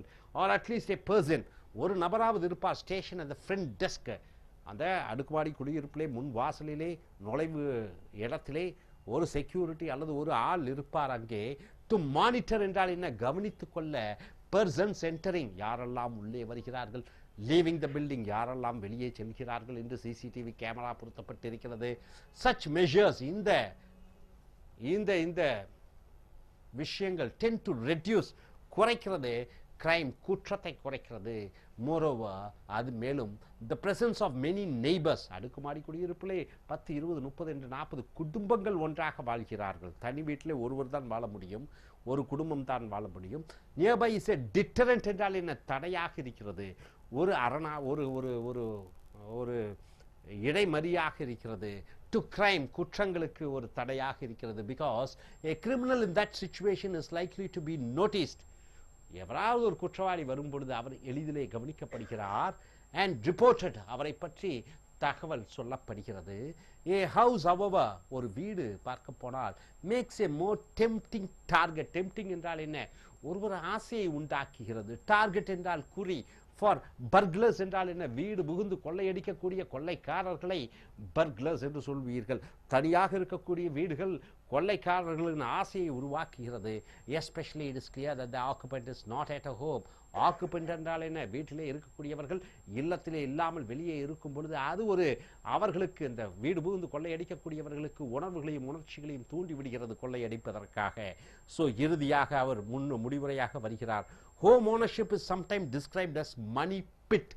மணி பிட் என்றால் என்ன? பணம் பாதாளத்திற்கு போகிறது, பணம் தெண்டமாக போகிறது, பணம் சாக்கடைக்கு போகிறது, பணம் குழிக்குள் போகிறது என்று சொல்கிறோம். One must spend large amounts of money on maintenance and repairs. தனி வீடாக இருக்கும் பொழுது அந்த வீட்டை பராமரிப்பதற்காக ஏகப்பட்ட பணம் செலவாகி கொண்டே இருக்கிறது, பணம் குழிக்குள் போய்கொண்டே இருக்கிறது என்று சொல்வோம் அல்லவா? These expenses are much lower. இந்த செலவினங்கள் எல்லாம் குறைவாக இருக்கிறது. ஆர் நான் எக்ஸிஸ்டன்ட் என்றால் இல்லவே இல்லை. இஃப் ஒன் ரென்ட்ஸ் அன் அபார்ட்மெண்ட், ஒருவர் வாடகைக்கு ஒரு அடுக்குமாடி குடியிருப்பிலே போய் குடியிருந்தால் இந்த செலவுகள் மிச்சம். ஆன் பேலன்ஸ், ஒட்டுமொத்தமாக ரெண்டும் எடை போட்டு பார்த்தால், then the advantages of apartment living, குடியிருப்புகளில் அடுக்குமாடி குடியிருப்புகளிலே வாழ்வது என்பது அவுட்வைஸ் இட்ஸ் ட்ராபேக்ஸ். அப்படி என்றால் என்ன? குறைகள் இருந்தாலும் இந்த அடுக்குமாடி குடியிருப்பிலே இருக்கக்கூடிய நிறை குறை என்று ரெண்டையும் அளவுகோல் எடுத்து பார்த்தால், தனி வீட்டையும் அடுக்குமாடி குடியிருப்புகளையும், இந்த அடுக்குமாடி குடியிருப்புகள் குறைகள் இருந்தாலும் நிறைகள் நிறையாக இருக்கிறது. And make renting an apartment preferable என்றால் என்ன? ஒன்றை விட இன்னொன்று தேர்ந்தெடுப்பதற்கு எளிமையாக நன்றாக இருக்கிறது. டு ஓனிங் அன் ஹவுஸ், சொந்த வீடு வைத்திருப்பதை விட வாடகைக்கு ஒரு அடுக்குமாடி குடியிருப்பில் வாழ்வது தான் சிறந்தது என்று எழுத்தாளர் எழுதியிருக்கிறார். நீங்கள் இல்லை, தனி வீட்டில் வாழ்வது தான் சிறப்பாக இருக்கும் என்றும் எழுதலாம். அதற்கான காரணங்களையும் விளக்கங்களையும் உதாரணங்களையும் கொடுத்து எழுதலாம். இனி அடுத்து வரக்கூடிய வீடியோக்களில் மற்ற கட்டுரைகளை பார்ப்போம். Thank you very much. American English. Take a personality development book. It's in the page number 130 to 131. The personality philosophy. Welcome to AS American IELTS and TOEFL Training Center. Now we have come here for IELTS International English as Level Testing System. It is British oriented, Australian oriented, Cambridge University, all three combined together and conduct tests all around the world to check your ability in your reading, writing, listening and speaking skills in English. TOEFL test on English as foreign language. It is conducted by American government. It also checks your reading ability, writing and listening and speaking ability. Now we have come here for the writing and speaking skill development class. It's a lingua forum. Essays, we have taken these essays and Dream Tech publication from that. Video number 84 we have come. In IELTS and TOEFL and IELTS, in part 2, you get a topic. You are supposed to write for nearly 250 words on this topic.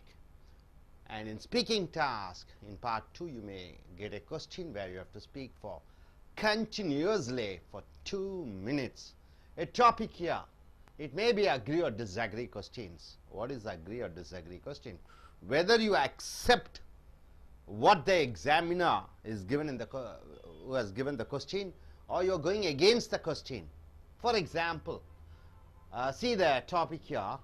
Do you think young adults influenced more by their friends or by their family? This is the topic. Who are the young adults? Shall we say the government has fixed 21 as the age for boys to get married, and for the girls 18 years. So below 21 for males, can we call them as young adults? Females below the age of 18, 19, 20, even that, you can call all the people, men or women, below the age of 21. Can we call them as young adults? Yes, young adults. Do you think young adults influenced means what? Their character is influenced, their character is their character is reflected because of their friends. Their friends shape up the young adult's character. Or is it by their family? Friends of family members who influence the young adults, his character and his personality, or her character or her personality. Which view do you support? Of course, you have all come out of this adolescent age. You must be around more than, about 21. So you take you as an example. So how is your character? Is your character is a reflection of your parents, or because of your friends' influence? You may be a good example. You can check and you can say on your own. So whatever you stand for, young adults are influenced by friends. Then you have to say the examples and with the examples, the reasons why you support the point that young adults are influenced by friends. Suppose if you say young adults are influenced by their family members, for that also you have to say your ideas with examples and reasons. So here this gentleman, this writer, goes in for saying that friends are the most important persons who influence a person's personality, that is the adolescent's personality, not their family members. Why so? See, let us see what he has given. Adolescence. Adolescence means what? The people who are below, who are teenage boy or girl, can be called as adolescents. Is an important time in the formation of a person's character. You everybody agree with that? From the age of 13, 14, 15, 16, 17, 18, 19. These are the years a person's character is formed.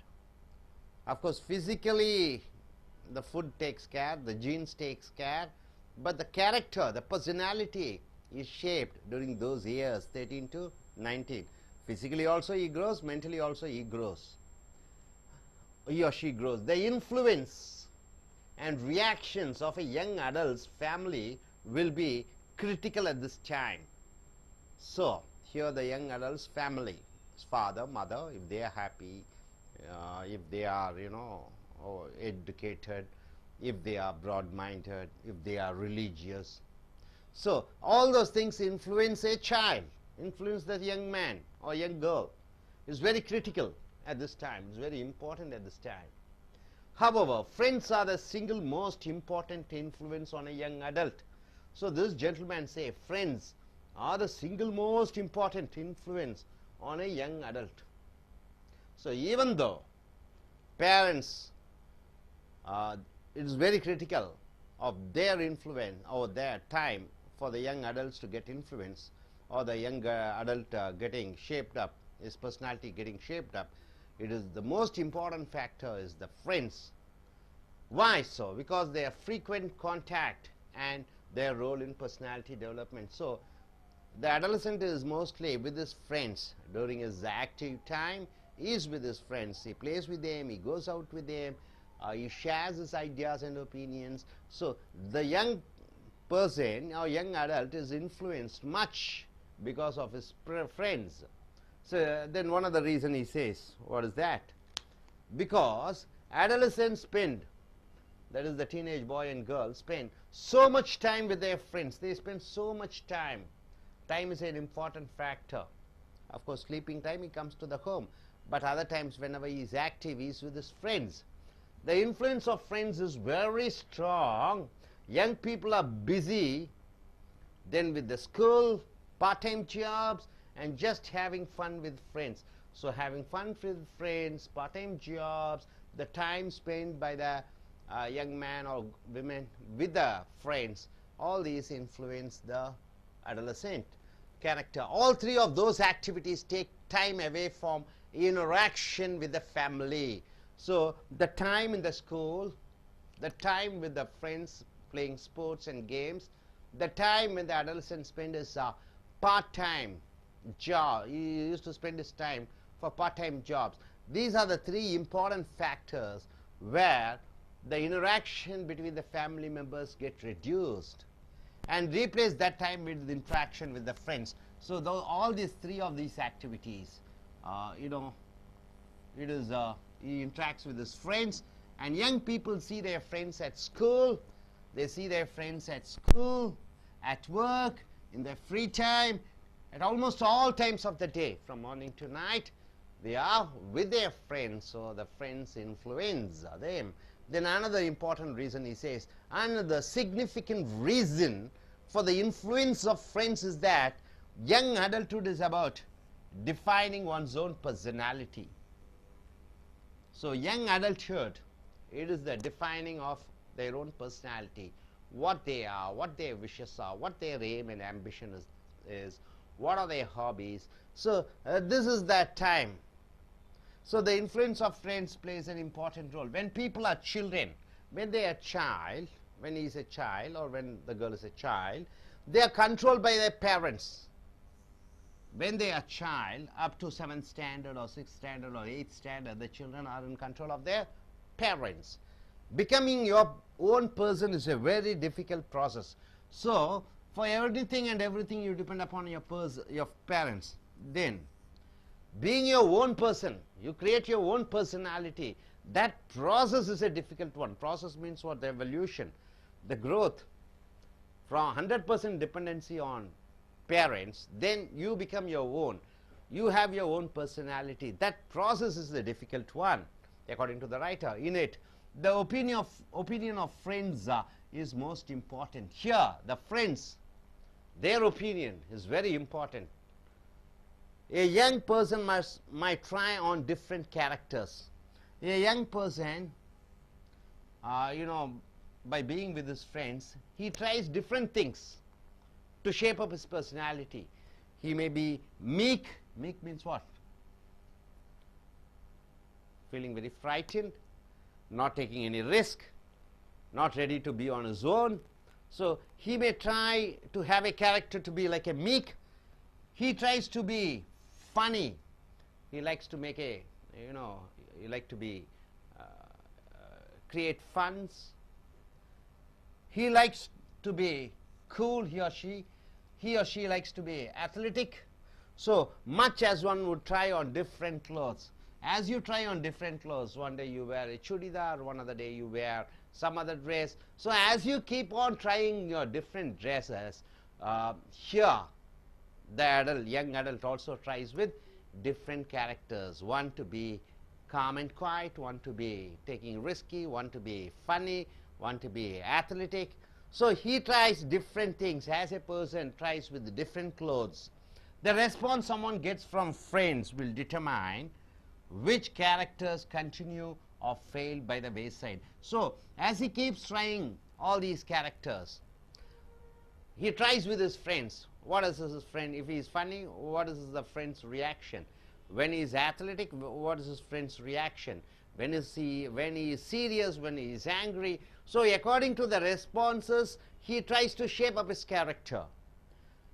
So the characters are built up because of his friends, the influence of his friends, the response from his friends. So So he tries with different characters and he sees the response from his friends. He tries to be calm, he tries to be quiet, he tries to be angry, he tries to be funny, he tries to be humorous, he tries to have a character of villain, a gang leader or rowdy or religious. So he finds what is the response of his friends. If his response from his friends are quite good, all right, then he shapes up his character like that. He wants to be like that. So the process, the personality changing which happens in a person, it all depends upon the friends. And coming here to the conclusion, he says, in addition, friends are influential. The friends are influential simply because of their overwhelming presence. Overwhelming presence means what? Up to teenage, the boy or a girl, he or she depends upon the parents. After that, he is with his friends. Then later, of course, after going for a job, he marries, he spends his time with his wife or with the husband, that lady or girl. Then after that with children. So the life goes on. So that very important stage called adolescent stage, the 13 to 19 or 20, 21, that is the time he is with his friends. His character is definitely shaped by his friends' influence. That's what the writer says. At no other point, in a person's life will anyone spend so much time with friends. So that is the time he or she, the teenage boy or a girl, spends time with friends, shares everything with his friends. Before or after adolescence. So after adolescence, maybe after 21, what happens? The situation can change. He won't be with his friends often, he cannot be. Then after a particular age, after the schooling is over, after the college is over, he or she may change, have to change. But for young adults, their friends are the critical influence. But for young adults, it is the friends who are very critical influence. So after his adolescence age, that is after 21, it is his partner, whoever the girl or the boy who comes in his life, they become a life partner, better half. So they try to change. But that adolescence age, the important age, that age, it is their friends who shape his character. For these reasons, a young adult's friends are more important influence than the family. So finally he comes into a conclusion in the last sentence saying that young adult is influenced by his family, by his friends much more than his family members. So my dear friends, very important period in a man or a woman or a girl or a boy, that is the adolescence age. Adolescence age is the teenage age, maybe up to 21 we have fixed the age. That age is the main important age where his character is influenced, where his personality is shaped, where all type of mood changes and he tries of various things. That becomes a base, that becomes a foundation of his personality. Then after adolescence age, he may change, he can change, but at that time of adolescence age, it is the friends who influence him the most. So with this, let us start with our IELTS takers. What do they say? Yes, I request Ramya to come forward and tell her views if she gets a topic like this in international I.E.L.T.S speaking task or writing task, how she presents herself. Yes. Ramya, could you introduce yourself? What's your qualification?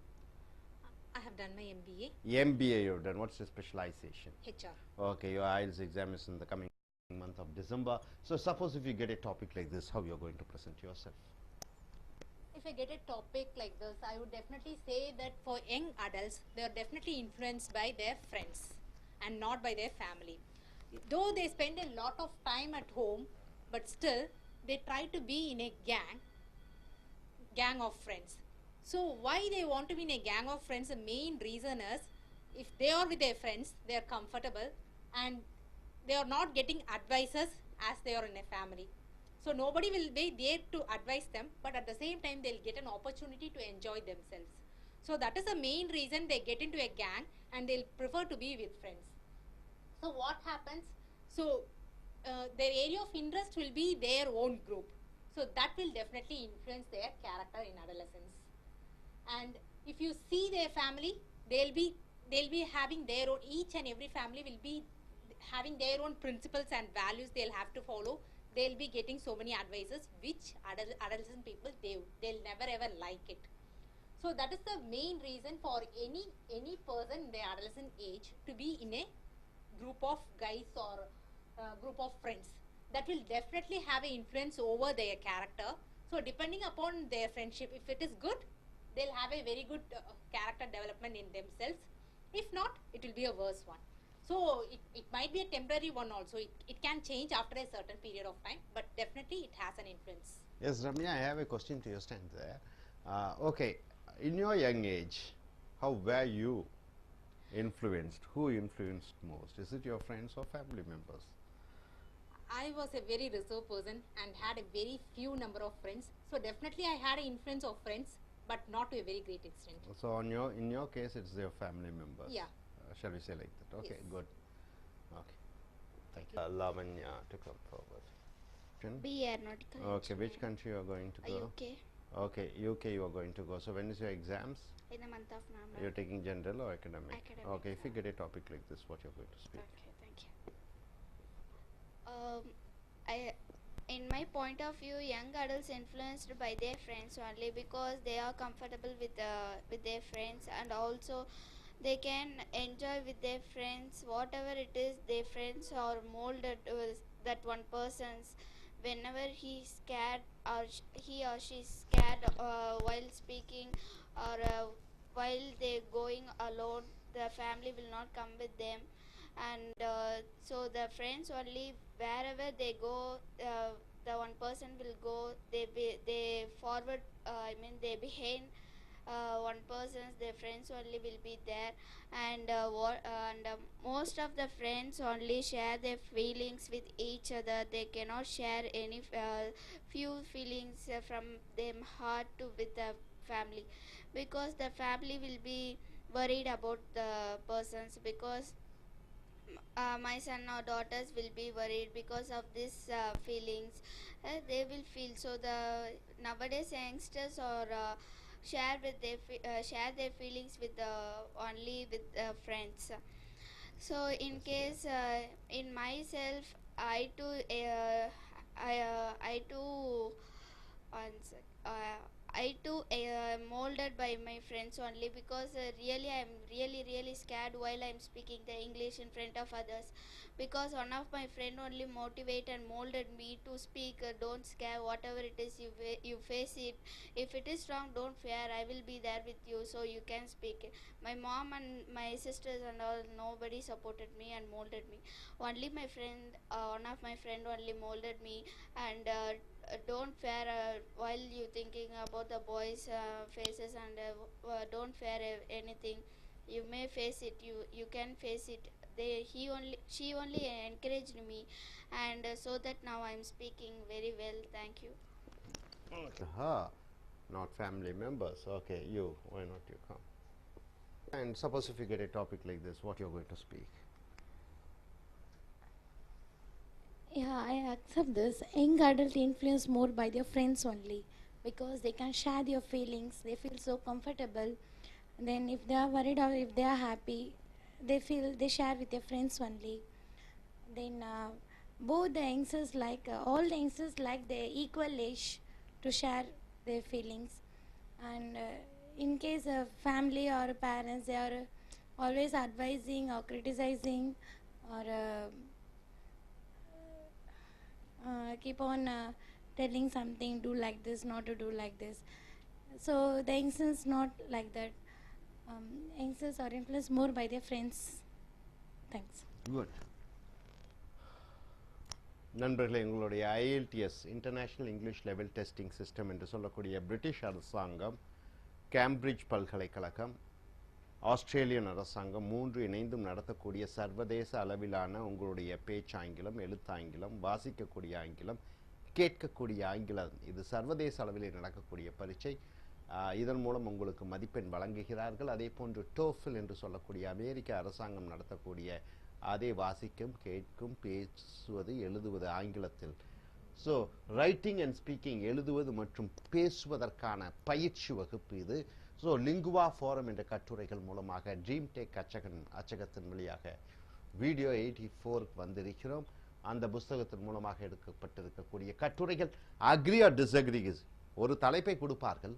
நீ அதை ஏற்றுக்கொள்கிறாயா ஏற்றுக்கொள்ள மாட்டாயா என்கிற ஒரு தலைப்பின் கீழ் to you think young adults என்றால் என்ன, இளம் தாரிகள் அல்லது இளம் வாலிபர்கள் அல்லது இளம் பெண்கள், அதாவது 21 வயதுக்குட்பட்டவர்கள், இன்ஃப்ளூயன்ஸ் அவர்கள் ஆதிக்கம் செலுத்தப்படுகிறார்கள் மோர் பை தேர் ஃப்ரெண்ட்ஸ், நண்பர்கள் மூலமாகத்தான் அவர்கள் குணாதிசயங்கள் உருவாக்கப்படுகிறது, அவர்களுடைய தனித்தன்மை வெளிப்படுத்தப்படுகிறது, ஆர் பை தேர் ஃபேமிலி. அப்போ ஒருவனுடைய குணாதிசயங்கள், ஒருவனுடைய அம்சங்கள், ஒருவனுடைய எண்ணங்கள், சிந்தனைகள் அந்த பருவத்திலே, டீனேஜ் பருவத்திலே யார் மூலமாக அதிகமாக அவனுக்கு பாடம் கற்பிக்கப்படுகிறது, அவன் பெற்றோர்கள் மூலமாகவா அல்லது அவன் நண்பர்கள் மூலமாகவா? ஸோ இங்கே யங் அடல்ட்ஸ் என்பவர்கள் இந்த டீனேஜ் வகுப்பை சேர்ந்தவர்கள். Which view to you support? இது எந்த கண்ணோட்டத்தில், பெற்றோர்களுக்கா அல்லது நண்பர்களுக்கா என்கிற தலைப்பிலே நீ பேசப் போகிறாய். You specific examples. எந்த தலைப்பை எடுத்தாலும் நீ குறிப்பிட்ட உதாரணங்களை சொல்லி, ரீசன்ஸ், காரண காரியங்களை விளக்கி சொல்லி டு எக்ஸ்பிளைன் யுவர் ஆன்சர், உன்னுடைய விடையை சொல்ல வேண்டும். ஸோ ஒரு டீனேஜ் மாணவன், ஒரு டீனேஜ் மாணவி அல்லது பெண் அல்லது பையன், அவர்களுடைய குணாதிசயங்கள் யாரால் உருவாக்கப்படுகிறது, பெற்றோர்களா அல்லது நண்பர்களா? ஸோ இங்கே அடலசன்ஸ் என்று சொல்லியிருக்கிறோம். இதை விட என்ன எழுதியிருக்கிறார் இந்த எழுத்தாளர், என்ன எழுதியிருக்கிறார்? நிச்சயமாக அது நண்பர்கள் மூலமாகத்தான் ஒருவனுடைய குணாதிசயம் உருவாக்கப்படுகிறது என்று சொல்கிறார். அடலசன்ஸ் என்றால் என்ன? அந்த டீனேஜ் பருவம் 21 வயதிற்கு குறைவாக என்று எடுத்துக்கொள்வோம். Is an important time in the formation of a person's character. ஒரு மனிதனுடைய குணாதிசயங்கள் உருவாக்குவதற்கு அந்த குறிப்பிட்ட அந்த வயது, டீனேஜ் பருவம், 21 வயதுக்குட்பட்ட பருவத்திலே அவனுக்கு கிடைக்கக்கூடிய அந்த பழக்க வழக்கங்கள் மூலமாக அவன் குணாதிசயங்கள் உருவாக்கப்படுகிறது.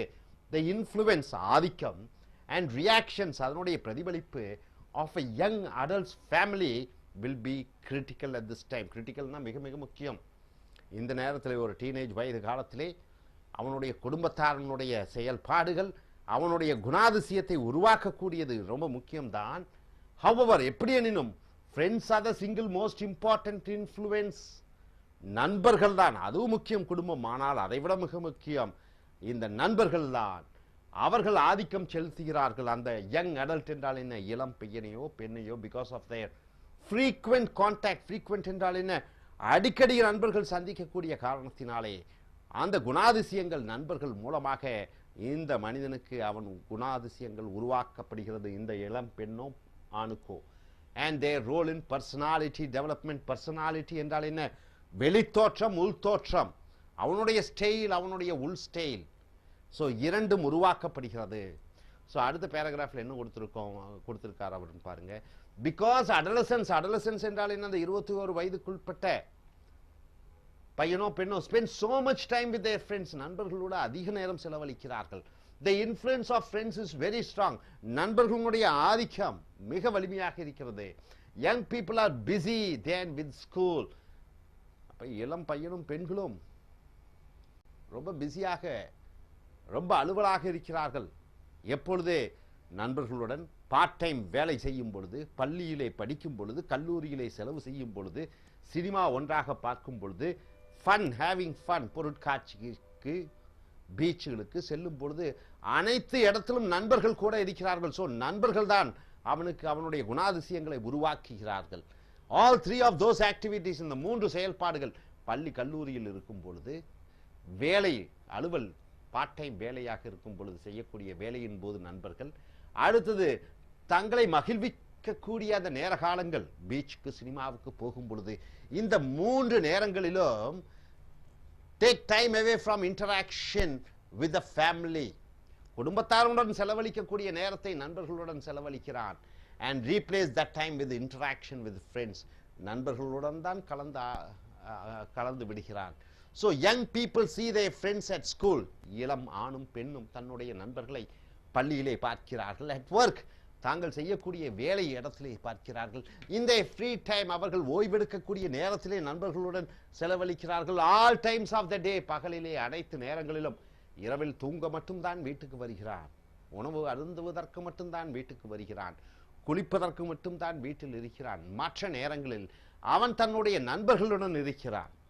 அடுத்ததாக another significant reason, significant என்றால் மிக முக்கியமான காரணம், for the influence of friends, நண்பர்கள் தான் ஆதிக்கம் செலுத்துகிறார்கள் என்று சொல்வதற்கு ஒரு முக்கியமான காரணம் என்னவென்றால் is that young adulthood is about அந்த இளமை பருவம், இளமை காலம், அந்த டீனேஜ் காலத்திலே defining one's own personality, அவன் தன்னுடைய பர்சனாலிட்டி என்று சொல்லக்கூடிய தான் யார், தன்னுடைய குணாதிசயம் என்ன, தான் எப்படிப்பட்டவன் என்பதை அவனே உருவாக்கி கொள்ள வேண்டும். அவனுக்கென்று ஒரு அடையாளத்தை அவன் உருவாக்கக்கூடிய அந்த காலகட்டம் தான் அந்த டீனேஜ் பருவம் 21. எனக்கு அசைவம் பிடிக்கும் பிடிக்காது, எனக்கு இது பிடிக்கும் அது பிடிக்காது, நான் இந்த குணமுடையவன் அந்த குணமுடையவன் என்று அவனுக்கென்று ஒரு தனி முத்திரையை பதிக்கக்கூடிய அந்த காலகட்டம் தான் இந்த adolescence age. So when people are children, குழந்தைகளாக இருக்கும் பொழுது, ஒரு 12 வயது 13 வயது வரைக்கும் இருக்கும் பொழுது they are controlled by their parents, பெற்றோர்கள் அவனை வழிகாட்டுகிறார்கள், பெற்றோர்கள் அவனுக்கு அனைத்துமாக இருக்கிறார்கள். becoming your own person, இங்கே குழந்தையிலிருந்து இளம் ஆணாக இளம் பெண்ணாக மாறும் பொழுது becoming your own person is a very difficult process, ரொம்ப கஷ்டமான ஒரு செயல்பாடு. குழந்தையாக இருக்கும் பொழுது 100% பெற்றோர்களை சார்ந்து பெற்றோர்களுடைய மறு உருவம் மறு குணாதிசயமாக அந்த குழந்தை இருக்கிறது.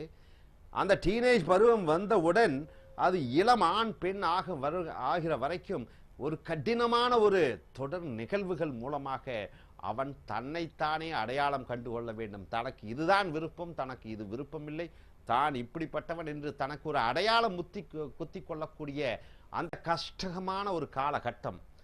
In it, the opinion of friends is most important. இந்த நேர காலத்திலே பெற்றோர்களை விட அந்த நண்பர்கள் தான் அவனுக்கு மிக முக்கியமான ஒரு பணியை ஆற்றுகிறார்கள். இவனுக்கு இவனுடைய குணாதிசயத்தினுடைய ஒரு அடையாளத்தை உருவாக்குகிறார்கள்.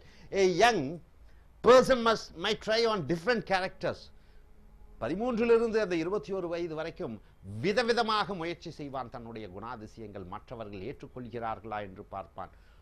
அதுல மீக் என்றால் என்ன, ரொம்ப கோழையாக இருந்தால் மற்றவர்கள் நம்மை மதிப்பார்களா என்று அந்த குணாதிசயத்தை முயற்சி பண்ணுகிறான்.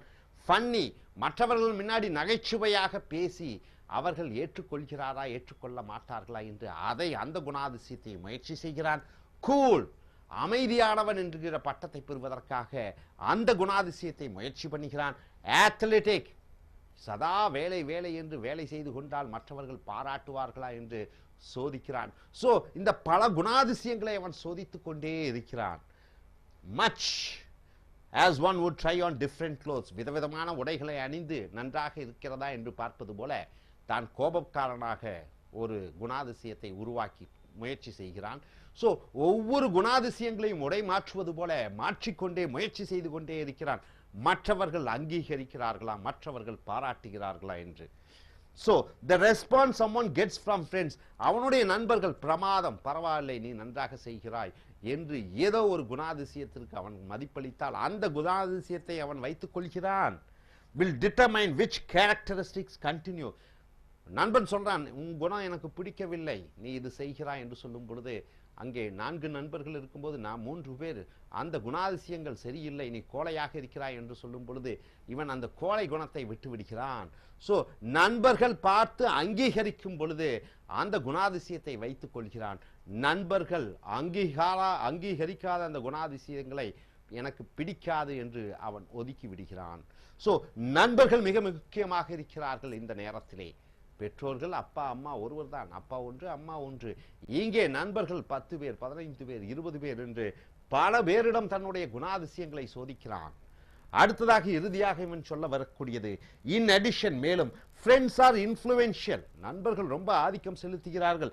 simply because of their overwhelming என்றால் என்ன, அதிகமான presence, நண்பர்களுடன் அதிக நேரத்தில் இருக்கிறான், ஆகையால் அவர்களுடைய ஆதிக்கம் அவன் மேல் செலுத்தப்படுகிறது.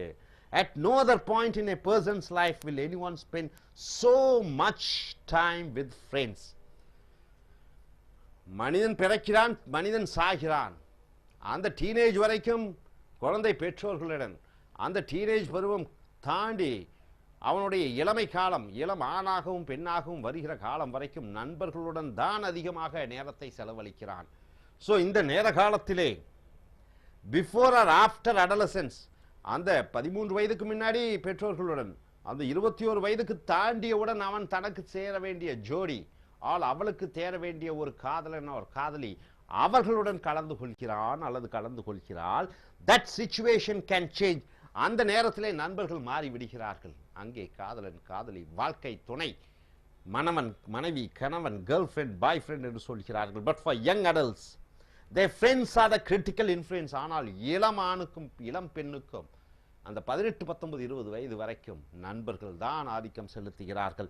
For those reasons, a young adult's friends are more important influence than the family. இத்தகைய காரணத்தினாலே நண்பர்கள் தான் குடும்பத்தாரை விட ஒரு இளம் ஆணையும் பெண்ணையும் குணாதிசயத்துடன், பர்சனாலிட்டியுடன் அவனுடைய வடிவமைக்கிறார்கள் என்று இந்த எழுத்தாளர் சொல்கிறார். நீங்கள் இதைத்தான் எடுக்க வேண்டும் என்று இல்லை, பெற்றோர்களும் என்று சொல்லலாம். அதற்குத்தான் பெற்றோர்கள் அதிகமாக சொல்வார்கள். என் பையன் பெண்ணுடன் நான் ஃப்ரெண்டாகத்தான் பழகுகிறேன், நண்பனாக பழகுகிறேன். ஸோ குறிப்பிட்ட கால நேரத்தில் தான் பெற்றோர் தோளுக்கு மிஞ்சினால் தோழன் என்று சொல்வார்கள்.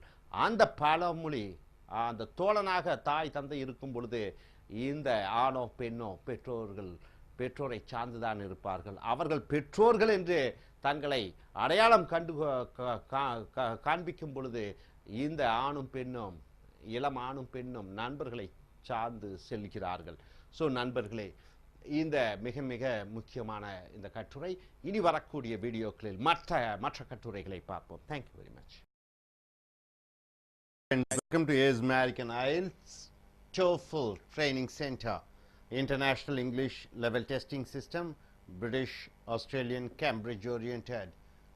Examination is conducted to check your reading, writing, listening and speaking in English, and they give a score. And this is TOEFL, Test on English as Foreign Language. It is conducted by American government. This too checks your English and skills in reading, writing, listening and speaking. So we have come here for the writing and speaking task development. The essays are taken from Lingua Forum Essays through DreamTech publication. We have come here to the video number 85. The topic, you get a type of questions like this, agree or disagree questions, where in writing, task 2, you are supposed to write for 250 words, and speaking in task, once again, section 2, you have to speak for around 2 minutes. So when you get a question like this, see the topic here. In your opinion, which is best to learn? To learn something, okay, to learn business, to learn dancing, to learn music, to learn internet, to learn something, which is the best way? Is it by doing things practically? Is it by doing things practically? Or by talking about them? If you want to learn about cricket, is it good by practicing cricket, going and playing cricket? By playing cricket can you learn, or by talking about cricket, keep on talking about cricket, you can learn, or by listening to other people talk about them. Other people are talking about cricket. Through listening can you learn something? Which way can you learn something? Is it by experience, or is it by talking, or is it by listening? So you have to choose either one. Use specific example, whatever you choose, by reading only you can learn something. If you go in for that topic, you have to use reasons and examples. If you say no, by listening only we can learn something, then you have to say the reason.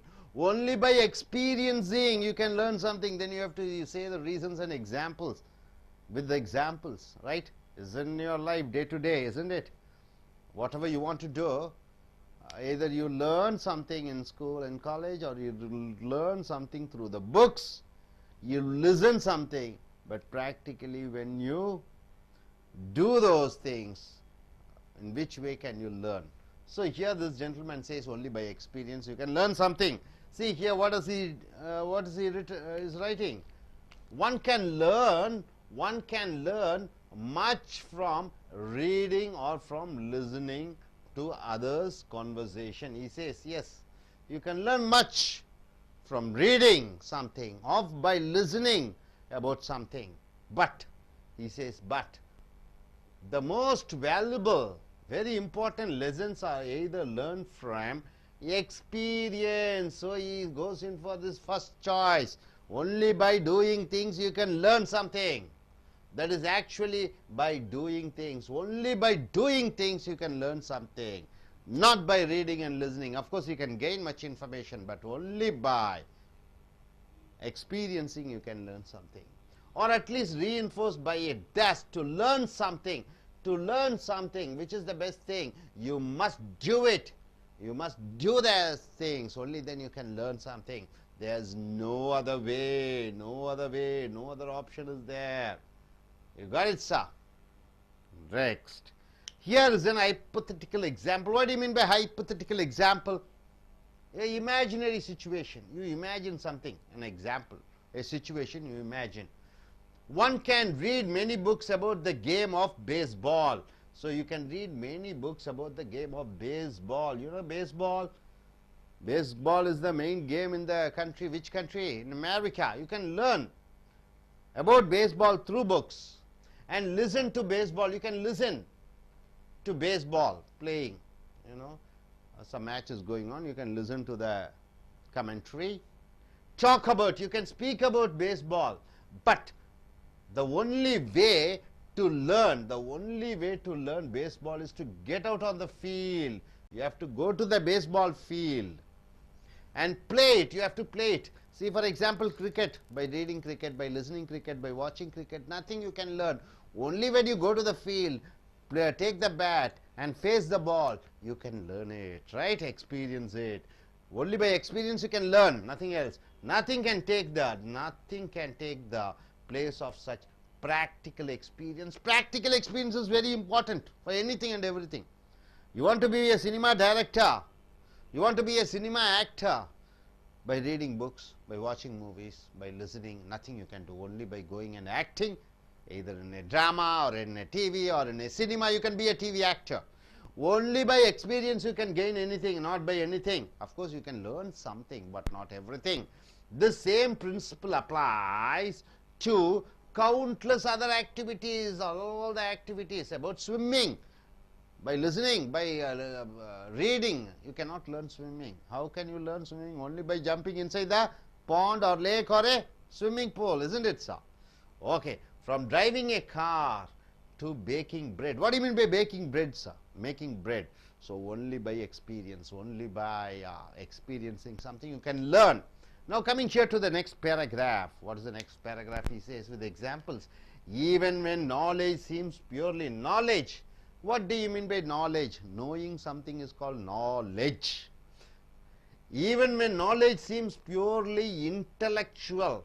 Purely intellectual. What do you mean by purely intellectual? Very highly intelligence oriented knowledge. It probably has a certain practical dimension. It has a practical dimension.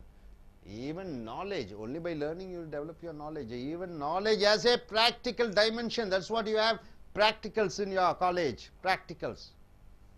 That can be mastered only by experience. So whatever you learn, laboratory in your college, and it is called, what is that? Apprenticeship training. Whatever you learn, you apply it. So only by experience. Even knowledge seems to be, it is intellectual oriented. Even that you have a practical dimension. A case in point. For example, a case in point involves the ancient Greek philosopher Aristotle. You know Aristotle? Plato, Aristotle. All the Greek philosophers, Aristotle, who thought, he thought what he thought. You see, the sun, the moon and the planets revolved around the earth. So he thought earth is in the center. The sun, moon, everything goes around the earth. Completely opposite to what recent science has told. Usually the sun is in between. All other planets are, including the earth, is moving. But here Aristotle thought the planet, the world is in between, and all the sun and all other planets are revolving around earth. Aristotle's earth-centered model of the cosmos. Cosmos means what? All the planets. Simple at first. It looks simple, but actually proved too complex and unworkable. So Aristotle's method is highly intellectual one. What he told is, yes, Earth is in center and all the planets are revolving around the Earth. It is too complex. So it didn't work out. So coming here finally, much less complicated. It was very complicated because by a lot of calculations, nothing has worked out. Aristotle's method. So much less complicated and more effective was the sun-centered model. This is earth-centered model. Earth-centered model. This is sun-centered model. Sun is in between. Developed by Copernicus. Copernicus has created one model. This model is the present model which we still follow. The sun-centered model, Copernicus. In the Copernican model, the Earth and the other planets revolved around the sun.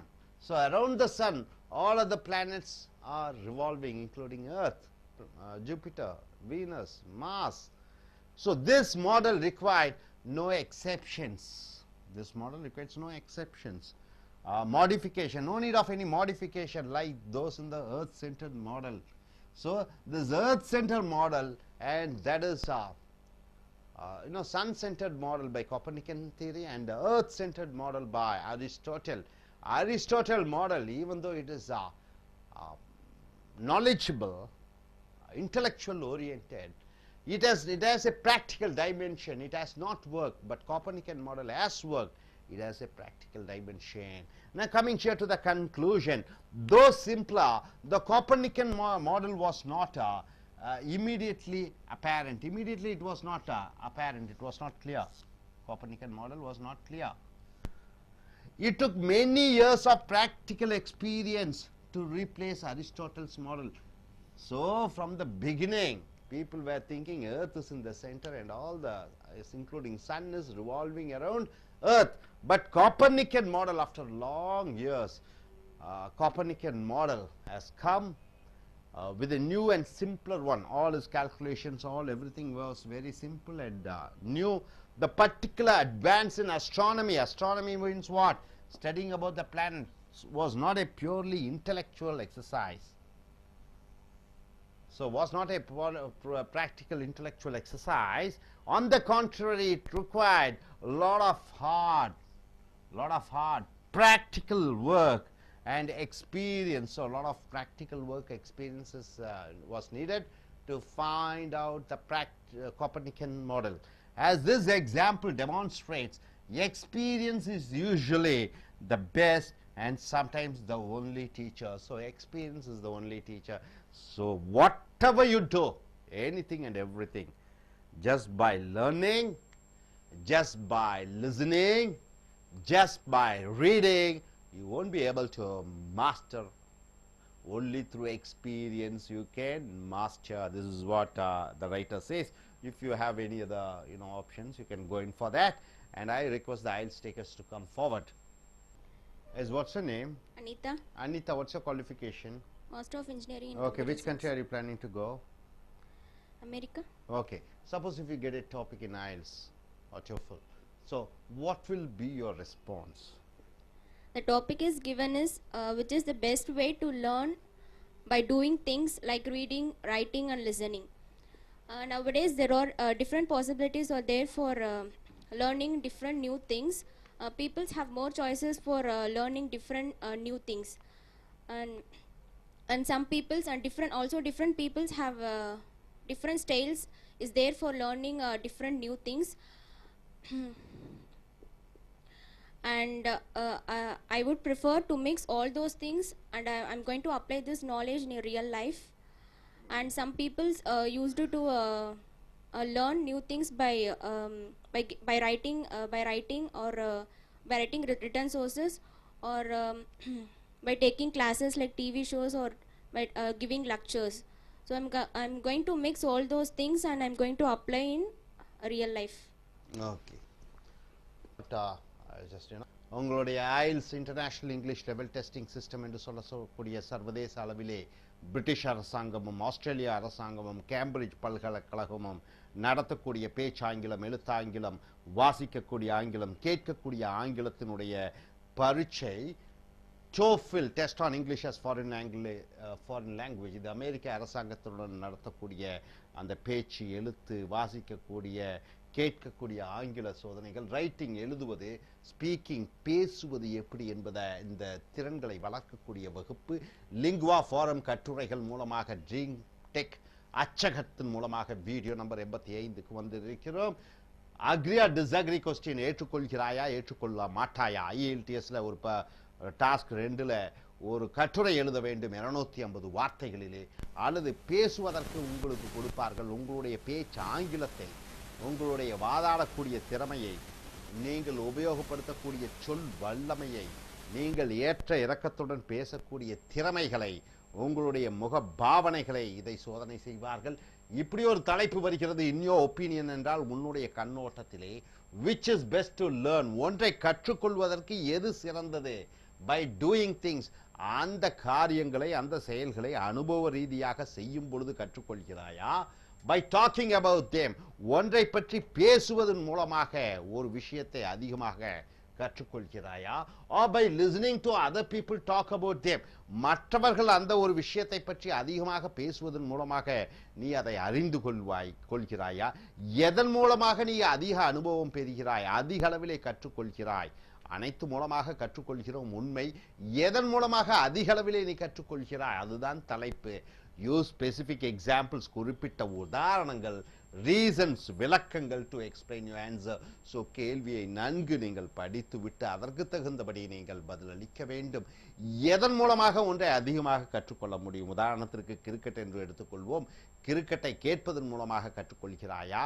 பார்ப்பதன் மூலமாக கற்றுக்கொள்கிறாயா படிப்பதன் மூலமாக கற்றுக்கொள்கிறாயா அல்லது நண்பர்களுடன் cricket கிரவுண்டுக்கு சென்று cricket விளையாடுவதன் மூலமாக நீ கிரிக்கெட் கற்றுக்கொள்கிறாயா எதன் மூலமாக கற்றுக்கொள்கிறாய் வாழ்க்கையிலே அனைத்து துறைகளிலும் இது மிக மிக முக்கியமானது எதன் மூலமாக நீ கற்றுக்கொள்கிறாய் so one can learn much from reading or from listening கண்டிப்பாக ஒருவர் படிப்பதன் மூலமாக மற்றவர்கள் பேசுவதன் மூலமாக கேட்பதன் மூலமாக கண்டிப்பாக நிறைய விஷயங்களை கற்றுக்கொள்ள முடியும் பட் ஆனால் the most valuable lesson இருப்பதிலேயே சிறந்த பாடம் or either learn from experience அனுபவத்தின் மூலமாக அதிக அளவிலே நீ கற்றுக்கொள்கிறாய் ஒரு விஷயத்தை பற்றி that is உண்மையில் actually doing things அந்த காரியத்தை அந்த செயலை அந்த விஷயத்தை நடைமுறையிலே செய்யும் பொழுதுதான் அந்த விஷயத்தை நீ கற்றுக்கொள்கிறாய் or at least reinforced by it thus to learn something ஒன்றை கற்றுக்கொள்வதற்கு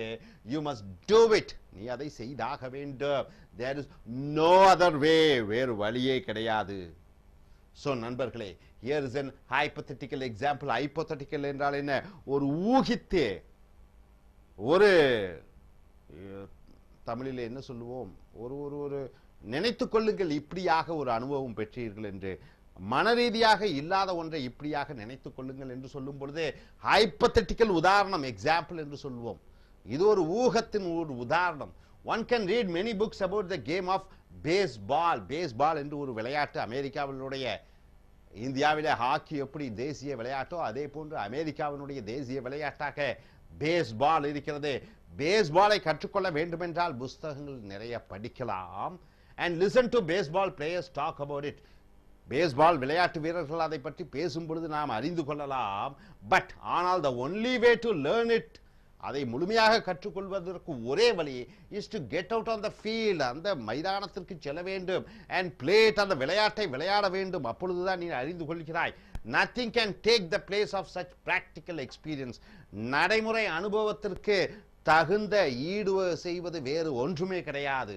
this same principle இந்த அதே கொள்கை applies அது ஏற்கப்படுகிறது to countless other activities எண்ணற்ற மற்ற செயல்பாடுகளுக்கு இந்த கொள்கை இந்த விஷயம் ஏற்றுக்கொள்ளப்படுகிறது அனுபவ ரீதியான பாடம்தான் ஒருவனை அதை கற்றுக்கொள்ள உதவுகிறதே ஒழிய புத்தகங்களோ அல்லது காதில் கேட்பதன் மூலமாக ஓரளவு கற்றுக்கொள்ளலாம் ஆனால் அனுபவ படிப்பு அனுபவங்கள் தான் மிக அதிக அளவிலே வேகமாக ஒருவன் கற்றுக்கொள்ள முடியும் என்று இந்த எழுத்தாளர் சொல்கிறார் from driving a car ஒரு கார் ஓட்டுவது பேக்கிங் பிரெட் ரொட்டி சுடுவதன் முதற்கொண்டு படிப்பதை விட அதை அனுபவ ரீதியாக செய்யும் பொழுதுதான் நீ அதை கற்றுக்கொள்கிறாய். அடுத்ததாக அடுத்த பத்தியிலே இவர் என்ன சொல்கிறார்? Even when knowledge seems purely intellectual. Knowledge என்றால் என்ன? நோனா தெரிவது. நாலேஜ் என்றால் அறிவு. seems purely intellectual, அது அனுபவம். அது இன்டலெக்சுவல் என்றால் என்ன? புத்தி சம்பந்தப்பட்டது. அறிவு என்பது புத்தி சம்பந்தப்பட்ட விஷயமாக இருந்தாலும் கூட it practically has certain practical dimension. அதற்கென்று நடைமுறை செயல்பாடுகளும் விஷயங்களும் இருக்கிறது. அறிவை வளர்த்துக் கொள்வது இது நாலேஜ் என்பது இன்டலெக்சுவல் என்று சொல்லக்கூடிய புத்தி சம்பந்தப்பட்டதாக இருந்தாலும் கூட அதற்கும் ஒரு நடைமுறை அனுபவங்கள் இருக்கிறது. உதாரணத்திற்கு it can be mastered only by experience. அனுபவம் மூலமாகத்தான் அந்த புத்தியை கூர்மையாக்கிக் கொள்ளலாம். அறிவு வந்து படிப்பதன் மூலமாக, புத்தியை கூர்மைப்படுத்துவது அனுபவத்தின் மூலமாக.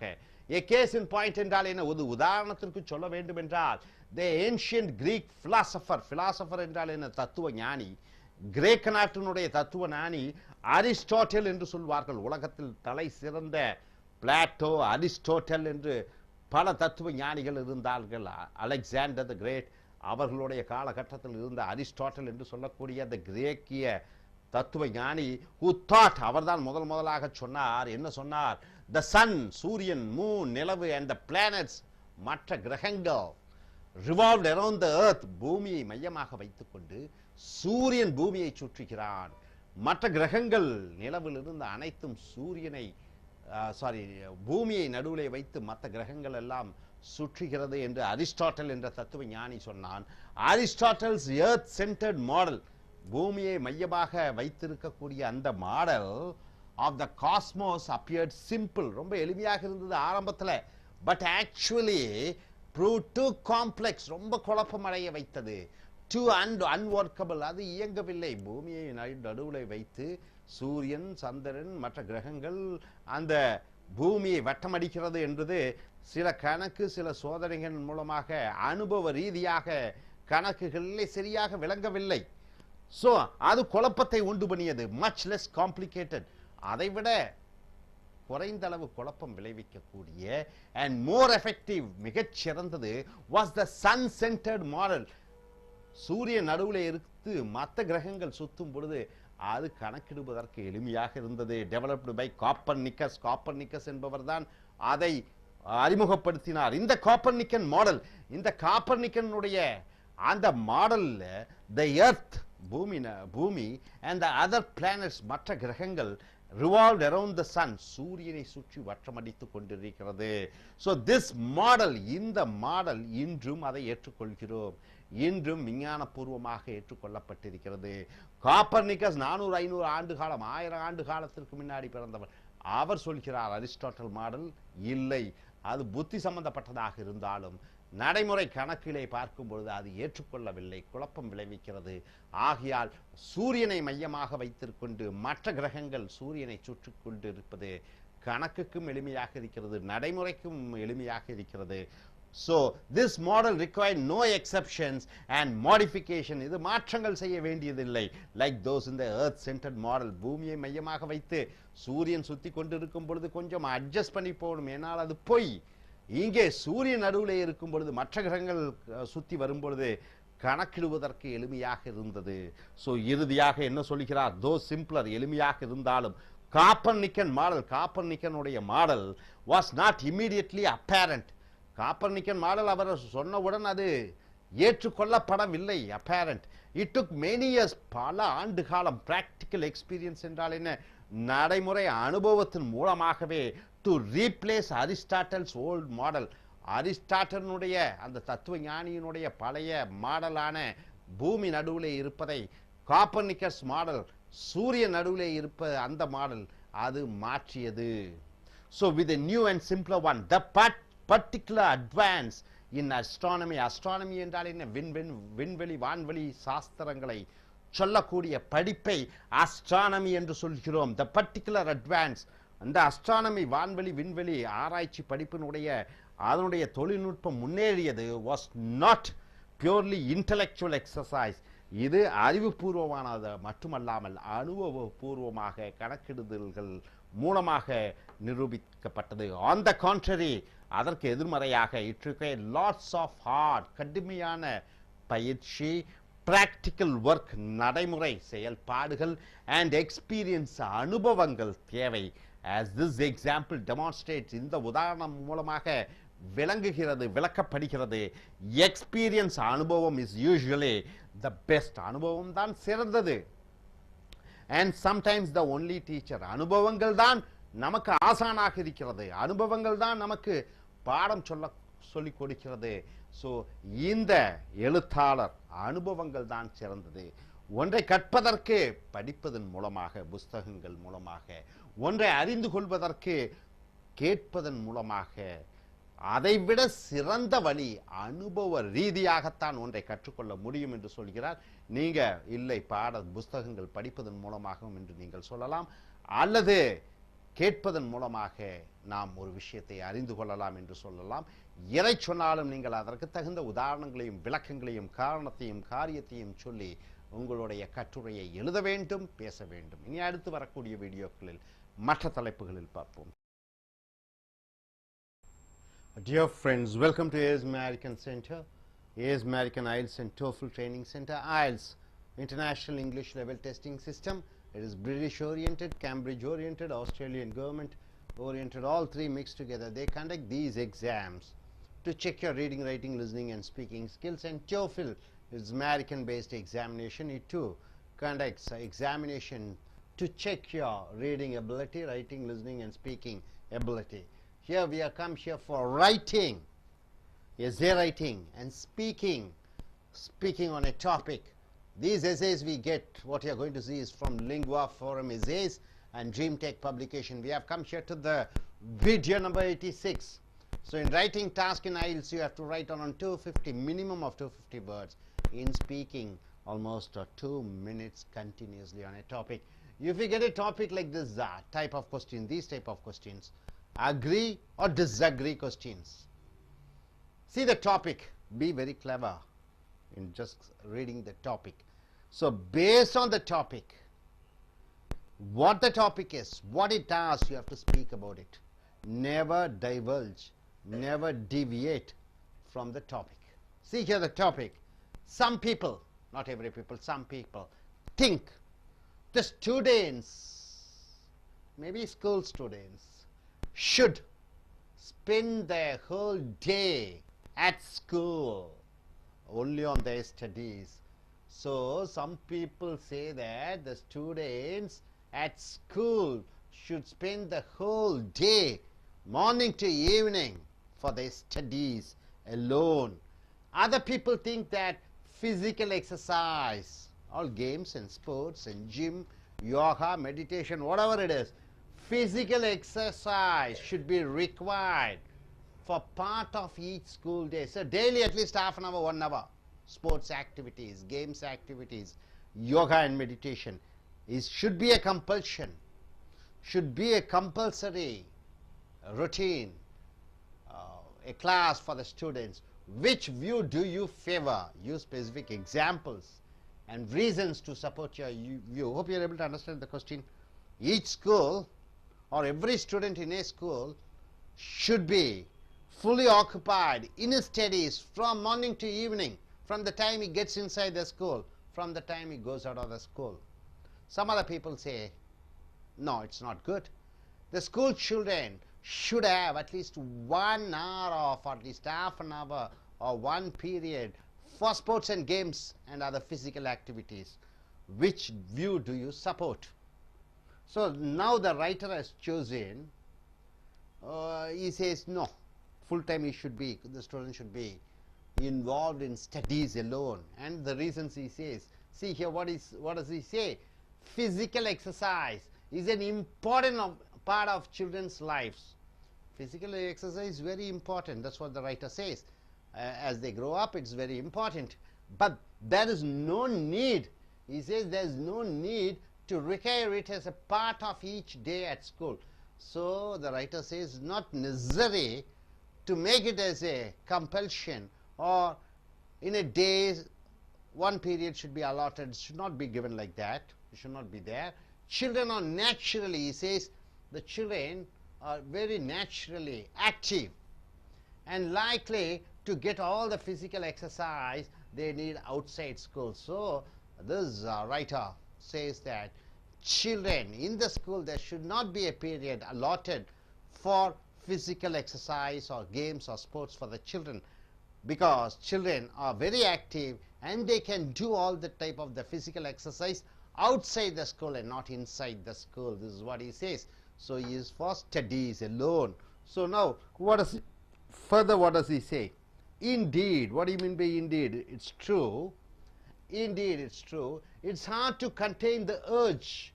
It is hard to contain means what? To control the urge towards running, jumping and other athletic activities. So children are always, you know, physically very active. They run, they jump, they do all type of work, play, dance. It is impossible to control the children from their physical, you know, activities. You cannot make them to sit in a single place.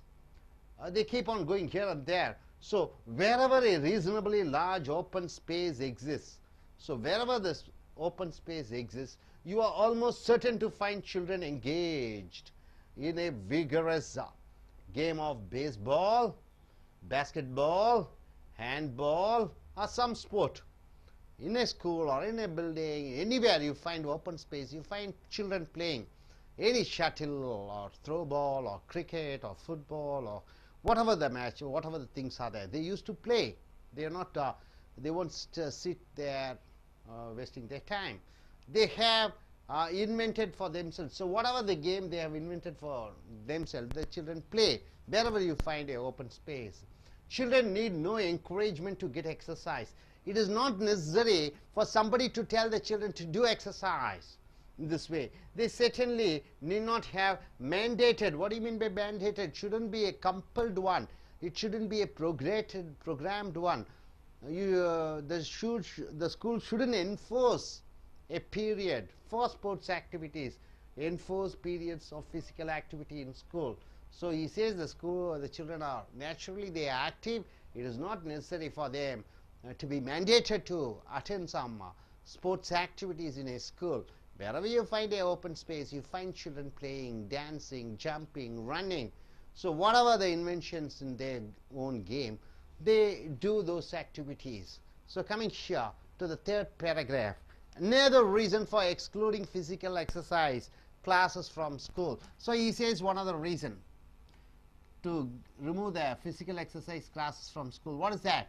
It involves the group dynamics of such classes. Group dynamics of such classes which encourage. So all the sports, you take football or cricket or hockey, you need a team, isn't it? 10 people should play for and 10 people should play against. If it is baseball, basketball, whatever the game is, you need group activities for the children to take part. During that time, what happens? It encourages the teamwork, which encourages a certain tyranny of the strong over the weak. Able to understand? Physically strong boys, they try to control the weak boys. A tall boy tries to control the short boy. A physically fit boy tries to physically intimidate the weaker ones. So tyranny of the strong over the weak. Bigger, stronger children start acting like thugs. Thugs means what? They use physical muscle power to hit the small boys. They may harass or even assault smaller, weaker children in an environment where success is equated with demonstration of bodily strength. So in the games and sports, the physical ability, whoever is physically strong, they are considered to be superior. So in a team, if you have strong boys, they will show their muscle power to control the weaker boys. They may hit, they may act like rowdies. So here, two reasons he says. Then finally he comes to a conclusion. In such cases, the risk is not confined to individuals. So the risk is there, not for individual boys. In principle, at least the school itself may be held responsible if a child is injured. So 3 or 4 boys may join and hit a small boy. Seniors may hit juniors. Physically strong may hit the weaker boys. So the students or the boys may get injured or the girls may get injured. Or as happens from time to time, sometimes killed in an exercise class. There are cases where we see the boys are killed, beaten up. Opportunities for injury are numerous. Physical injuries may happen even in the absence of actual harassment. Even if the boys are stronger, boys are not hitting, there are chances of boys injuring themselves. Fractures may happen. So finally he comes to a conclusion. In short, physical exercise is not a school's legitimate concern. A school should be a place for the students to learn their subject, not to develop their physical activities. Sure, school should concentrate for the academic performance of the students. So leave students to pursue their own sports. So the students can learn their own sports and games, either joining in a tennis club or hockey club or football club, volleyball club, outside the school, or gym, outside school, and use school hours to concentrate on learning. The school should concentrate only on learning. So here the topic is clearly stated. A school should concentrate 100% on studies for the students, or a period should be allotted for the student to develop their physical exercise like sports and games. So the writer goes in for the students. The school should concentrate only on studies and not for sports and games, because he says children are naturally active. They can play wherever the open space is there. You find children playing and dancing and shouting. So it is not necessary the school should have a place for developing the school children or allot time. Then one other reason he says, the strong and physically strong, heftier and muscular boys, they may hit the weaker boys, because sports is involved in a group activity. So that is the reason he says. One other reason he says, the child may get injured even if he is hit by a strong boy. Even during the time of playing games and sports, he may get physically injury. So to avoid all those things, the school should concentrate only on academic things and not on sports activities. So I request our IELTS takers to come forward and say what they wish to say. Yes, Anita, you are a qualified ME student. You must have studied in a school and you're in a college. So you get a topic like this through your experience and through your your being a ME, Master of Engineering. You must be knowing what the students need, because you're going to be a future teacher or a professor. So as a IELTS taker, what do you think if you get a topic like this? What are you going to speak? If I get a topic like this, it's a type of agree or disagree questions type, and there are two important parts of a person to they need to improve their skills. One is knowledge, and the other thing is physical strength.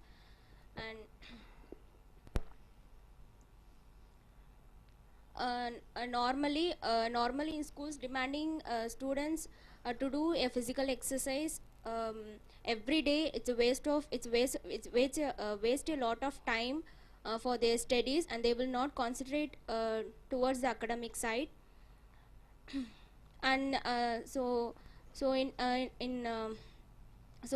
the parents want their children to do their physical exercise in the early morning and have their breakfast after doing the exercise.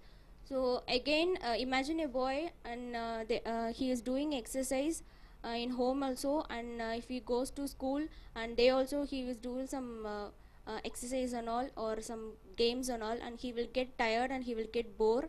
So he won't concentrate. He will not concentrate in studies side. So it's a waste of time for their studies. Dear friends, is American IELTS and TOEFL Training Center, International English Level Testing System என்று சொல்லக்கூடிய British Cambridge University, Australian government நடத்தக்கூடிய உங்களுடைய ஆங்கில பேச்சு, எழுத்து, கேட்கக்கூடிய, வாசிக்கக்கூடிய திறன்களை சோதிக்கும் பரீட்சை TOEFL Test on English as Foreign Language, American அரசாங்கம் நடத்தக்கூடிய பேச்சாங்கிலம், எழுத்தாங்கிலம், கேட்கக்கூடிய ஆங்கிலம், வாசிக்கக்கூடிய ஆங்கிலம், இதற்கு பரீட்சைகள் வைப்பார்கள். அதன் பாடமாக ரைட்டிங், எழுதுவது, பேசுவது, அந்த திறன்களை வளர்த்தக்கூடிய பாடங்கள் லிங்குவா ஃபாரம் கட்டுரைகள் மூலமாக ட்ரீம் டேக் அச்சகத்தின் வீடியோ நம்பர் 86க்கு வந்திருக்கிறோம். So agree or disagree questions, ஏற்றுக்கொள்வாயா ஏற்றுக்கொள்ள மாட்டாயா, ஒரு தலைப்பை கொடுக்கிறார்கள், அந்த தலைப்பை ஏற்றுக்கொள்கிறாயா ஏற்றுக்கொள்ள மாட்டாயா, தலைப்பை ஏற்றுக்கொண்டால் அதற்கு தகுந்தபடி 250 வார்த்தைகளில் எழுத வேண்டும், ஏற்றுக்கொள்ளவில்லை என்றாலும் அதை போன்று எழுதி அதனுடைய காரண காரியங்களை, விளக்கங்களை நீங்கள் சொல்ல வேண்டும். இந்த தலைப்பை பாருங்கள். சம் பீப்புள் திங்க், சில பேர் நினைக்கிறார்கள் students should spend the whole day at school on their studies. சில பேர் நினைக்கிறார்கள் மாணவர்கள் காலை முதல் மாலை வரை பள்ளிகளிலே முழுமையாக படிப்பை மட்டும்தான் அவர்கள் படிக்க வேண்டும். கல்வி நிர்வாகம், பள்ளி நிர்வாகம் கல்வியை மட்டும்தான் போதிக்க வேண்டும். Other people think, மற்றவர்கள் நினைக்கிறார்கள் physical exercise should be required for part of each school day. ஒவ்வொரு நாளும் உடல் ரீதியாக குழந்தைகள் வளர்வதற்காக ஒவ்வொரு பள்ளியும் உடற்பயிற்சி வகுப்பு என்று ஒரு வகுப்பை அன்றாடம் வைக்க வேண்டும். அது விளையாட்டுக்காக இருக்கலாம், யோகாவுக்காக இருக்கலாம். which view do you favor? இதை எதை சார்ந்து நீ பேச போகிறாய்? யூஸ் ஸ்பெசிஃபிக் ரீசன்ஸ், குறிப்பிட்ட காரணங்களையும் விளக்கங்களையும் உதாரணத்துடன் எழுத வேண்டும். அதாவது ஒரு பள்ளி காலை முதல் இரவு மாலை வரை மாணவர்களுக்கு கல்வியை மட்டும்தான் சொல்லித்தர வேண்டும். சில பேர் சொல்கிறார்கள் தினமும் குறைந்தது 1 மணி நேரம் அல்லது அரை மணி நேரம் அந்த குழந்தைகளுடைய உடல் வளர்ச்சிக்காக விளையாட்டுகளை சொல்லிக் கொடுக்க வேண்டும் அந்த பள்ளிக்கூடம் என்று சொல்கிறார்கள். இதன் எதன் சார்பாக நீ பேசப் போகிறாய்? இந்த எழுத்தாளர் காலை முதல் மாலை வரை மாணவர்கள் கண்டிப்பாக படிப்பை மட்டும்தான் போதிக்க வேண்டும் என்ற ரீதியிலே அவர் எழுதுகிறார். Physical exercise is an important part of children's lives. உடல் ரீதியான உடற்பயிற்சிகள் மாணவர்களுடைய வாழ்க்கையிலே ஒரு இன்றியமையாதது, முக்கியமானது. But there is no need to require it as a part of each day at school. ஆனால் அது ஒரு பாட வகுப்பாக ஒவ்வொரு நாளும் பள்ளியிலே வைக்க வேண்டிய அவசியம் இல்லை. Children are naturally active. குழந்தைகள் இயற்கையாகவே சுறுசுறுப்பானவர்களாக இருக்கிறார்கள். And likely to get all the physical exercise they need outside school. உடல் ரீதியாக பயிற்சிகள் வேண்டுமென்றால் பள்ளிக்கு வெளியே அவர்கள் விளையாடுகிறார்கள், போகிறார்கள், வருகிறார்கள், ஆடுகிறார்கள், பாடுகிறார்கள். பள்ளிக்கு வெளியே நடைபெறட்டும், பள்ளியிலே வேண்டாம், பள்ளியிலே பாடம் மட்டும் சொல்லிக் கொடுத்தால் போதும் என்று ரீதியிலே முன்னுரையை ஆரம்பிக்கிறார். அதற்கு காரணத்தையும் சொல்கிறார். Indeed என்றால் உண்மையில், it is hard to contain. Contain என்றால் என்ன? அடக்குவது, ஒருவரை கட்டுப்பாடில் வைப்பது. கண்டெயின் என்றால் இருக்கிறது என்று சொல்லுவோம், இன்னொரு கண்டெயின் என்றால் அடக்குவது. The urge என்றால் என்ன? உணர்வுகள். urge என்றால் வேகம். Toward running ஓடுவார்கள் குழந்தைகள், jumping குதிப்பார்கள், and other athletic activities மற்ற விளையாட்டு செயல்களில் ஈடுபடுவார்கள். in children அதை கண்ட்ரோல் பண்ண முடியாது, அது கட்டுப்படுத்த முடியாது. குழந்தைகள் ஆடுவார்கள், பாடுவார்கள், குதிப்பார்கள், அவர்களை கட்டுப்படுத்த முடியாது. wherever a reasonably large open space exists, எங்கெல்லாம் ஒரு திறந்த வெளி இருக்கிறதோ, you are almost certain to find children engaged in a vigorous game. எங்கெல்லாம் ஒரு திறந்த வெளி இருக்கிறதோ அங்கெல்லாம் பார்க்கலாம் நீங்கள் மாணவர்கள். ஒன்று கிரிக்கெட் விளையாடுவார்கள், பாஸ்கெட் பால் கூடைப்பந்து விளையாடுவார்கள், ஹேண்ட் பால் கைபெறி பந்து விளையாடுவார்கள், சம் ஸ்போர்ட் ஏதோ ஒரு விளையாட்டை விளையாடி கொண்டே இருப்பார்கள். they have invented for themselves. குழந்தைகளே ஒரு விளையாட்டை உருவாக்கி அதில் விளையாடி கொண்டிருப்பார்கள். so children need no encouragement to get exercise. குழந்தைகளுக்கு நீங்கள் உற்சாகம் அளிக்க தேவையில்லை, அவர்கள் உடற்பயிற்சி செய்ய வேண்டும் என்று இயற்கையிலேயே அவர்களுக்கு அந்த தன்மையும் குணாதிசயங்களும் இருக்கிறது. they certainly need not have mandated. mandated என்றால் என்ன? mandatory என்ற வார்த்தையிலிருந்து வந்த வார்த்தை தான் mandated. mandated என்றால் என்ன? கட்டாயப்படுத்துதல். கட்டாயப்படுத்த தேவையில்லை. enforced வலுக்கட்டாயப்படுத்துவது. periods of physical activity in school உடல் ரீதியாக பயிற்சிகள் பள்ளியிலே ஆரம்பிக்க வேண்டும் என்று கட்டாயப்படுத்த தேவையில்லை. அதை போன்று மறுபடியும் இன்னொரு காரணத்தை சொல்கிறார். another reason for excluding physical exercise, உடல் ரீதியான விளையாட்டுகளே பள்ளியிலே இருக்கக்கூடாது. ஏனென்றால் அந்த involves group dynamics. group dynamics என்றால் என்ன? கூட்டுவிலே அனைவரும் தங்களுடைய முழு திறனையும் முயற்சியையும் செயல்பாட்டுகளையும் காண்பிக்க வேண்டும். of such classes, அந்த மாதிரி ஒரு விளையாட்டு போட்டிகளில் நடக்கிற பொழுது அனைவரும் தங்களுடைய முழு திறமையை காண்பிக்க வேண்டும், which encourages, இது உற்சாகப்படுத்துகிறது, a certain tyranny of the strong over the weak. இங்கே வலிமையா உள்ளவன் ஜெயிப்பான், வீக் உடல் ரீதியாக ரொம்ப வலிமையான மாணவன் வலிமை குன்றிய மாணவனை அடிப்பான், மிதிப்பான், அவன் தன்னுடைய வலிமைகளை காண்பிப்பான். ஸோ அந்த மாதிரி வாய்ப்புகள் இருக்கிறது. பிக்கர் ஸ்ட்ராங்கர் சில்ட்ரன், உடல் வலிமையான உடல் சக்தி வாய்ந்த குழந்தைகள் ஸ்டார்ட் ஆக்டிங் லைக் தக்ஸ் என்றால் என்ன, ரவுடிகள் போன்று அவர்கள் நடக்க ஆரம்பிப்பார்கள். தேமே ஹராஸ் என்றால் என்ன, தொந்தரவு இம்சைப்படுத்துவார்கள். ஆர் ஈவன் அசால்ட் என்றால் என்ன, காயப்படுத்துவார்கள். ஸ்மாலர் சிறு வீக்கர் வலிமை குன்றிய குழந்தைகளை இன் அன் என்விரான்மெண்ட், இந்த சுற்றுப்புற சூழ்நிலையில் அல்லது சீனியர் ஜூனியரை 12th படிக்கிறவன் 8th படிக்கக்கூடிய மாணவனை அடிப்பான். So where success is equated with the demonstrations of bodily strength. பொதுவாகவே இந்த ஃபுட்பால், ஹாக்கி, பாஸ்கெட் பால் அனைத்து விளையாட்டுகளிலும் பார்த்தீங்கன்னா உடல் வலிமையானவன் தான் இந்த விளையாட்டுகளிலே ஜெயிக்க முடியும். யார் வேகமாக ஓடுகிறார்களோ, யார் வேகமாக பந்து வீசுகிறார்களோ, உடல் வலிமைதான் இங்கே பேசப்படுகிறது. ஸோ வலிமையானவன் வலிமை குன்றிய மாணவனை அவன் தாக்குவான். இது ஒரு காரணத்தை சொல்கிறார். இன் சச் கேசஸ், அந்த மாதிரி விஷயங்களில் த ரிஸ்க் என்றால் என்ன, ஆபத்து is not confine to individuals, தனிப்பட்ட மாணவர்களுக்கு மட்டும் கிடையாது. இன் பிரின்சிபிள், கொள்கை ரீதியாக at least the school it self may be held responsible, ஒரு பள்ளிதான் பொறுப்பேற்க வேண்டும். ஏதோ ஒரு மாணவனுக்கு ஆகிவிட்டால் பெற்றோர்கள் குறை கூறுவார்கள். இது யார் பொறுப்பு? ஒட்டுமொத்தமான பள்ளிக்கூடம், ஒட்டுமொத்தமான ஆசிரியர்கள் பொறுப்பாளி ஆகிவிடுகிறார்கள். ஒரு குழந்தை காயப்படுத்தப்பட்டால் R as happens from time to time, காலமாக நடந்து கொண்டிருக்கிறது. killed in an exercise class, ஒரு சில மாணவர்கள் கொல்லப்படுகிறார்கள், மாரடைப்பு ஏற்பட்டு உயிரிழக்கிறார்கள், கை கால் பிராக்சராய் உடைந்து விடுகிறது. இதற்கு பள்ளி நிர்வாகம், பள்ளி ஆசிரியர் அனைவரும் பொறுப்பேற்றுக் கொள்ள வேண்டிய சூழ்நிலை ஆகிறது. ஸ்விம்மிங் கிளாஸ் என்று சொல்கிறார்கள், மாணவன் தண்ணீரிலே மூழ்கி விடுகிறான். குதிரை ஏற்ற பயிற்சி என்று சொல்கிறார்கள், கை காலை உடைத்து விடுகிறான். ஸோ இந்த பல சோதனைகளிலே மாணவன் இறந்து விடுகிறான். கபடி போட்டி என்று சொல்கிறார்கள், படாத இடத்தில் பட்டு அந்த மாணவன் இறந்து விடுகிறான். ஸோ கல்வி பள்ளிகளிலே இந்த உடற்பயிற்சி மூலமாக தனி ஒரு மாணவன் மட்டும் இறப்பதில்லை, ஒட்டுமொத்தமான அந்த பள்ளியும் பள்ளி நிர்வாகமும் ஆசிரியர்களும் அவர்கள் அனைவரும் பொறுப்பை ஏற்றுக்கொள்ள வேண்டியதாக இருக்கிறது. ஆப்பர்ச்சுனிட்டிஸ், வாய்ப்புகள் ஃபார் இன்ஜுரி ஆர் நியூமரஸ், உடல் ரீதியாக காயங்கள் வருவதற்கு எந்த நேரத்திலும் வரலாம். ஈவன் இந்த ஆப்சன்ஸ் ஆஃப் ஆக்சுவல் ஹராஸ்மெண்ட், நல்ல வலிமையான மாணவன் வலிமை குன்றிய மாணவனை அடிப்பது அது வேறு விஷயம். இருந்தாலும் காயங்கள் இயற்கையாகவே விளையாட்டு போட்டிகளின் பொழுது நடைபெற வாய்ப்பு உள்ளது. இன் ஷார்ட், சுருக்கமாக சொல்ல வேண்டும் என்றால், physical exercise is not a schools legitimate concern. நியாயமாக லெஜிட்டிமேட் என்றால் நியாயமாக, கன்சர்ன் என்றால் அக்கறை. நியாயமான அக்கறை தேவையில்லை. ஒரு பள்ளிக்கு மாணவர்களை விளையாட்டு துறையிலே சிறந்தவர்களாக்க வேண்டிய அவசியமே கிடையாது. Leave students to pursue their own sports and games outside school. Pursue என்றால் என்ன, தொடர. பள்ளி மாணவன் அவன் தன்னுடைய விளையாட்டுகளை பள்ளி நேரம் முடிந்தவுடன் வீட்டுக்கு பிறகு எங்கேயோ வெளியே தொடரலாம்.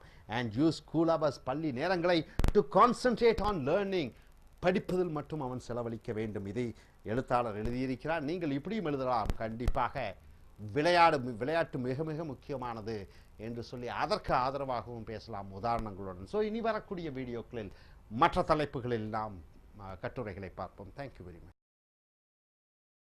To AILTS American IELTS and TOEFL Training Center. IELTS, International English Level Testing System, conducted by British, Australian and Cambridge University. It checks your writing, reading, listening and speaking skills. TOEFL test on English as foreign language is an American-based English testing system. So here they also check your reading, writing, listening and speaking. We have come here for writing and speaking class, Lingua Forum Essays, Dream Tech publication, video 87. So in IELTS task 2, you may have to write, in fact you must write 250 words and you have to speak on a topic for nearly 2 to 3 minutes.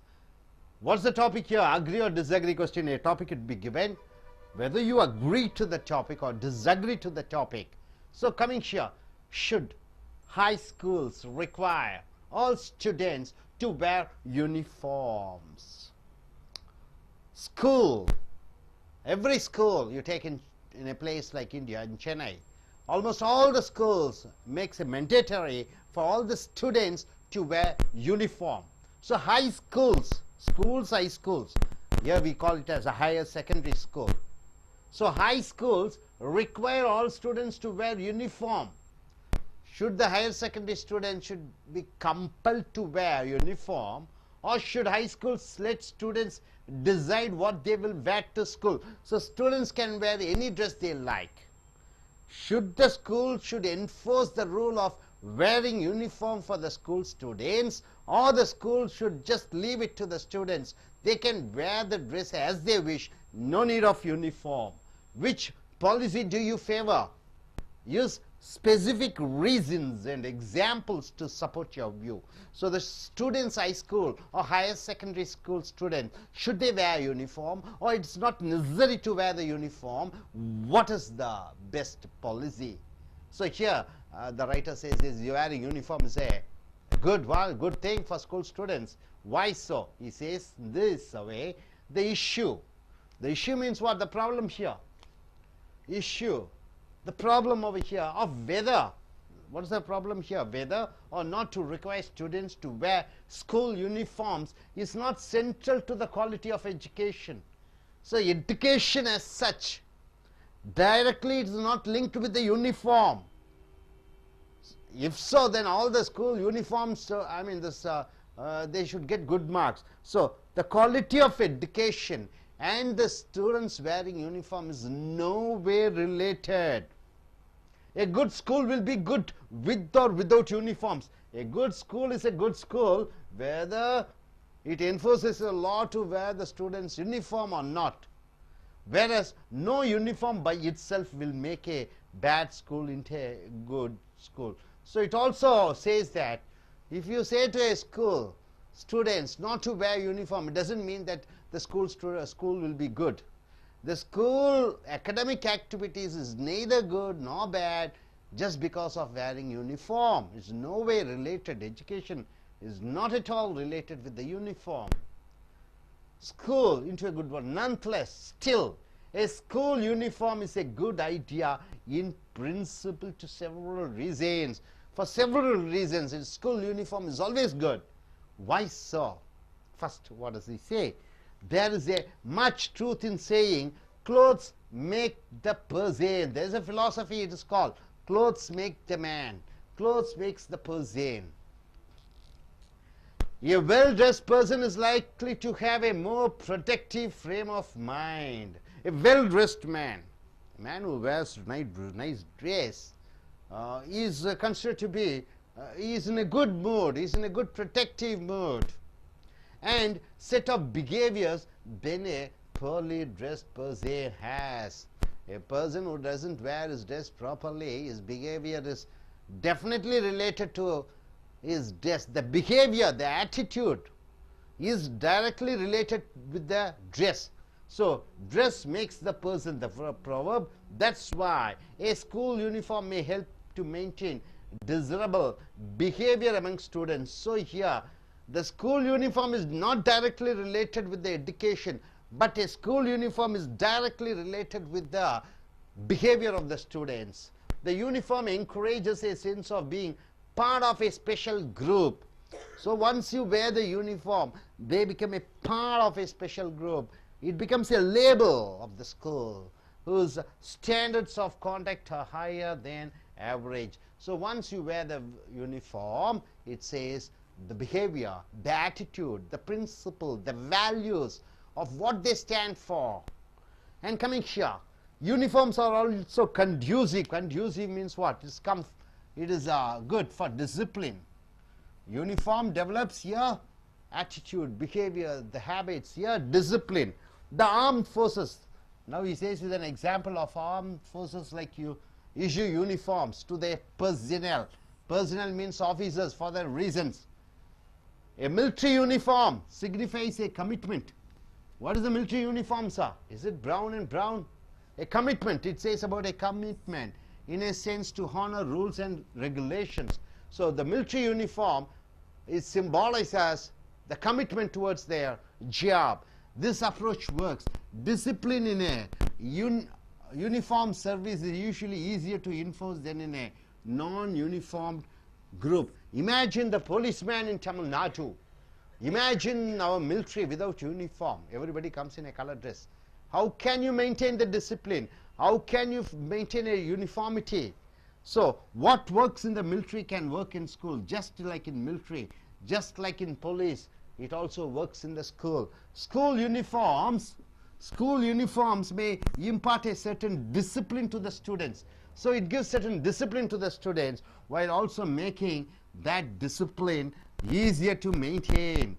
So uniforms bring certain discipline for the students. Identically dressed students, same type of dress students, have greater than average tendency to consider themselves equal and to obey rules. So all the students wearing the same type of uniform, they have a tendency to obey the rules and follow the rules and regulations of the college, as long as it is made clear that the rules apply to everyone. So once you wear the uniform, automatically the students will tend to behave in a group with a single attitude, all of them towards the same goal, all of them stand for a same value. So coming here, in conclusion, here he says, as far as anyone else, too much freedom of choice is harmful. You should not give too much of choice for students. Students shouldn't have choices. Their only thing is good education, good behavior, good attitude. A school must impose certain limits on students' conduct. So the school should impose certain limits on students' conduct, and a uniform is a reasonably effective way. So here uniform plays an important role to maintain good behavior, where essentially good behavior exists already. So uniform brings good behavior. So my dear friends, should school students be compelled or should be asked to wear uniform or not? So here the writer says yes, the school students should wear the uniform because it develops the behavior, it develops because in army or military, air force, you find uniforms which shows the commitment towards their job. So uniform brings a commitment on the part of the students. So finally he says yes, the students shouldn't be given much freedom of choice. So the students' conduct is directly related with the uniform they wear. So I request the IELTS takers to come forward and say their views. What do they show in foreign country? So what will be your idea regarding this topic? What will you say about this topic? If I get a topic like this, I would prefer for should high schools require and all the students should high schools require all the students have to wear uniform, because union is strength. So uniform is must in all the schools, and each and every school has its own uniform, and uniform is one of the best features of every high school. And wearing uniform can make students proud of their schools, and can make students unite together. That's all. இப்போ நீங்கள் பார்க்க போவது IELTS international level English level testing system British அரசாங்கத்தின் மூலமாக, Australian அரசாங்கத்தின் மூலமாக, Cambridge பல்கலைக்கழகம் மூலமாக நடக்கக்கூடிய ஆங்கில எழுத்து, பேச்சு, கேட்கக்கூடிய, வாசிக்கக்கூடிய பயிற்சிகள். So TOEFL test on English as foreign language அமெரிக்க அரசாங்கத்தின் மூலமாக நடத்தப்படுகிற பேச்சு, எழுத்து, கேட்கக்கூடிய, வாசிக்கக்கூடிய ஆங்கில பரீட்சைகள், ரைட்டிங் எழுதுவது அண்ட் ஸ்பீக்கிங் பேசுவது, இந்த திறன்களை வளர்த்தக்கூடிய வகுப்பு, லிங்குவா ஃபாரம் கட்டுரைகள் மூலமாக, ட்ரீம் டெக் அச்சகத்தின் மூலமாக வீடியோ நம்பர் 87. ஸோ IELTSல நீங்கள் எழுத வேண்டிய கட்டுரை 250 வார்த்தைகளுக்கு மிக இல்லாமல் இருக்க வேண்டும். மேலும் 2 நிமிடங்கள் தொடர்ச்சியாக அந்த செக்ஷன் 2ல பேச வேண்டியது வரும். அக்ரி ஆர் டிஸ்அக்ரி கொஸ்டின்ஸ் ஒரு தலைப்பை கொடுப்பார்கள். இந்த தலைப்பை நீ ஏற்றுக்கொள்கிறாயா, இந்த தலைப்பை நீ ஏற்றுக்கொள்ள மாட்டாயா என்று கேட்பார்கள். ஏற்றுக்கொள்கிறாய் என்றால் அந்த தலைப்பினுடைய முன்னுரையை எழுதி அதற்கான விளக்கங்கள், அதற்கான உதாரணங்கள், அதற்கான காரணங்களை எழுதி முடிவுரையை நீ வழங்க வேண்டும். உதாரணத்துக்கு should high schools require all students to wear uniforms? அரசு பள்ளிகளிலே மேல்நிலை பள்ளிகளிலே மாணவர்கள் கட்டாயமாக சீருடை அணிய வேண்டுமா? Or should high schools let students to decide what they will wear to school? அல்லது மேல்நிலை பள்ளியிலே மாணவர்கள் சீருடை அணிய தேவையில்லை, எந்த உடை வேண்டுமானாலும் அணியலாம். தலைப்பு பாருங்கள், சீருடை மேல்நிலை பள்ளியில் மாணவர்கள் அணிய வேண்டும், சீருடை மேல்நிலை பள்ளியில் மாணவர்கள் அணிய தேவையில்லை. Which policy do you favor? இந்த கொள்கைகளில் எதிரை நீ ஆதரிக்கிறாய்? யூ ஸ்பெசிபிக் ரீசன்ஸ், குறிப்பிட்ட காரணங்களையும் அண்ட் எக்ஸாம்பிள்ஸ், உதாரணங்களையும் டு சப்போர்ட் யுவர் வியூ. உன்னுடைய கண்ணோட்டத்தை வலுப்படுத்துவதற்காக எதை நீ சொல்ல விரும்புகிறாய்? உதாரணத்துக்கு பார்த்தீர்கள் என்றால், the issue என்றால் என்ன? பிரச்சனை of whether or not to require students to wear school uniform is not central to the quality of education. கல்வியினுடைய தரம் சீருடை அணிவதாலும் சீருடை அணியாமல் வருவதாலும் எந்த விதமான சம்பந்தமும் அதில் இல்லை. ஸோ சீருடை அணிவதற்கு கல்வியினுடைய தரத்திற்கும் எந்த விதமான நேரடி தொடர்போ மறைமுக தொடர்போ கிடையாது.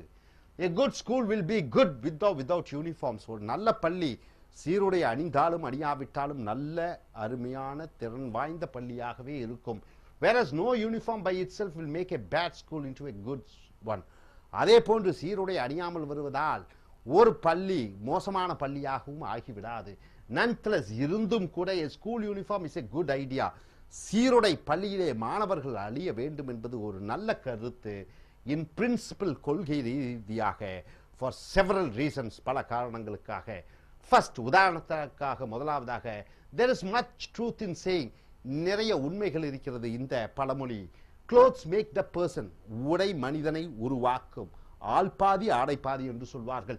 a well dressed person is likely to have a more protective frame of mind. நன்றாக உடை அணிந்திருக்கக்கூடிய மனிதன் ஒரு ஆக்கப்பூர்வமான சிந்தனைகளிலே இருப்பான்.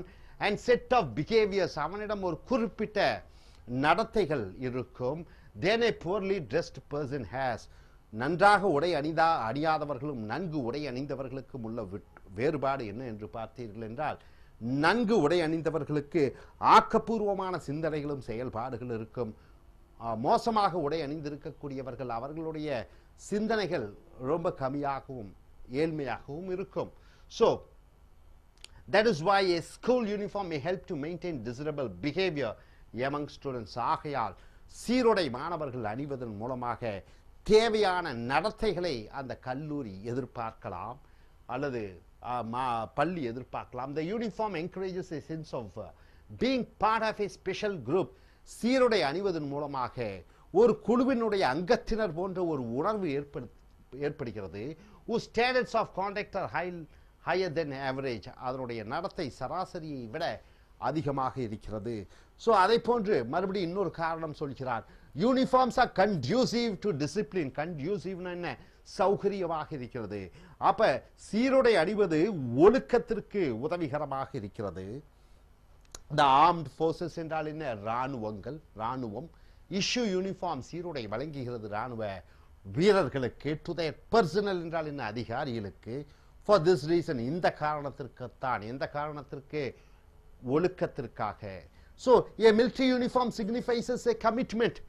ஒரு ராணுவ சீருடை என்பது தன்னைத்தானே அர்ப்பணித்தலினுடைய ஒரு பிம்பம், ஒரு பிரதிபலிப்பு. இன் எ சென்ஸ் அது ஒரு உணர்வு பூர்வமாக சொல்ல வேண்டும் என்றால், to honour rules and regulation, சட்ட திட்டங்களை பின்பற்றுவதற்காக அந்த சீருடையை கொடுக்கப்பட்டிருக்கிறது. திஸ் அப்ரோச் ஒர்க்ஸ், இந்த அணுகுமுறை செயல்படுகிறது. Discipline in A uniform service is usually easier to enforce than in a non-uniformed group. சீருடை அணியக்கூடியவர்கள் அவர்களிடம் சில செயல்பாடுகளை செயல்படுத்த முடியும், ஆனால் சீருடை அணியாதவர்களிடம் செயல்படுத்த முடியாது. So what works in the military can work in schools as well. So ராணுவத்தில் எப்படி நடைபெறுகிறதோ செயல்படுகிறதோ அதே பள்ளியிலே நடைபெறலாம். School uniforms may impart a certain discipline to the students while also making that discipline easier to maintain. சீருடை பள்ளி மாணவர்கள் சீருடை அணியும் பொழுது சில ஒழுக்க பழக்க வழக்கங்களை மாணவர்களுக்கு போதிக்க முடியும். அந்த ஒழுக்க பழக்க வழக்கங்களை செயல்படுத்தவும் முடியும். identically dressed students have a greater than average tendency to consider themselves equal. So 100 மாணவர்கள் இருக்கிறார்கள், ஒரே மாதிரி உடை அணிந்து கொண்டிருக்கும் பொழுது, ஒரே மாதிரி சீருடை அணிந்து கொண்டிருக்கும் பொழுது அவர்களுக்கு தாங்கள் அனைவரும் சமம் என்ற ஒரு உணர்வை பெறுகிறார்கள். சீருடை அணியும் பொழுது அங்கே ஜாதி மறைந்து விடுகிறது, மதம் மறைந்து விடுகிறது, இனம் மறைந்து விடுகிறது, அனைவரும் சமம், கன்சிடர் தெம்செல்ஸ் ஈக்குவல். அங்கே ஜாதி மதம் இல்லை, கருப்பு வெள்ளை இல்லை. ஸோ அந்த உணர்வு, ஒற்றுமை என்ற உணர்வு ஏற்படுகிறது. and to obey rules, சட்ட திட்டங்களை அனைவரும் பின்பற்ற வேண்டும் ஒரே மாதிரியாக, as long as it is made clear that the rules apply to everyone. அந்த சட்ட திட்டங்கள் அனைவருக்கும் அது பொருந்தும்.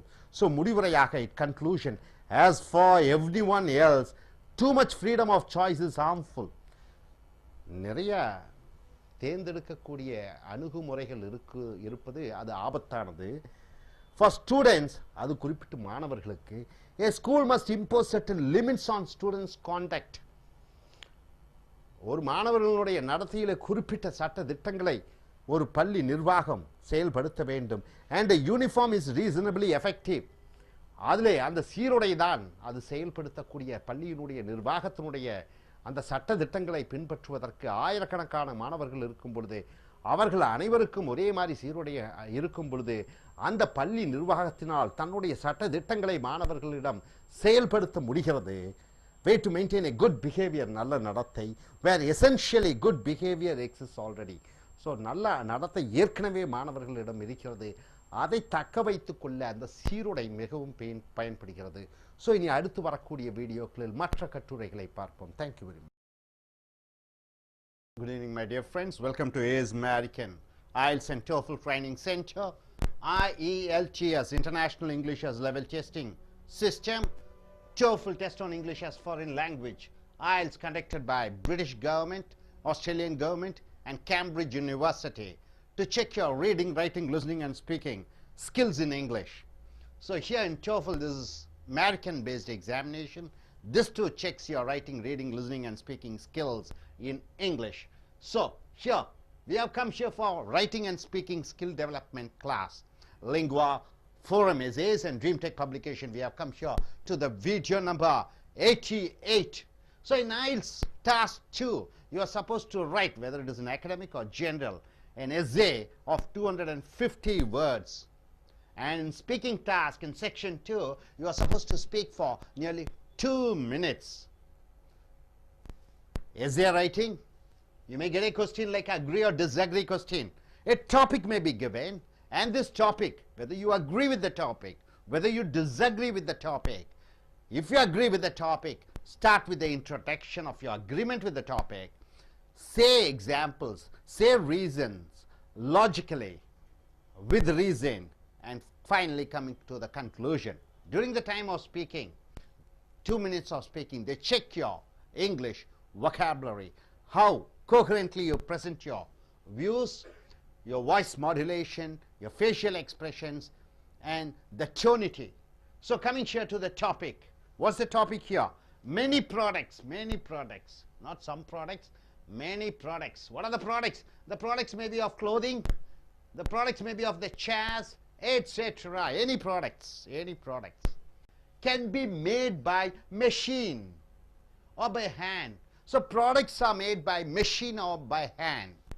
Do you prefer handmade or machine made products? So what do you prefer? Is it a handmade product you prefer or a machine made product you prefer? Use specific reasons and examples to support your view. So the topic is very clear, my dear friends. Whenever you get a topic, you just see the question, what exactly the examiner wants you to do.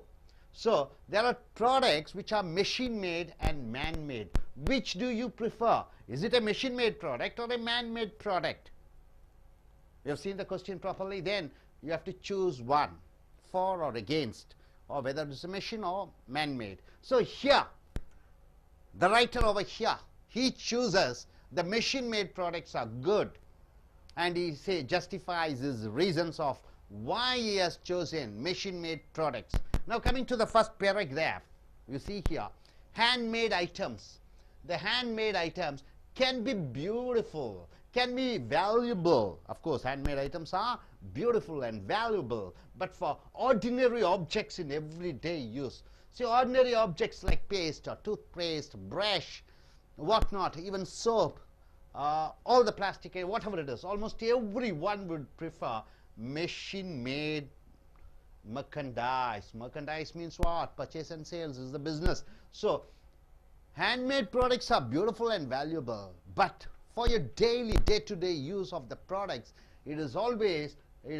people prefer machine-made products. So one reason is reliable quality. Why do they use yes, machine-made products? Is the reliable quality is there. When an item is made by machine, it may not be as beautiful as a handmade article. So two things are there: machine-made article and man-made article. Of course, the man-made article is more beautiful than machine-made product, but quality tends to be more uniform in the case of machine manufactured products. So here this gentleman or this writer says that machine-made product has a uniform quality. Handmade product doesn't have the uniform quality. Therefore, I prefer items made by machine. So he has introduced, in his introduction, he has confirmed that yes, I want machine-made products. That's the best. So he says the reason. What are the reason he says? However, anyway, we can't such assurance of uniform quality when dealing with handmade products. So this writer says definitely for handmade products you cannot assure a uniform quality. For machine-made products you can definitely say there is a uniform quality, because the quality of workmanship may differ greatly from item to item. That is handmade product. For item to item, the quality may differ. One specimen, an example, may be excellent and another substandard. So one product may be excellent product in handmade product. One other may be a substandard in quality. Machine-made products, by contrast,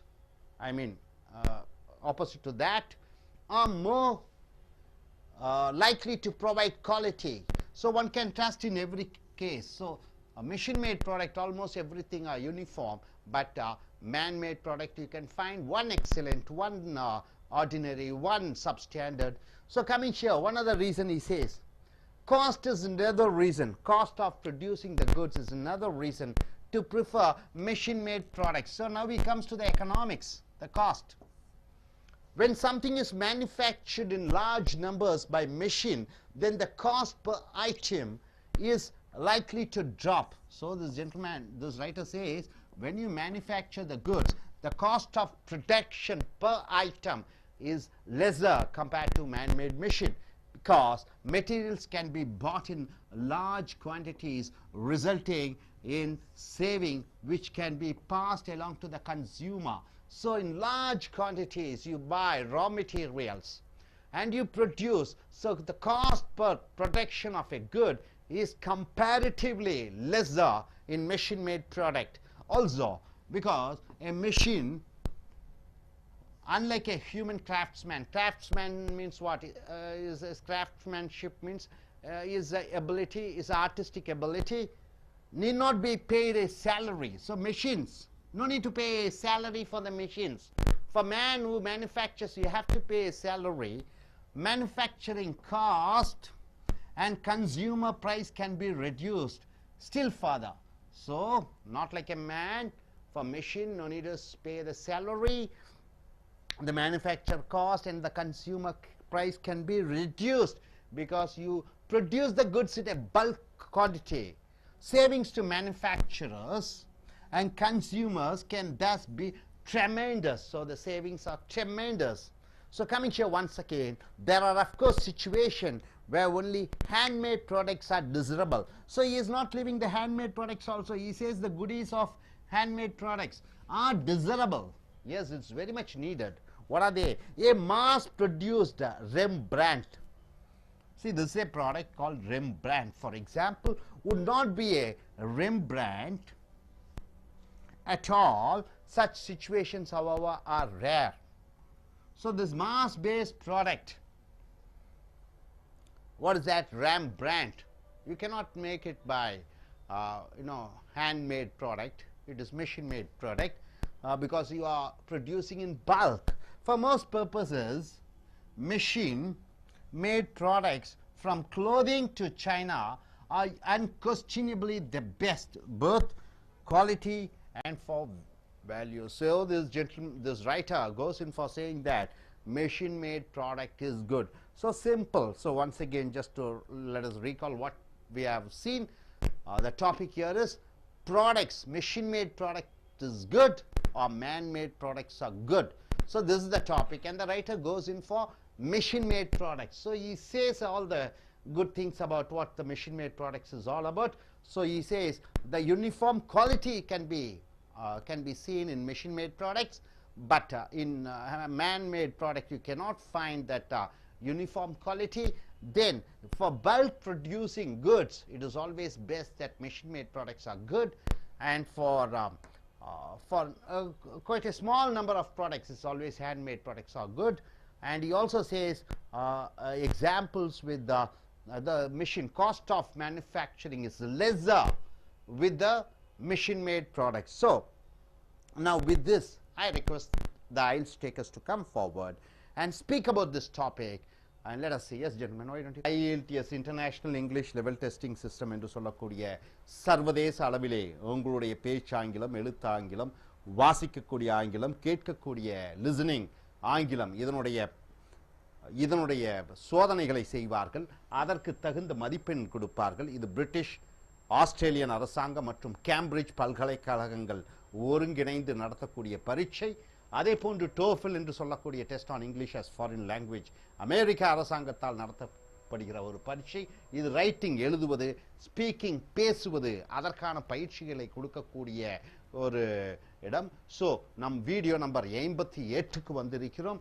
இப்பொழுது ஐஎல்ஸில் task 2 என்று சொல்லக்கூடிய ஒரு கட்டுரையை எழுத வேண்டியதாக இருக்கும். உங்களுக்கு 250 வார்த்தைகளுக்குள் நீங்கள் குறைவில்லாமல் நீங்கள் எழுத வேண்டும். அதே போன்று பேச்சும் பயிற்சிக்கு IELTS பேசும் அந்த பரீட்சையின் பொழுது உங்களுக்கு 2 நிமிடங்கள் தொடர்ச்சியாக ஒரு தலைப்பை பற்றி பேச வேண்டும்.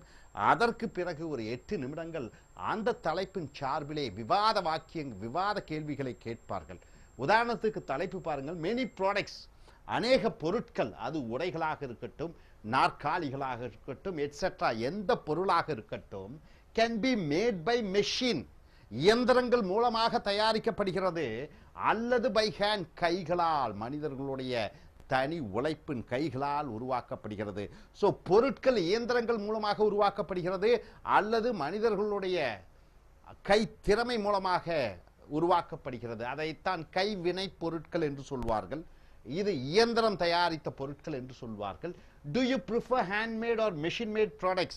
நீ கைவினை பொருட்களை விரும்புகிறாயா அல்லது இயந்திரங்கள் தயாரிக்கிற பொருட்களை விரும்புகிறாயா? ஸோ இந்த தலைப்பில் ஏதோ ஒன்றை எடுத்துக்கொண்டால் அதற்கு தகுந்தபடி யூஸ் ஸ்பெசிபிக் ரீசன்ஸ், அதற்கான குறிப்பிட்ட காரணங்களையும் அதற்கான குறிப்பிட்ட எக்ஸாம்பிள்ஸ், உதாரணங்களையும் நீ சொல்ல வேண்டும், உன்னுடைய கண்ணோட்டத்தை சொல்ல வேண்டும் என்றால். ஸோ நண்பர்களே, இப்பொழுது இந்த தலைப்பின் கீழ் கைவினை பொருட்கள், கைகளால் தயாரிக்கப்பட்ட பொருட்கள் அழகாக இருக்கலாம், வேல்யூபிள், மதிப்பு மிகுந்ததாக இருக்கலாம், but for ordinary objects in everyday use, ஆனால் அன்றாடம் நீ உபயோகப்படுத்தக்கூடிய அநேக பொருட்கள், காலையிலிருந்து பல் விளக்கக்கூடிய பேஸ்டிலிருந்து, பிரஷ்ஷிலிருந்து, சோப்பிலிருந்து, உட்கார்ந்து கொண்டு இருக்கக்கூடிய நாற்காலியிலிருந்து, கால் செருப்பிலிருந்து, உடைகளிலிருந்து, அனைத்து பொருட்களுமே everyday use. Almost everyone would prefer machine made merchandise. மெஷினால், இயந்திரத்தால் தயாரிக்கப்படுகிற பொருட்களைத்தான் உபயோகப்படுத்துகிறீர்கள். ஒன் ரீசன், ஏனென்றால் இந்த இயந்திரங்கள் மூலமாக தயாரிக்கப்படுகிற பொருட்கள் ரிலையபிள் குவாலிட்டி, நம்பக்கூடிய தரம் வாய்ந்த பொருளாக இருக்கிறது. when an item is made by machine it may not be as beautiful as a handmade article. உண்மை, கண்டிப்பான உண்மை. இயந்திரங்கள் மூலமாக தயாரிக்கிற பொருட்கள் கைவினை பொருட்கள் போன்று அழகாக இருப்பதற்கு வாய்ப்பில்லை. But quality tends to be more uniform in the case of machine manufactured product. இயந்திரங்கள் மூலமாக தயாரிக்கக்கூடிய பொருட்கள் 1000 லட்சம் கோடி என்று அந்த பொருட்களை ஒட்டுமொத்தமாக உற்பத்தி செய்யும் பொழுது அதனுடைய தரம் அதனுடைய தன்மை ஒரே மாதிரி இருக்கும் இயந்திரத்தால் தயாரிக்கப்படுகிற பொருட்கள். therefore இங்கே வருகிறார் அவருடைய முன்னுரையினுடைய முக்கிய சாராம்சம். therefore ஆகையால் I prefer நான் விரும்புகிறேன் items made by machine இயந்திரங்கள் மூலமாக தயாரிக்கக்கூடிய பொருட்களை மட்டுமே நான் விரும்புகிறேன். ஸோ இந்த ஃபைனல் சென்டென்ஸில் அவர் தன்னுடைய அறிமுக முன்னுரையை அழுத்தம் திருத்தமாக சொல்கிறார். ஏன் சொல்கிறார் என்ற விளக்கத்தை அடுத்த பத்தியிலே ஆரம்பிக்கிறார். however எப்படி எனினும் one cannot such assurance give assurance of uniform quality when dealing with handmade products கையால் செய்யக்கூடிய கைவினை பொருட்களுக்கு தரத்தை நீங்கள் உறுதியாக சொல்ல முடியாது. because the quality of workmanship may also differ greatly from item to item கையால் செய்யக்கூடிய பொருட்களினுடைய தரம் ஒரு பொருளுக்கும் இன்னொரு பொருளுக்கும் வேறுபாடுகளை காண்கிறீர்கள். one specimen may be excellent ஒன்று பிரமாதமாக இருக்கும் கையால் செய்யக்கூடிய அந்த பொருள், இன்னொன்று substandard என்றால் தரம் தாழ்ந்ததாக இருக்கும். machine made products ஆனால் இயந்திரங்கள் மூலமாக தயாரிக்கப்படுகிற பொருட்கள் by contrast அதன் எதிர்மறையாக are more likely to provide quality one can trust in every case லட்சக்கணக்கான பொருட்கள் இருக்கிறது இயந்திரம் தயாரித்த பொருள் அனைத்தையும் எடுத்தீர்கள் என்றால் ஒரே தரம் வாய்ந்ததாக இருக்கும். ஆனால் கைவினை பொருட்கள் ஒரு 100 எடுத்துக்கொள்ளுங்கள் 100ம் விதவிதமாக இருக்கும். ஸோ தரத்தை உறுதியாக சொல்லலாம் இயந்திரத்தால் தயாரிக்கப்படுகிற பொருட்களை. அடுத்ததாக மேலும் என்ன காரணத்தை சொல்கிறார் அடுத்த பத்தியிலே ஆரம்பிக்கிறார். அப்போ முதல் பத்தியிலே என்ன சொல்கிறார் தரத்தை பற்றி சொல்கிறார், அடுத்த பத்தியிலே விலையை பற்றி சொல்கிறார். ஒரு பத்தி தரத்திற்கு மட்டும், அடுத்த பத்தி பேராகிராஃப் பணத்தை சம்பந்தப்பட்டதாக இருக்கிறது. காஸ்ட் என்றால் என்ன விலை, உற்பத்தி செய்யக்கூடியதை காஸ்ட் என்று சொல்வீர்கள். பிரைஸ் என்றால் என்ன விலை என்று சொல்வீர்கள். அங்கே வரி சேர்க்கப்படுகிறது, லாபம் சேர்க்கப்படுகிறது. காஸ்ட் என்றால் என்ன அந்த உற்பத்திக்கான செலவினங்கள். Cost is another reason to prefer machine made products விலை கம்மியாக இருக்கிறது ஆகையால் இயந்திரத்தால் தயாரிக்கப்படுகிற பொருட்களை மக்கள் விரும்புகிறார்கள்.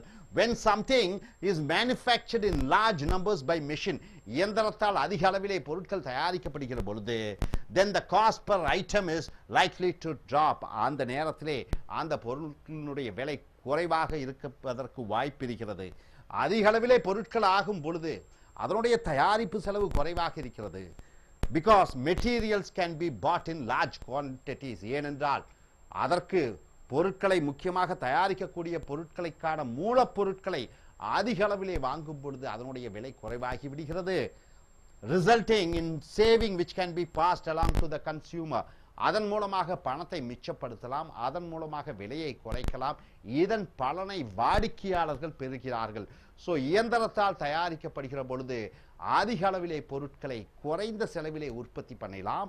இந்த குறைந்த செலவிலே உற்பத்தியாகக்கூடிய பொருட்களினுடைய அந்த லாபத்தை வாடிக்கையாளர்கள் அவர்கள் பலன் பெறுவார்கள். ஆல்சோ மேலும் because a machine unlike a human craftsman machine இயந்திரம் என்பது மனிதனுடைய இந்த கிராஃப்ட்ஸ்மேன்ஷிப் என்று சொல்லும் பொழுது அவனுடைய கைத்திறமை அவனுடைய தொழில்நுட்பம் need not be paid as a salary ஒரு இயந்திரத்திற்கு சம்பளம் கொடுக்க தேவையில்லை, ஆனால் ஒரு மனிதனுக்கு சம்பளம் கொடுக்க வேண்டியதாக இருக்கிறது. manufacturing cost and consumer can be reduced still further ஒரு இயந்திரம் செய்யக்கூடிய வேலையின் மூலமாக அது உற்பத்தி செலவை குறைக்கலாம்.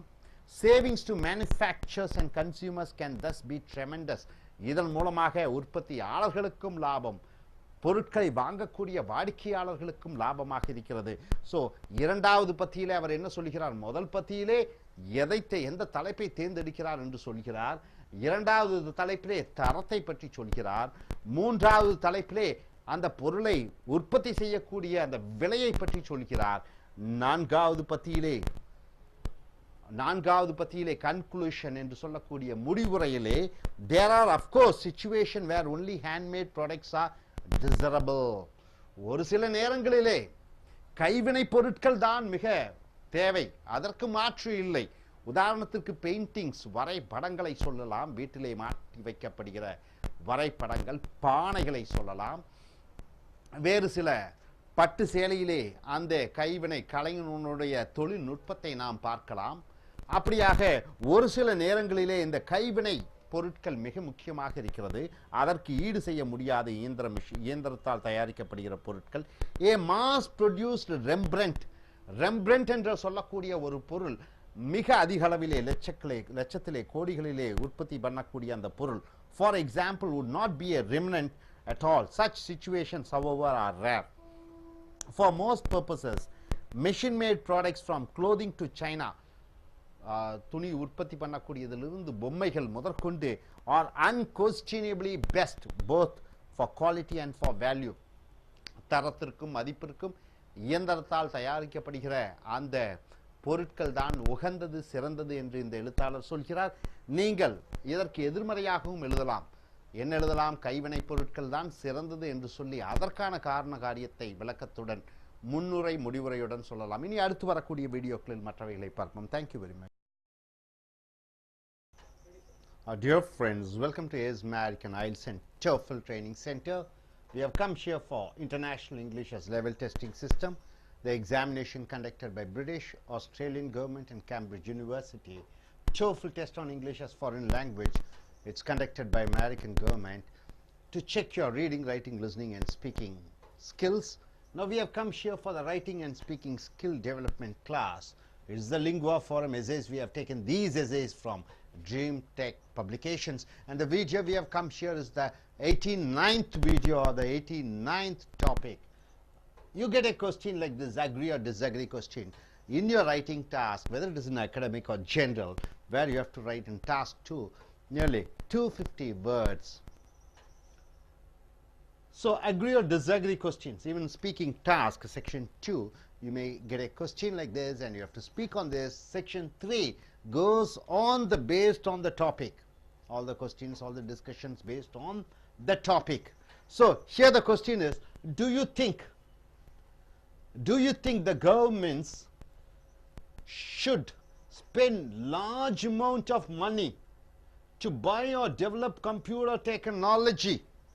Should the government spend a lot of money, like a country like India?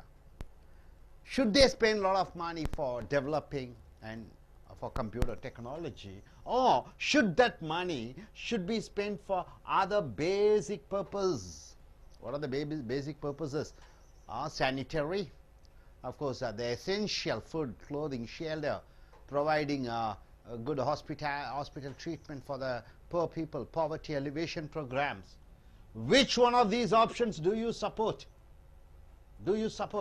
You have to use specific examples and reasons to explain your answer. Yes, the government should spend a lot of money for computer technology development. Then you have to say the reasons. No, it's not necessary. The government should spend money for alleviating the poverty, and other basic things are there for the government which the government should take care of. The private people are already there who can invest money on computer technology. So you have to take any stand, in one of the stand, and you have to say with reasons and examples why you are for the topic. So here, the writer over here, he has chosen the government shouldn't spend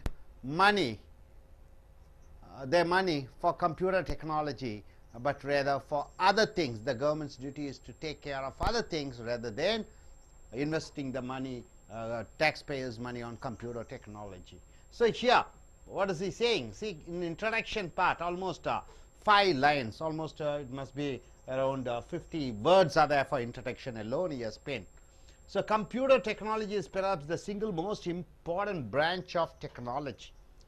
Amongst the technology, computer technology is the most important branch of technology, and so nations have a strong interest in developing their nation's capabilities in their field. So all the countries, they are spending huge amount of money for R&D, for investment in computer. So this technology, they think it's the most important technology compared to any other technologies. Although some would say government involvement in this undertaking is essential. So some may say, yes, it's very important, the government should spend money on that technology, computer technology. It seems more likely that the government would be better to stand on the sidelines. Here is why. Sidelines means what? Computer technology is main. Forget about computer technology. The other things are there which the government should see through that. It is not the computer technology alone is the most important. So other things are there which the government should do. So he says why. In the introduction part he says very clearly that other things he has to do, the government should do. And he says the reason. What is the reason? First he says, what is the first reason he says? First, when government invests in something, they tend to do so in a conservative, traditional and often outdated way. Anything which government does, it does on a conservative base. What do you mean by conservative, man? The old thinking, old way of thinking. They don't go in for the latest innovation. They go in for the old outdated way of things. Traditional. They love to maintain their traditional and often outdated way. So the government, whatever it does, it thinks about the past and want to have a connection with the present. This fact is expressed in the saying, generals prepare for the last war. What do you mean by generals prepare for the last war? Why the saying goes with this government spending the money on the conservative and traditional way of thinking, where they invest the money on conservative things. And here it is said that generals prepare for the last war. So government usually base strategies on information that is 10 to 20 years old. Whatever the government does, it doesn't think about the present scientific invention, present day things. It goes in for 20 years back, the old methodologies. Therefore, a government that tries to help develop computer technology, if these type of governments, they want to develop this technology, computer technology, may invest in technology that is already old. Old technology only they will spend their money. The private sector probably knows better what's happening now. So the private people or the private technology, the private people know what technology the common man or the present world needs. So he is good in investing the money in computers rather than government. If government is investing, it goes in for the old methods, and where investment should go for best results. Who's best in this? It is the private sector, not the government sector. You take the colleges, you take the universities, so whatever the courses are they are offering, it is outdated courses. You take the private NIT or something like CSE or Sans Bound, they go in for daily whatever inventions are made, what are the new contributions are made in computers. They try to teach the students, they want to update. So the government is always for the world, and the private people are the best people to know what's happening and what to invest, how to invest. So here one of the reason he says, this is the technology has come as a reason. He is telling the government is going back, but the private people are living in the present, so they know better way of investing the money in technology, computer technology. And coming here, one of the reason he says, of course, a government has great resources. True, isn't it? The government of India earns around how much? What is the total income of India? Nearly 25 lakh crores per annum through tax, through what? Through taxes, direct and indirect taxes. Great resources it has, government, any government, and may direct them on the advice of well-informed consultants from the private sector. So the government has a lot of resources, and these resources, of course, in a country like India, the Auditor General is there, then you have Planning Commission, various Finance Ministry, so they tell how to do and what to do, but these people are directed by the private people. This policy may yield impressive results, good results. The government with a lot of resources, getting the advice from the private sector, it brings impressive results, great results you can get, because it combines up to the minute knowledge. Up to the minute knowledge means what? Updated things, whatever happening till now, with big money, So a lot of money is involved. If a government wants to develop or buy computer technology, this may be the best approach. So he advises to the government that with lot of resources and with the help of the private people, private sector, it is wise for the government to invest in computer technology. Otherwise, it's going to be waste, it's going to be outdated. So finally, he comes to a conclusion by saying that, meanwhile, at the same time, however, anyway, government has many other priorities. The government has many other priorities for spending. In capitalism, the duty of the government is only to safeguard the nation, to protect the nation. In a communist government, everything is done by the community or the government. In socialistic government also, everything is done by the society or the government. But in a capitalistic government, the duty of the government is only to print money, police protection, safeguarding the nation from outer forces. So here, that's what he says. The government, present-day government has many more priorities. Even poverty alleviation in a democratic country like India, the government has many duties, from defense to medical care. So basic medical care should be given by the government in a country like huge populated country like India. It is the most essential purpose of the government is to provide the basic sanitation and medical facilities for the people. So it has a lot of priorities. The government must balance these urgent short-term needs against strategic investment in computer technology. So two things are there. The government should spend money for the basic and urgent and short-term measures which they have to take care. Providing food, ration, subsidies for the farmers, free electricity. So these are the things, basic things the government's priority is there. Then they have one of the strategic investment in computer technology, in space and research, like that, everything, all the latest invention, with the computers only it's possible. So the government should have a, mix up, and they should evenly think about it, and they have to invest the money. So non-computer spending, other than computers, spending is important too, is very important. Unless a government's investment in computers is planned, is well planned, carefully, and directed wisely, unless it is carefully planned and directed wisely, the money would be spent to better effect on hospitals and other priorities outside information processing. So other than this information processing, the government's priority should be for hospital. A classic example is the government of Tamil Nadu in India, a state government which provides for all the students of 10th and 12th and college going students free laptops.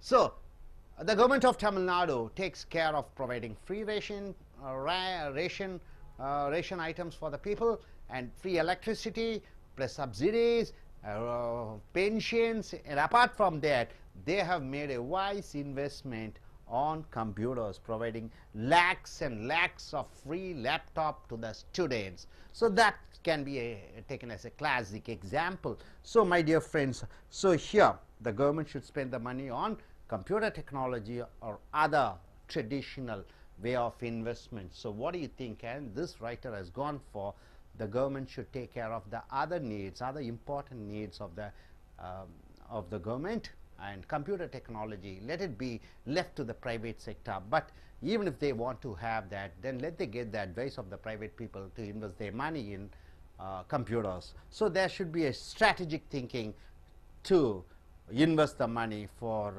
non-computer arenas and for the computer side. So with this, let us start our discussion. The IELTS takers, academic and general, they have come here, and each one, if a topic like this is given, how they are going to write and convince the examiner that you are selling your idea in a correct manner.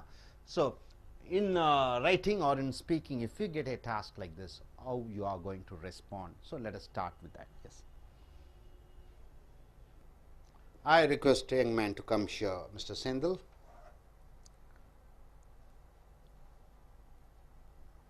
So, which country are you going to go? Canada. You're going for general or academic? General. Okay, in general, if you get a topic like this, how you're going to respond?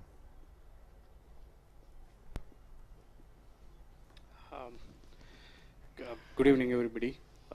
This topic of where the government needs to spend its money on computer technology or other basic needs, I think the answer to this would depend on the country or the government.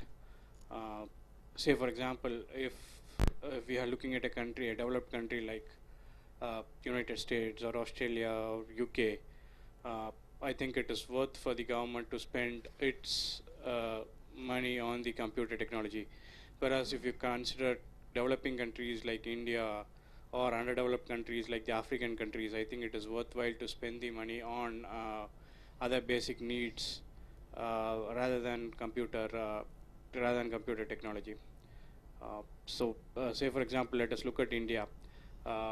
We all know there are a lot of poor people, below poverty line people who don't have basic sanitation needs. They don't have even a toilet for their daily routines, and they don't have a shelter. They don't have any housing. So it is worth for the government to spend their money on building houses for these poor people, and then building toilets, public toilets or private toilets wherever possible, with the money which can be spent on computer technology.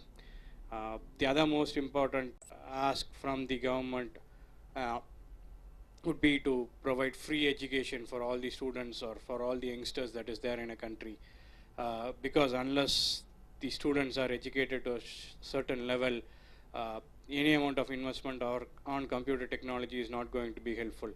So basic needs like providing education, providing basic sanitary needs should play a more important part or role than spending money on the computer technology. In addition to this, the government can wisely spend its money on securing the country as well, which at this current situation is one of the most important tasks any government will have to play. So considering all these factors, I think for a country like India, it is worthwhile the government spends money on basic sanitary needs, basic food, basic medical care, and basic housing for all the below poverty line people, rather than investing on the computer technology, which of course can be led to the private organizations who, as part of their corporate social responsibility, can take this and then venture into that area. Thank you. Good, Sindhu. Thank you very much. And you, gentlemen, please come forward.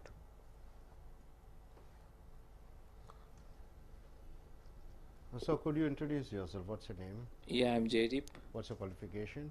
I'm an MCA graduate. Okay, you're going to take your IELTS exam. Is it for general or academic? Yeah, this is for general. General. Which country you're It's Australia. So for Australia. Yeah. So suppose if you get a topic like this, the government investing money on which computer technology or other arenas, yes, what will be your answer? Yeah, hi, good evening, friends. Yeah, my view on this topic will be it's better for the government to go for investing on basic needs like food, clothing, and shelter.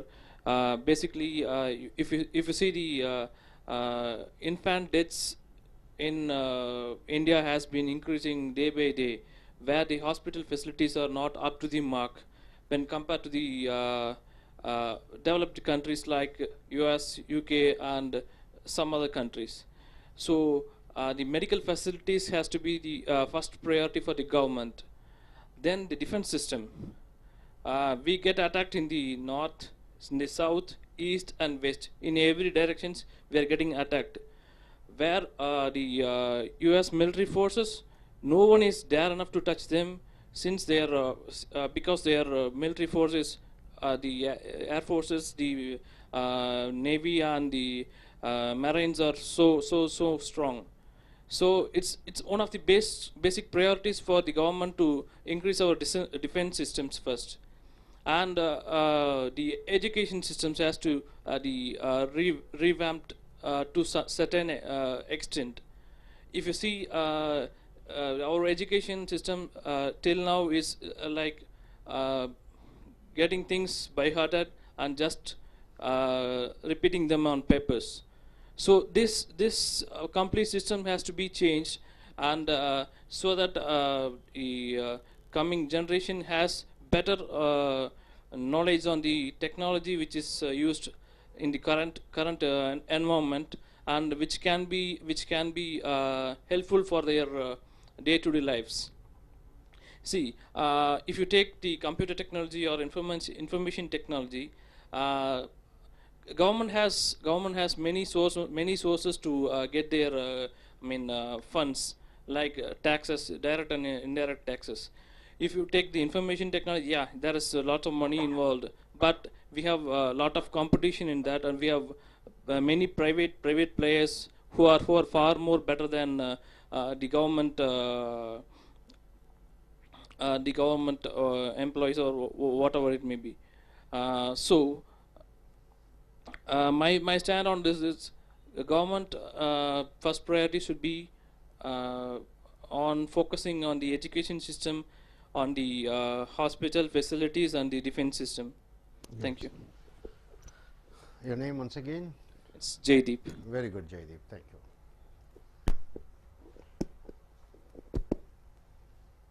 Okay, you can take the test. I'll go in. Sit down, sit down. You finish.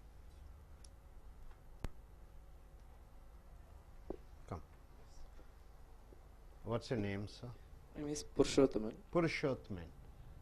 You get a topic like this. Are you a computer student? Yes, I am a computer student. It's computer application. Which college you have finished your studies? I am a I.E.L.T.S. I.E.L.T.S. Okay. Yes. If you get a topic like this, what you are going to speak? Yes. Very good evening. I'm Purushothaman here. Then I got a topic. Do you think government should spend large amount of money to buy or develop a computer technology, or should be spent on other basic needs?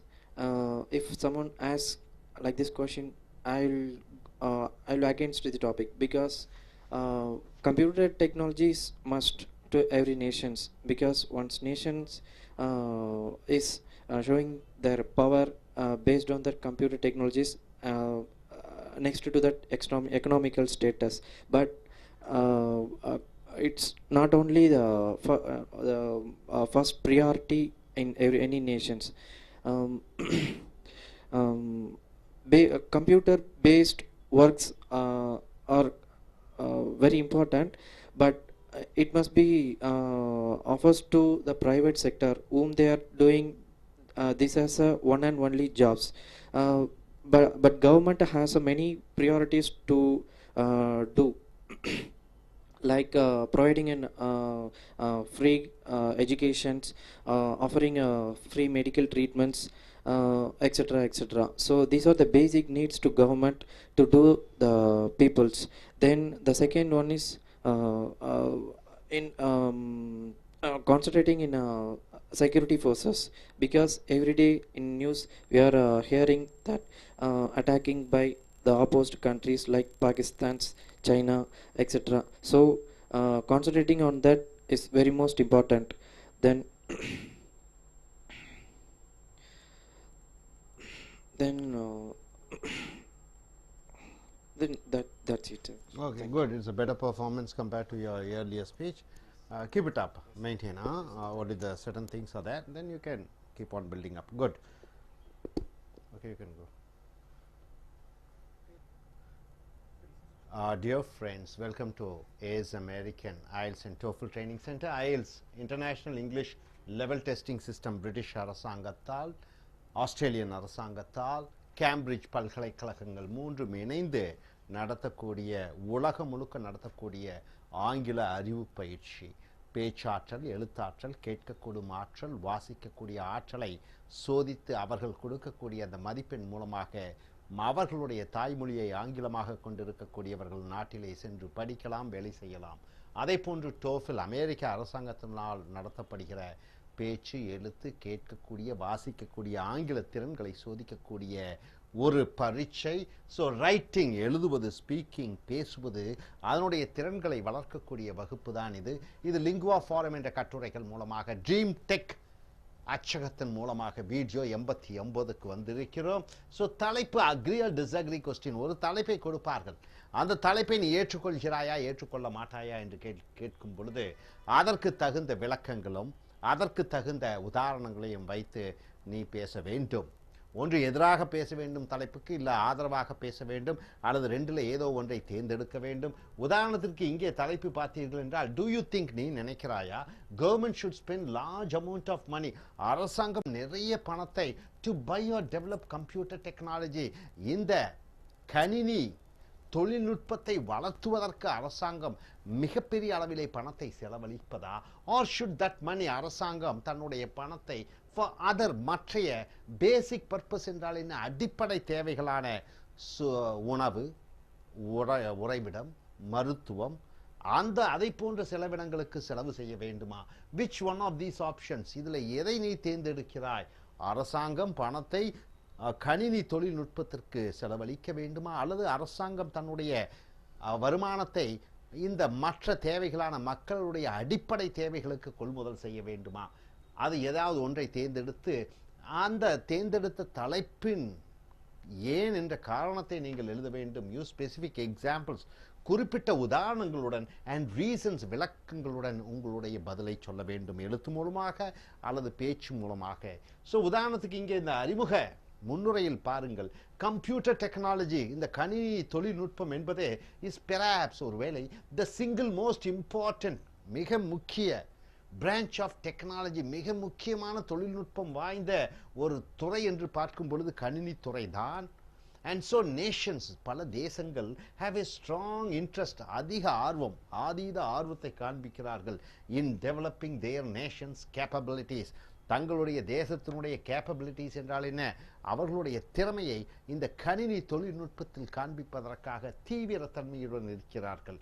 Although இருந்தும் some would say government involvement in this undertaking is essential. சில பேர் சொல்வார்கள் அரசாங்கம் இந்த கணினி technology தொழில்நுட்பத்திற்கு கண்டிப்பாக பணத்தை செலவழிக்க வேண்டும் என்று. It seems more likely that government would do better. ஆனால் தோன்றுகிறது என்ன செய்ய வேண்டும், அரசாங்கம் 50% மக்கள் ஏழைகளாக, 50% மக்கள் இந்தியாவிலே கல்வி அறிவில்லாதவர்களாக, 50% மக்கள் அடிப்படை வசதிகள் இல்லாத மக்களுக்கு என்ன செய்ய வேண்டும் அரசாங்கம்? Stand on the sidelines. அந்த கம்ப்யூட்டர் தொழில்நுட்பத்தை விட்டு சைட்லைன்ஸ் என்றால் என்ன, மற்ற பல விஷயங்களுக்கு, முக்கியமான அம்சங்களுக்கு அரசாங்கம் தன்னுடைய பணத்தை செலவழிக்க வேண்டும் என்று இந்த எழுத்தாளர் சொல்கிறார். ஹியர் இஸ் வை, கீழே கொடுக்கிறோம் ஏன் என்று சொல்லி அந்த காரணத்தை சொல்கிறார். அரசாங்கம் கணினி தொழில்நுட்பத்திற்கு பணத்தை செலவு செய்யக்கூடாது என்று சொல்லி ஏன் என்பதற்காக அடுத்த பத்தியிலே சொல்கிறார். ஃபர்ஸ்ட், முதலாவதாக, when government invest in something, அரசாங்கம் ஏதோ ஒன்றிலே பணத்தை கொள்முதல் செய்யும் பொழுது they tend to do so in a conservative என்றால் என்ன, பழமை வாய்ந்த. அரசாங்கம் ஏதோ ஒரு பணத்தை செலவு செய்யும் பொழுது தன்னுடைய இருக்கக்கூடிய பணத்தை அந்த அரசாங்கம் என்ன செய்கிறது, பழமை வாய்ந்த திட்டங்களுக்கு செலவு செய்கிறது. ட்ரெடிஷனல் என்றால் என்ன, அதனுடைய கலாச்சாரத்திற்காக மேம்படுத்துவதற்காக. உதாரணத்துக்கு மொழி என்று சொன்னால் அந்த மொழியை வளர்ப்பதற்காக 500 கோடி 1000 கோடி என்று செலவு செய்கிறார்கள். அவர்களுடைய அந்த பழமை வாய்ந்த அந்த கொள்கைகளுக்காக, பாரம்பரியத்திற்காக செலவு செய்கிறார்கள். And often outdated way. Outdated என்றால் என்ன, இந்த காலத்திற்கு உகந்தாத, அதற்கு பொருந்தாத விஷயங்களுக்கு தங்களுடைய அரசாங்கம் தன்னுடைய பணத்தை செலவழிக்கிறது. திஸ் ஃபேக்ட், இந்த உண்மை is express in the saying. இதை ஒரு பழமொழி மூலமாக சொல்வார்கள், generals prepare for the last war. தளபதிகள் எப்பொழுதும் என்ன செய்வார்கள், இதுதான் இறுதி போர். தளபதிகள் எப்பொழுதும் இறுதி போருக்குத்தான் முனைவார்கள். ஸோ இந்த தத்துவம், இந்த அரசாங்கம் கணினி தொழில்நுட்பத்துக்கு செலவு செய்வதில்லை, அது பழமை வாய்ந்த விஷயங்களுக்குத்தான் செலவு செய்வார்கள் என்பதை இந்த பழமொழி மூலம் அவர்கள் சொல்கிறார்கள். கவர்மெண்ட்ஸ் யூஸ்வலி, அரசாங்கங்கள் பொதுவாகவே பேஸ் ஸ்ட்ராட்டஜிஸ், தங்களுடைய திட்டங்களை on information that is 10 to 20 years old. அரசாங்கம் பொதுவாகவே எந்த திட்டத்தை எடுத்தாலும் ஒரு பழமை 20 வருடம் பின்னோக்கி போன திட்டத்தைத்தான் உபயோகப்படுத்துவார்களே ஒழிய தற்காலிக நிகழ்காலத்திலே புதிய கண்டுபிடிப்புகளில் அவர்கள் கொள்முதல் பண்ணுவதில்லை. Therefore, a government ஆகையால் ஒரு அரசாங்கம் that tries to help develop computer technology, இந்த கணினி தொழில்நுட்பத்தை முன்னேற்ற வேண்டும் என்று நினைக்கக்கூடிய அரசாங்கம் may invest in technology, அது தொழில்நுட்பத்தில் செலவு செய்யலாம், that is already old, அது பழைய திட்டங்களுக்கு செலவு செய்கிறது. The private sector, தனியார் துறை என்ன செய்யலாம்? Probably knows better what is happening now. தனியார் துறையிலே இப்போ இந்தியாவிலே இன்ஃபோசிஸ், விப்ரோ, டிசிஎஸ் என்று சொல்கிறோம். இந்த தனியார் துறையை தான் இந்த கம்ப்யூட்டர் டெக்னாலஜி தொழில்நுட்பத்திலே சிறந்து விளங்குகிறது. ஸோ அவர்களுடைய அறிவுரையை ஏற்று and where investment should go for the best result, நல்ல பலன்கள் வருவதற்காக அரசாங்கம் தனியார் துறையினரிடமிருந்து உதவிகள், அறிவுரைகளை பெற்று அந்த அறிவுரைகள் மூலமாக இந்த கணினி தொழில்நுட்பத்திற்கு செலவு செய்ய வேண்டும். ஸோ அடுத்ததாக பத்தியிலே மேலும் காரணத்தை சொல்கிறார். அரசாங்கம் கம்ப்யூட்டர் தொழில்நுட்பத்திற்கு செலவு செய்யக்கூடாது. எதற்காக? அஃப்கோர்ஸ் உண்மையிலே a government has great resources, அரசாங்கத்திற்கு மிக அதிக அளவிலே வருமானம் வருகிறது. டைரக்ட் டாக்ஸஸ் என்று சொல்லக்கூடிய நேரான வரி, மறைமுக வரி. So and may direct them, இந்திய அரசாங்கத்திற்கு 25 லட்சம் கோடி வருகிறது வருடந்தோறும். And direct them on the advice of well informed consultants from the private sector. So தனியார் துணையினருடைய அறிவுரையின் பேரில், கன்சல்டன்ட்ஸ் என்றால் என்ன? எந்த துறையிலே சிறந்தவர்களாக இருக்கிறார்களோ அவர்களை கன்சல்டன்ட்ஸ் என்று சொல்வார்கள். அந்த தனியார் துறையிலே நிபுணத்துவம் வாய்ந்தவர்களிடமிருந்து பெற்ற அறிவுரைகளை பெற்று கொள்முதல் செய்ய வேண்டிய துறையிலே அவர்கள் செய்ய வேண்டும். திஸ் பாலிசி, இந்த திட்டம் மே yield impressive result. yield என்றால் என்ன? வழங்கும். impressive என்றால் என்ன? மிக பிரமாதமான விளைவுகளை உண்டாக்கும். தனியார் துறையுடனும் அறிவுரை பெற்று அரசாங்கம் அந்த பணத்தை கம்ப்யூட்டர் தொழில்நுட்பத்திலே செலவு செய்யும் பொழுது மிகப்பெரிய ஆதாயம் அரசாங்கத்திற்கு கிடைக்கும், மக்கள் பலன் பெறுவார்கள். Because it combines up to the minute knowledge. ஏனென்றால் தனியார் துறையினரிடமிருந்து பெறக்கூடிய அந்த அறிவுரைகள் நிகழ்கால தொழில்நுட்பத்துடன் ஒன்றிணைந்திருக்கக்கூடியதாக இருக்கிறது. with big money. If a private wants to develop or buy computer technology, if a government wants to develop or buy computer technology, அரசாங்கம் மிகப்பெரிய தொழில்நுட்பம், கணினி தொழில்நுட்பத்தை வாங்க வேண்டுமென்றால் this may be the best approach. So இவர் இந்த எழுத்தாளர் மேலும் சொல்கிறார், தனியார் துறையினருடைய அறிவுரையை பெற்றுதான் இந்த கணினி தொழில்நுட்பத்திற்கு அரசாங்கம் செலவு செய்ய வேண்டும். இறுதி உரையாக, முடிவுரையாக, மீன்வாயில் அதே நேரத்தில் however எப்படி எனினும் government has many other priorities, அரசாங்கத்திற்கு பல முக்கியமான செலவினங்கள் இருக்கிறது. For spending from defence, defence என்றால் என்ன? தேச பாதுகாப்பு, டு மெடிக்கல் கேர் என்றால் என்ன? ஏழைகளுக்கு இலவச மருத்துவ உதவி, சிகிச்சை. The government must balance those urgent, அரசாங்கம் அதை சமப்படுத்த வேண்டும்.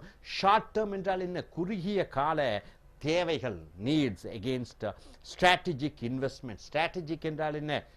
மதிநுட்பம் வாய்ந்த கொள்முதல் இன் கம்ப்யூட்டர் டெக்னாலஜி. கணினி தொழில்நுட்பத்திற்கு பணமும் செலவு செய்ய வேண்டும். அவசர கால, குறுகிய கால மக்கள் சேவைகளுக்கு செய்ய வேண்டிய, ஒதுக்க வேண்டிய பணத்தையும் ஒதுக்க வேண்டும். ஸோ நான் computer spending is important to, computer அல்லாமல், கணினி இல்லாமல், கணினி துறை இல்லாமல் மற்ற துறைகளான இலவச மின்சாரம், இலவச அரிசி, மருத்துவம், அவைகளுக்கும் அரசாங்கம் செலவு செய்ய வேண்டும். And unless A governments investment in computer is plan, computer கணினி தொழில்நுட்பத்திற்கு பணத்தை கொள்முதல் செய்வது என்பதே அரசாங்கம் திட்டமிட்டு செய்ய வேண்டும், ஜாக்கிரதையாக. அண்ட் டைரக்டட் வைஸ்லி, வைஸ்லி என்றால் என்ன? ஞானபூர்வமாக, அறிவுபூர்வமாக அந்த பணத்தை வழி இயக்கினாலே ஒழிய the money would be spend to better. அப்படி செலவழிக்க முடியவில்லை என்றால் அந்த பணத்தை வைத்து ஆன் ஹாஸ்பிட்டல்ஸ், மருத்துவத்திற்கு செலவு செய்யலாம். And other priorities outside information processing, இந்த தகவல் தொழில்நுட்ப ப்ராசஸிங், அந்த தொழில்நுட்பத்திற்கு பதிலாக மிக முக்கியமான அடுத்த அடிப்படை தேவை வசதிகளை அரசாங்கம் தன்னுடைய பணத்தை வைத்து செலவு செய்யலாம். ஸோ நண்பர்களே, இந்த கட்டுரை. அரசாங்கம் பணத்தை கணினி தொழில்நுட்பத்திற்கு செலவு செய்வதா அல்லது அடிப்படை மற்ற விஷயங்களுக்கு செலவு செய்வதா என்பதை இந்த கட்டுரையாளர் அரசாங்கம் மற்ற துறைக்குத்தான் செலவு செய்ய வேண்டும், கம்ப்யூட்டர் கணினி தொழில்நுட்பத்திற்கு செலவு செய்ய வேண்டுமென்றால் தனியார் துறையினருடைய அறிவுரையை பெற்றுத்தான் இந்த கணினி தொழில்நுட்பத்திற்கு கொள்முதல் செய்ய வேண்டும் என்று சொல்கிறார். இனி வரக்கூடிய வீடியோக்களில் மற்ற தலைப்புகளில் ஒற்றுக்கொள்கிறாயா ஒற்றுக்கொள்ள மாட்டாயா என்கிற தலைப்பின் கீழ் வரக்கூடிய கட்டுரைகளை பார்ப்போம். Thank you very much. Dear friends, welcome to IELTS American IELTS and TOEFL Training Center. IELTS International English as level testing system is British oriented, Australian oriented, Cambridge University oriented. So they conduct the examination on reading, writing, listening and speaking to check your skills. Here TOEFL test on English as foreign language. It is American based examination checking your English like IELTS on reading, writing, listening and speaking. We have come here to writing and speaking task development. We take these essays from Lingua Forum Essays, Dream Tech Publications, video number 90 or chapter number 90. We have come here. In IELTS in task 2 you may get a topic to write on an essay, topic. An essay should be almost about 250 words. And in speaking task also they may ask you questions for 2 minutes to speak on a topic, and based on that topic they'll be asking discussion oriented questions. So coming here for agree or disagree question, these type of questions if it comes, how do you answer? Should students have one long vacation each year? Should students have one long vacation each year or several brief vacations? Which policy do you favor? Use specific reasons and examples to support your view. In a country like India, we have from January 1st to December, or academic year from June to April, we have number of holidays: Diwali, Pongal, Ramchan, Bakrid, Koteli, Afeli, annual, semester holidays, New Year holiday, Gandhi Jayanti, and lot of holidays. So instead of having these brief holidays, shall we live a long holiday like 2 months or 3 months rather than having short holidays? Or the short holidays is best, shorter, 2 days, 3 days in between, or 1 week, rather than going for months together for holidays. Which do you prefer, long holidays or brief holidays for schools going students or college going students? So you can support her, you can take any topic and add your views, support your views, justify your views with examples, with reasons. Now coming here, what this gentleman says or this lady says, the writer says short holidays is best. Why so and what for? With examples he or she has written. So here he says several short vacations, a lot of short vacations probably would make more sense than a single long vacation. Than a single long vacation, short vacations are much better than having long vacation for variety of reasons. He says a lot of reasons are there. Short vacations are much better than long vacation.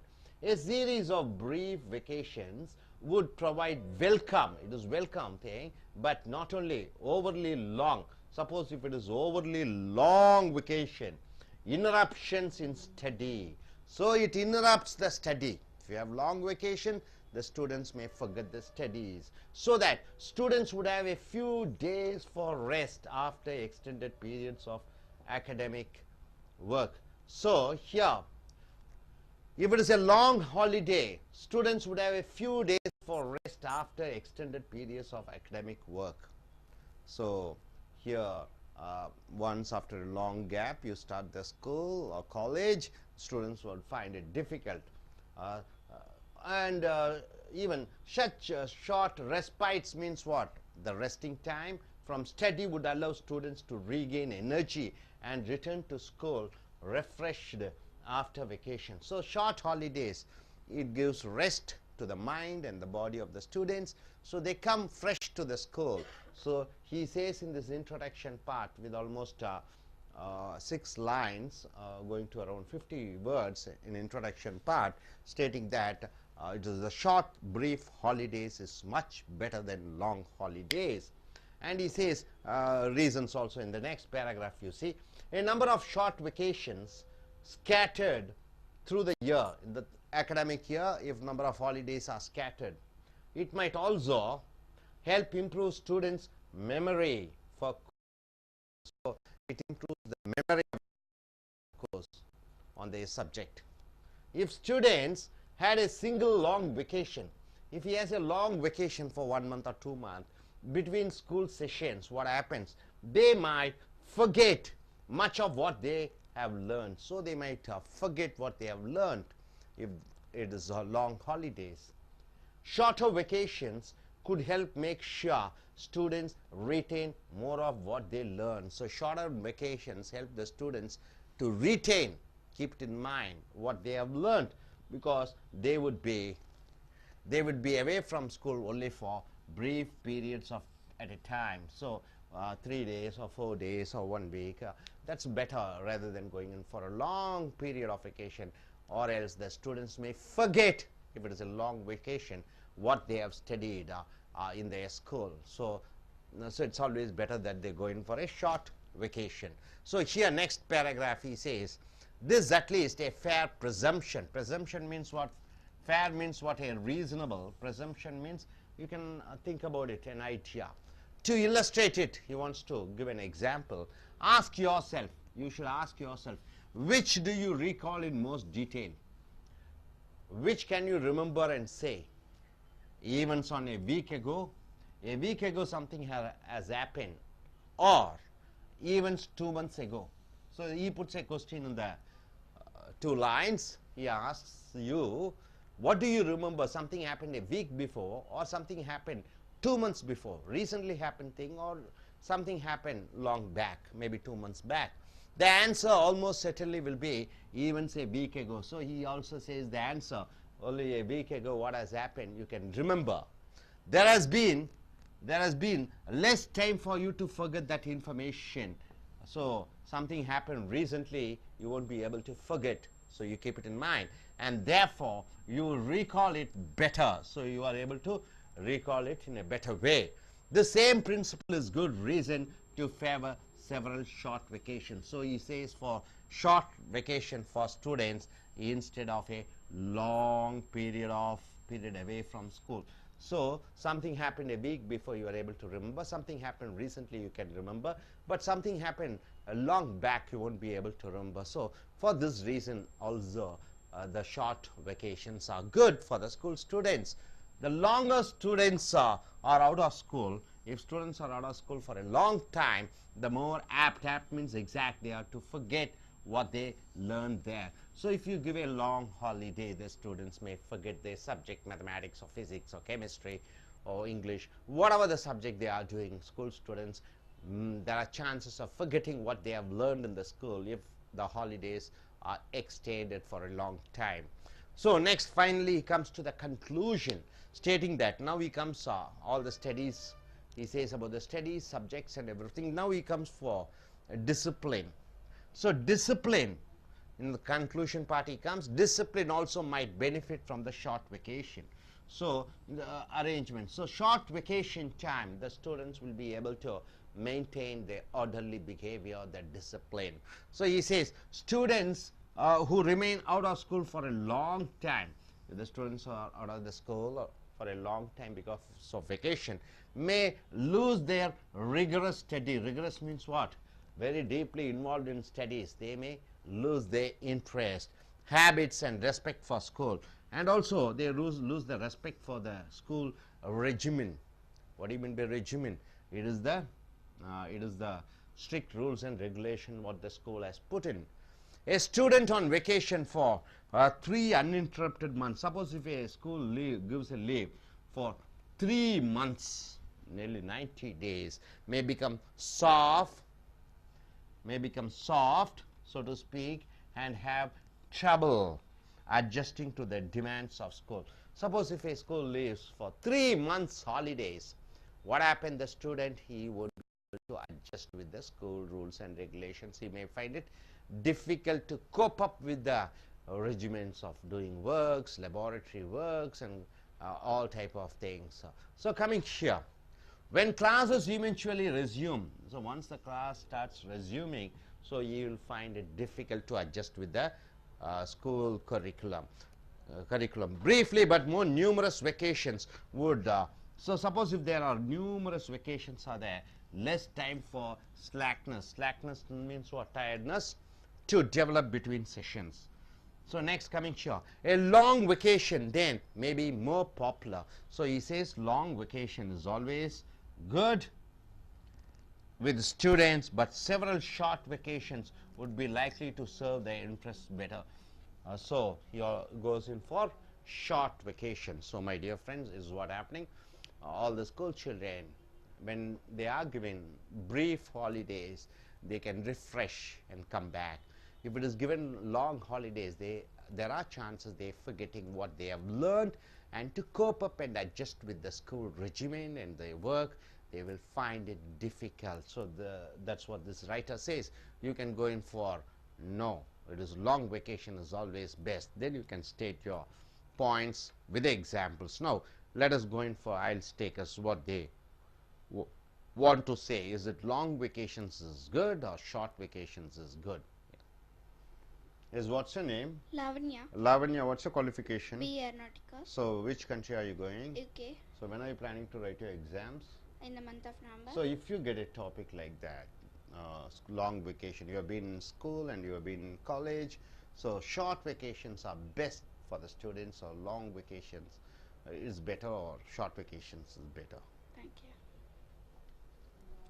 I usually prefer the short vacations because it is useful for each and every students. Each and every students can concentrate on their studies only. In case if you give long vacations, they are always playing with their friends, with their neighborhoods and everything. In case suddenly you have to go to school after 3 months, means they feel lazy, they feel so tired to go there and concentrated with studies. It's very difficult for the students. So usually I prefer only short vacations. In the short vacations, the schools are also students are taken to the IB industrial visits. So many interested things, they can motivate the students and everything.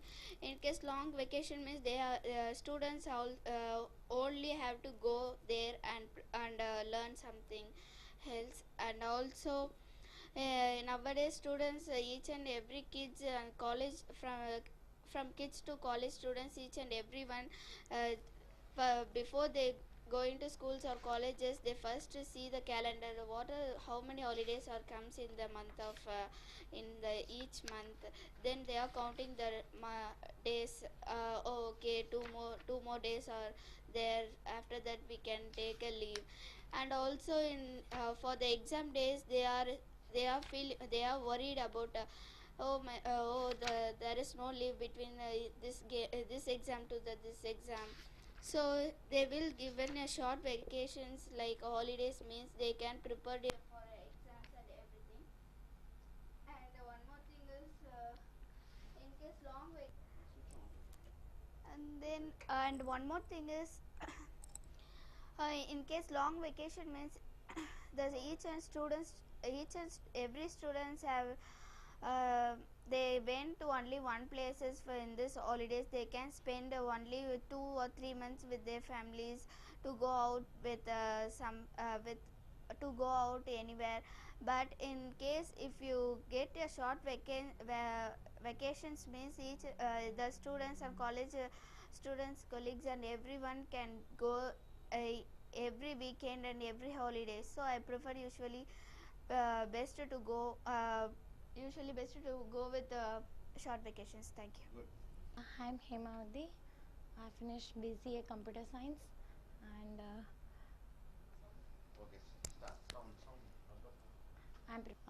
in this topic, in my point of view, I support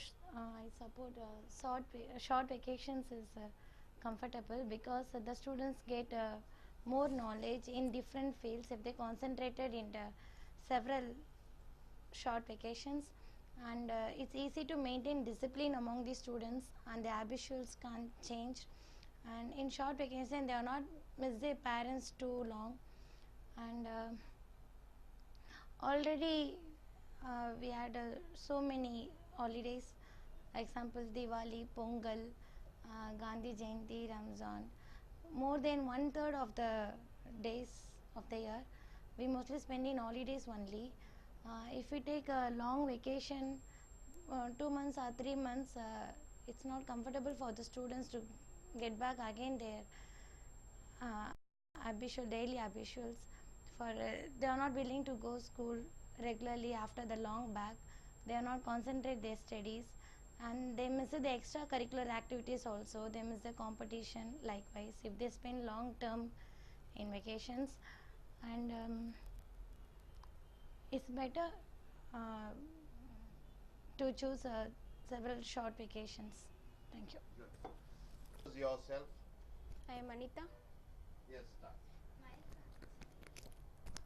Anita, and if I get a topic like this, I would prefer for short vacation, because each and every students they will get holiday each and every month, like Pongal, Diwali festivals like that.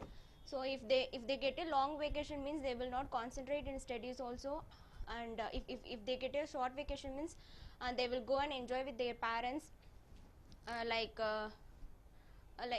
outside they will go and enjoy with their parents. If they get a long vacation means again they will not they will not willing to go for their schools, so I would prefer for short vacation. நண்பர்களே, உங்களுடைய IELTS and TOEFL IELTS international English level testing system British அரசாங்கத்தால், Cambridge பல்கலைக்கழகத்தால், Australian கவர்மெண்ட்டால் நடத்தப்படுகிற சர்வதேச அளவிலான உங்கள் பேச்சாங்கிலம், எழுத்தாங்கிலம், கேட்கக்கூடிய ஆங்கிலம், வாசிக்கக்கூடிய ஆங்கிலம், TOEFL அதே போன்று அமெரிக்கா அரசாங்கம் நடத்தக்கூடிய உங்கள் பேச்சாங்கிலம், எழுத்தாங்கிலம், கேட்கக்கூடிய வாசிக்கக்கூடிய ஆங்கிலத்தினுடைய பரீட்சைகள், சர்வதேச அளவிலே உங்களுடைய ஆங்கில புலமையை சோதிக்கக்கூடிய பரீட்சைகள், ரைட்டிங் அண்ட் ஸ்பீக்கிங் எழுதுவது மற்றும் பேசுவது திறனை வளர்க்கக்கூடிய வகுப்பு இங்கே லிங்குவா ஃபாரம் கட்டுரைகள் மூலமாக ட்ரீம் டெக் அச்சகத்தின் வீடியோ நம்பர் 90க்கு வந்திருக்கிறோம். IELTSல உங்களுக்கு ஒரு கட்டுரை எழுத வேண்டியதாக இருக்கும். ஒரு தலைப்பை கொடுத்து அதை ஏற்றுக்கொள்கிறாயா ஏற்றுக்கொள்ள மாட்டாயா என்று கேட்டு அதன் சார்பில் நீங்கள் 250 வார்த்தைகளில் ஒரு கட்டுரையை எழுத வேண்டும். அதே போன்று பேச்சு சோதனையின் பொழுது 2 நிமிடத்திற்கு தொடர்ச்சியாக ஒன்றை பற்றி பேச வேண்டும். அதை சார்ந்து விவாதங்கள் நடைபெறும். ஸோ இங்கே பார்த்தீர்கள் என்றால் ஷுட் ஸ்டூடெண்ட்ஸ், மாணவர்கள் have one long vacation. Vacation என்றால் என்ன? விடுமுறை, நீண்ட விடுமுறை வேண்டுமா வருடத்திலே? அவர்களுடைய படிப்பு காலமான ஜூன் மாதத்திலிருந்து அடுத்த ஆண்டு மே வரைக்கும், ஜூன் டு ஜூன், அதான் பள்ளி வருடாந்திர கால நேரம், படிக்கக்கூடிய கால நேரம், அகடமிக் இயர் என்று சொல்வார்கள். அப்பொழுது இடையிலே நீண்ட விடுமுறை மாணவர்களுக்கு வேண்டுமா? ஆர் செவரல் பிரீஃப் வெக்கேஷன், குறுகிய கால விடுமுறைகள் அவர்களுக்கு அளிக்கப்பட வேண்டுமா? which policy do you favor? இதில் எதை சார்ந்து நீ இருக்கிறாய்? use specific reasons, குறிப்பிட்ட காரணங்கள், and examples, உதாரணங்கள் to support your answer. So இதில் கேட்கக்கூடிய கேள்வி என்ன என்று பார்த்தீர்கள் என்றால், மாணவர்களுக்கு அவர்கள் படிக்கக்கூடிய காலகட்டத்திலே பள்ளிகளிலே நீண்ட விடுமுறை அளிக்க வேண்டுமா, குறுகிய கால விடுமுறை அளிக்க வேண்டுமா? ஸோ இங்கே முன்னுரையாக several short vacations probably would make more sense than a single long vacation. So இந்த எழுத்தாளர் என்ன சொல்லுகிறார்? நீண்ட கால விடுமுறைக்கு பதிலாக குறுகிய கால விடுமுறை நன்றாக இருக்கும். for variety of reasons, பல காரணங்களுக்காக. a series of brief vacations would provide welcome, குறுகிய கால விடுமுறைகள் வரவேற்கத்தக்கது, but not overly long interruptions in study. நீண்ட கால விடுமுறையாக இருக்கும் பொழுது அது படிப்புக்கு தொந்தரவாக இருக்கிறது. so that students would have a few days for rest after extended periods of academic work. அப்ப நீண்ட கால விடுமுறை அளிக்கும் பொழுது தொடர்ச்சியாக அவர்கள் படிக்க வேண்டியதாக இருக்கிறது, படிப்பை முழுமையாக கவனம் செலுத்த வேண்டியதாக இருக்கிறது, கஷ்டப்படுகிறார்கள். குறுகிய கால விடுமுறை இருக்கிற பொழுது அவர்கள் தாங்களே உடல் ரீதியாகவும் மன ரீதியாகவும் ஓய்வு பெற்று படிப்பிலே கவனம் செலுத்தலாம். ஷார்ட் ரெஸ்பைட்ஸ் என்றால் என்ன? விடுமுறைகள். ஃப்ரம் ஸ்டடி, ரெஸ்பைட்ஸ் என்றால் ரெஸ்ட் எடுக்கிறது, ஓய்வெடுப்பது. From study would allow students to regain, ஓய்வெடுக்கும் பொழுது புத்துயிர் பெறுகிறார்கள், புத்துணர்ச்சி பெறுகிறார்கள். And return to school refreshed after vacation, புத்துணர்ச்சியுடன் மறுபடியும் பள்ளிக்கு வருகிறார்கள். ஸோ அடுத்த பத்தியிலே மேலும் பல காரணத்தை சொல்கிறார். ஏ நம்பர் ஆஃப் ஷார்ட் வெக்கேஷன்ஸ், குறுகிய கால விடுமுறைகள், பல விடுமுறைகள் இருக்கும் பொழுது. ஸ்கேட்டர்ட் என்றால் என்ன? பரவலாக இருக்கிறது. த்ரூ த இயர், ஒரு வருடாந்திர படிப்பு காலகட்டத்திலே பரவலாக குறுகிய கால விடுமுறைகள் இருக்கும்போது. Might also help improve students memory, மாணவர்களுடைய அந்த நினைவாற்றலை அதிகப்படுகிறது. ஃபார் கோர்ஸ் மெட்டீரியல், அவர்கள் படிக்கக்கூடிய பாடத்திட்டத்திற்கு அவர்களுடைய நினைவுகள் சிந்தனைகள் படிக்கும் ஆற்றல் மேன்மை அடைகிறது. If students had a single long vacation between school sessions, நீண்ட கால விடுமுறை இருக்கும் பொழுது they might forget much of what they have learned, அவர்கள் கற்ற பாடங்களை மறந்துவிட வாய்ப்பு இருக்கிறது. So shorter vacation could help make sure students retain more of what they learned. குறுகிய கால விடுமுறை இருக்கும் பொழுது மாணவர்கள் தங்களுடைய மனதிலே தக்க வைத்துக் கொள்வார்கள் தாங்கள் என்ன கற்றுக்கொண்டோம் என்பதை. because they would be away from school for only brief periods of time, அவர்கள் பள்ளியிலிருந்து குறுகிய காலம்தான் வெளியே இருக்கிறார்கள். ஆகையால் மனதிலே நினைவுகளிலே பாடத்தை தக்க வைத்துக் கொள்ளலாம். ஸோ மேலும் காரணத்தை சொல்கிறார். என்ன காரணம் சொல்கிறார்? திஸ் இஸ் அட்லீஸ்ட், இது at least a fair presumption. fair என்றால் என்ன? நியாயமான presumption. இது சார்பு வாக்கியம். எப்படி to illustrate yourself, உன்னை நீயே கற்றுக்கொள். which do you recall in most detail, விவரமாக எதை நினைவிலே மறுபடியும் கொண்டு வர முடிகிறது, எதை ஞாபகப்படுத்தி கொண்டு வர முடிகிறது. ஈவென்ட்ஸ் ஆன் வீக் எகோ, ஒரு வாரத்துக்கு முன்னாடி நடந்த நிகழ்வுகளை மனதிலே கொண்டு வர முடியுமா? நினைவுகளை கொண்டு வர முடியுமா? ஆர் ஈவென்ட்ஸ் 2 months எகோ, 2 மாதங்களுக்கு முன்னால் நடைபெற்ற விஷயம் அல்லது ஒரு வாரத்துக்கு முன்னால் நடந்த விஷயம், எதை நீ மனதிலே நினைவுகளிலே கொண்டு வர முடியும் என்று பார்க்கும் பொழுது the answer almost certainly will be events a week ago. ஒரு வாரத்துக்கு முன்னாடி நடந்த நிகழ்ச்சிகளை மறுபடியும் நினைவுக்கு எளிதாக கொண்டு வர முடியும். there has been less time for you to forget that information. சமீபத்தில் நடந்த நிகழ்வுகளை மறக்கக்கூடியதுக்கு குறைந்த வாய்ப்புகளே இருக்கிறது. and therefore you recall it better. ஆகையால் நீ மறுபடியும் அந்த சமீபத்தில் நடந்த நிகழ்வுகளை மறுபடியும் மனதிலே கொண்டு வரலாம். the same principle is good reason to favor several short vacations. இந்த ஒரு காரணத்தினாலே இந்த குறுகிய கால விடுமுறைகளுக்கு நாம் அதை ஆதரிக்கலாம். for students instead of a single long period away from school. so குறுகிய கால விடுமுறைகள் நீண்ட கால விடுமுறைக்கு பதிலாக அது சௌகரியமாக இருக்கும். ஏனென்றால் சமீபத்தில் நடந்த நிகழ்வுகளை நினைவில் கொண்டு வரலாம். அதை போன்று படிப்பும் சமீபத்திலே படித்த படிப்புகளை நாம் கொண்டு வரலாம்.